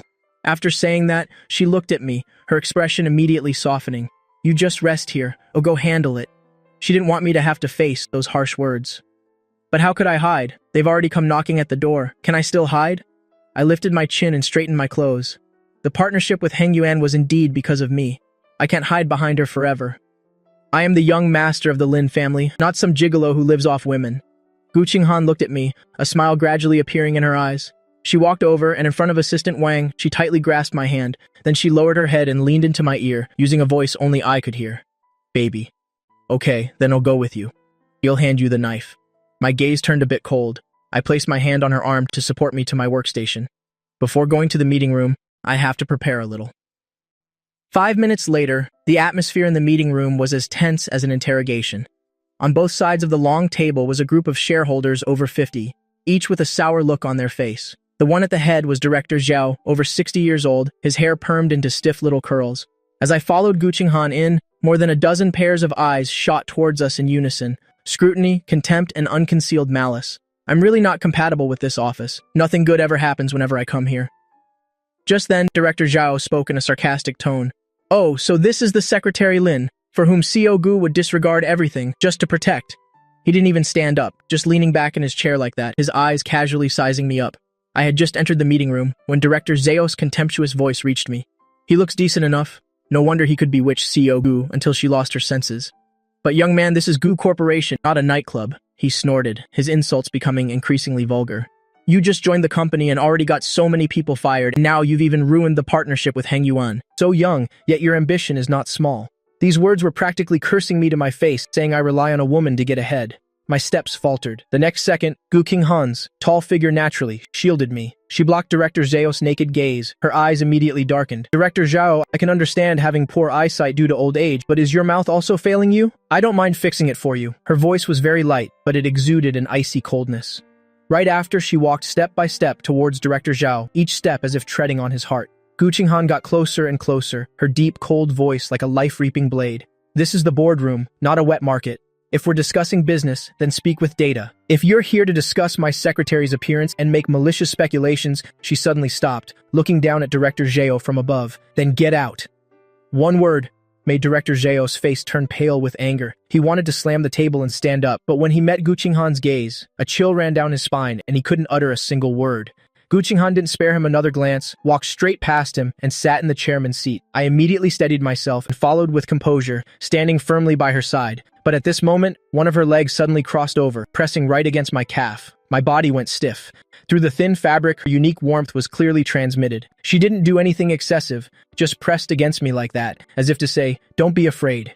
A warm feeling immediately spread through my heart. The anger from being insulted instantly vanished. I took a deep breath, my gaze fixed directly on the pale-faced Director Zhao. I curled my lips, giving a polite smile. "Director Zhao, is it?" My lips carried a smile, but the words that came out were incredibly sharp. "Since Director Zhao already knows of my glorious achievements, yet you still insist on coming before me. Aren't you afraid of being the third one to pack up and leave?" I changed the subject, my tone even colder. "Insulting her personal secretary right in front of CEO Gu, you truly overestimate yourself. Those who don't know might think Director Zhao is plotting to usurp the throne."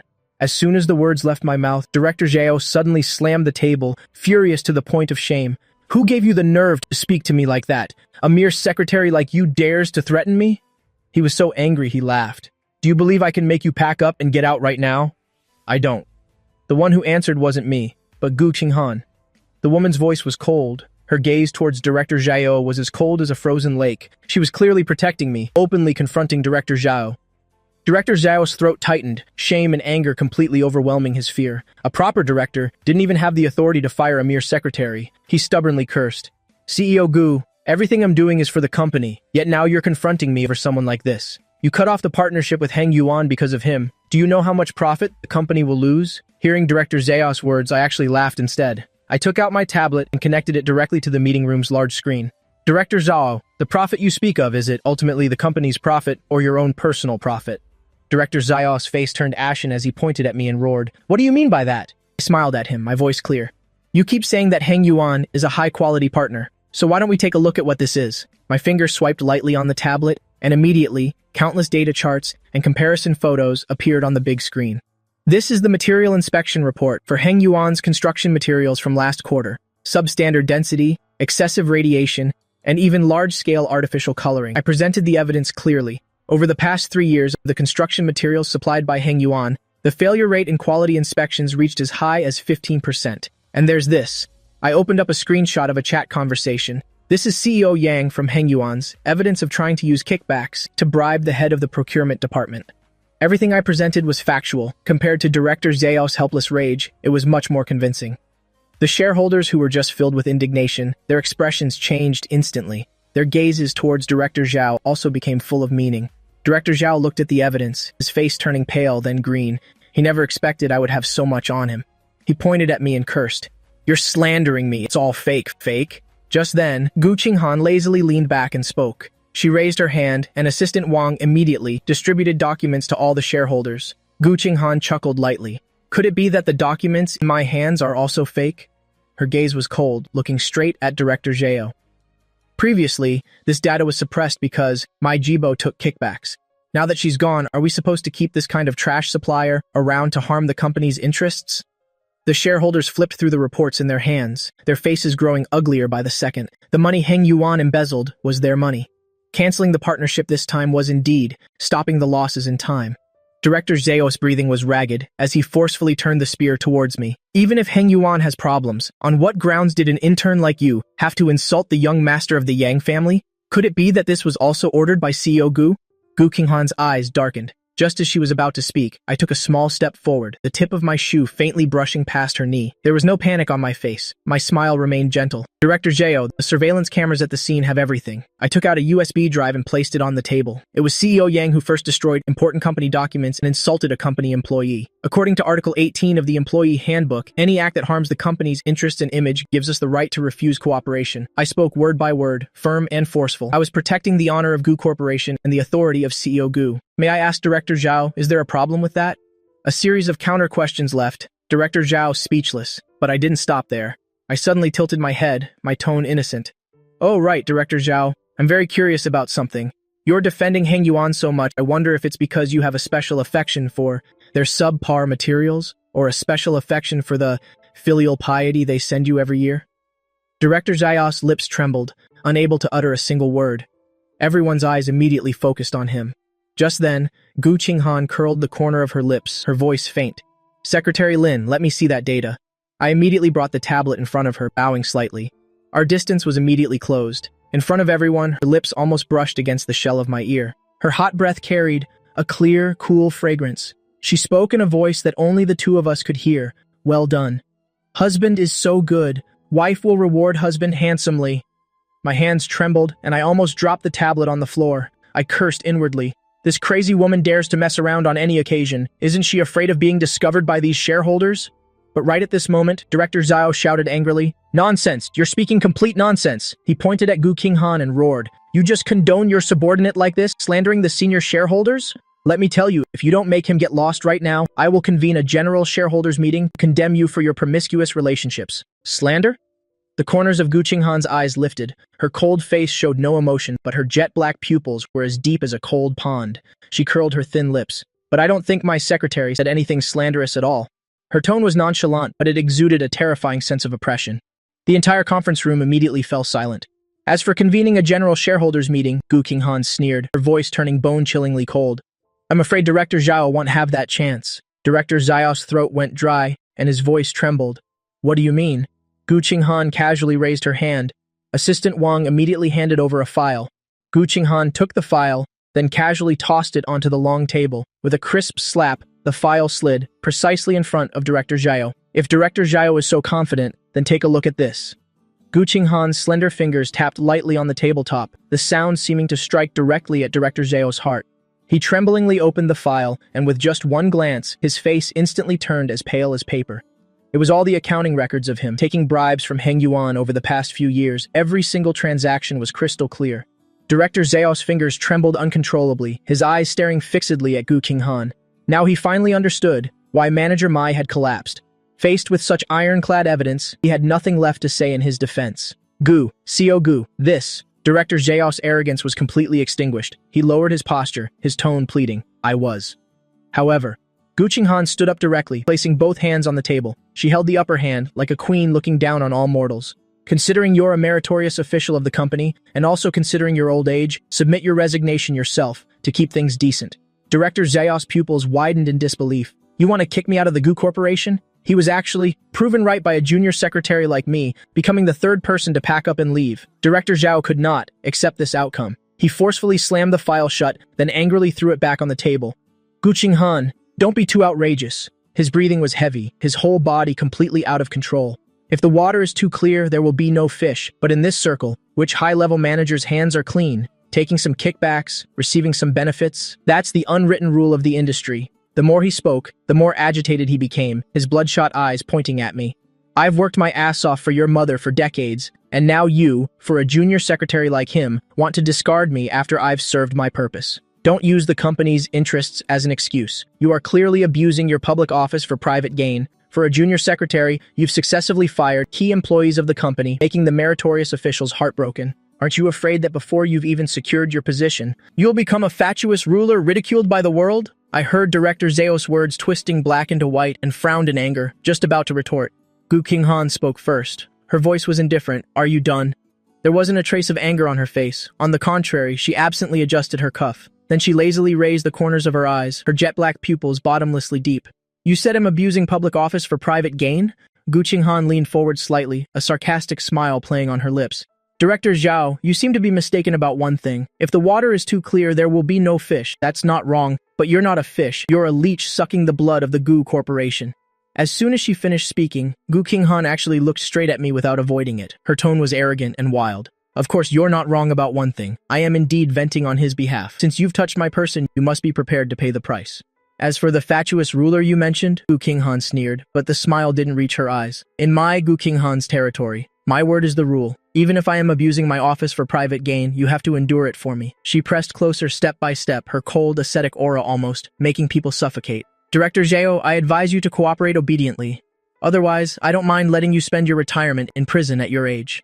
After speaking, she didn't even glance at Director Zhao, who had gone limp in his chair, but instead raised her eyes, suddenly sweeping her gaze over all the present shareholders. Her voice was calm, but every word was as heavy as a mountain. Did you all hear that clearly? From now on, where I am, your so-called unwritten rules stop here. If you really want to do it cleanly for me. Don't let me get a hold of anything.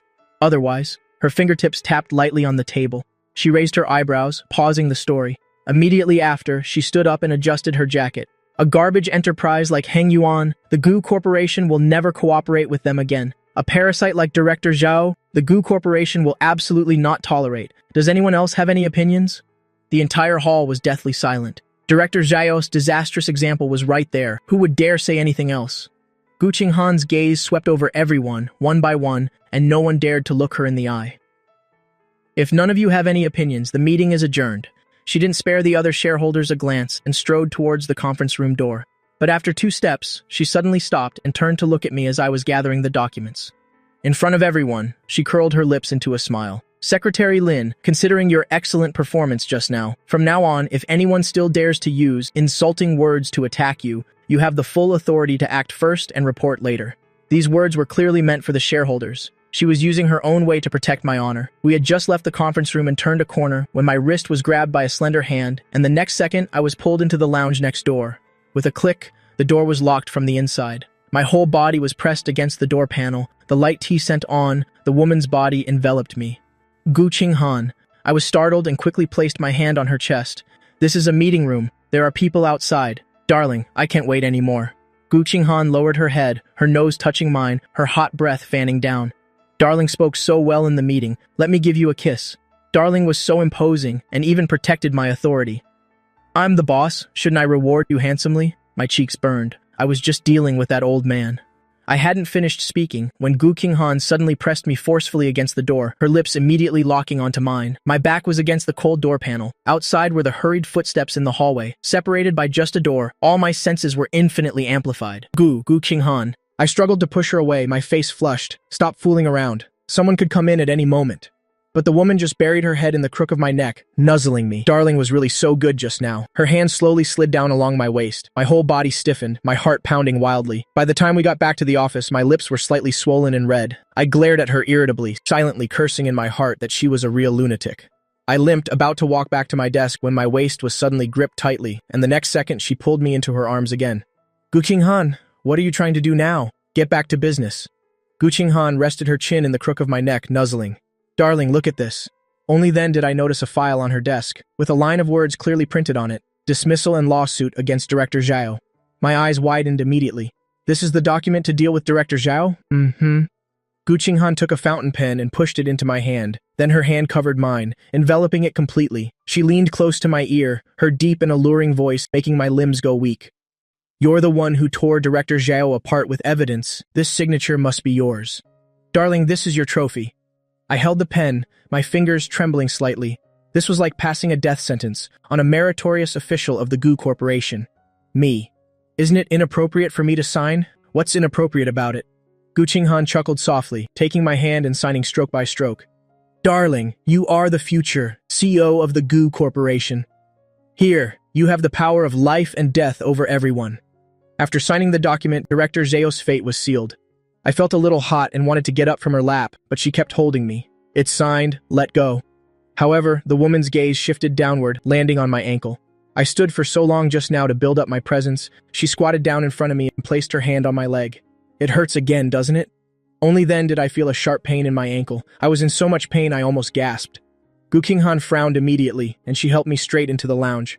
Why didn't you say it hurts? I was placed on the sofa and she immediately took off my sock. Sure enough, my ankle, which had already stopped swelling, was red and swollen again. Gu Qinghan pursed her lips, took a medical ice pack from the fridge, and the next second, she actually knelt on one knee before me. Let's ice it to reduce the swelling first, then we'll apply medicine. She gently placed the ice pack on my ankle, and a chilling sensation washed over me. I instinctively wanted to pull my leg back, but her hand held it firmly. Don't move, it'll be gentle. On one side, she applied the ice pack while her other hand held my firm calf, slowly massaging it. Look at you, your muscles are all tense too. On one side was the freezing ice, on the other her burning palm. It was truly a heaven of ice and fire. This strong stimulation made my scalp tingle, and my toes curled up. A little gentler. My voice cracked, carrying a hint of hoarseness. The woman suddenly raised her head to look at me, her eyes deep, swirling with intense emotions. Gradually, her fingers started to become restless. Little by little, they moved up along the curve of my calf, past my knee, and stopped at the edge of my thigh hidden by my trousers. Your leg must be tired, right? Her voice was full of seduction. Do you want your wife to help you massage it? I blushed and grabbed her mischievous hand. That's not necessary. Does only your ankle hurt? Gu Qinghan flashed a wicked smile, but I saw Darling walking, and this place was trembling too. She pointed towards the top of my trousers. You're talking nonsense. I quickly held her hand back. Gu Qinghan, you're talking nonsense. Gu Qinghan chuckled softly. Whether it's nonsense or not? Well, no, with a little check.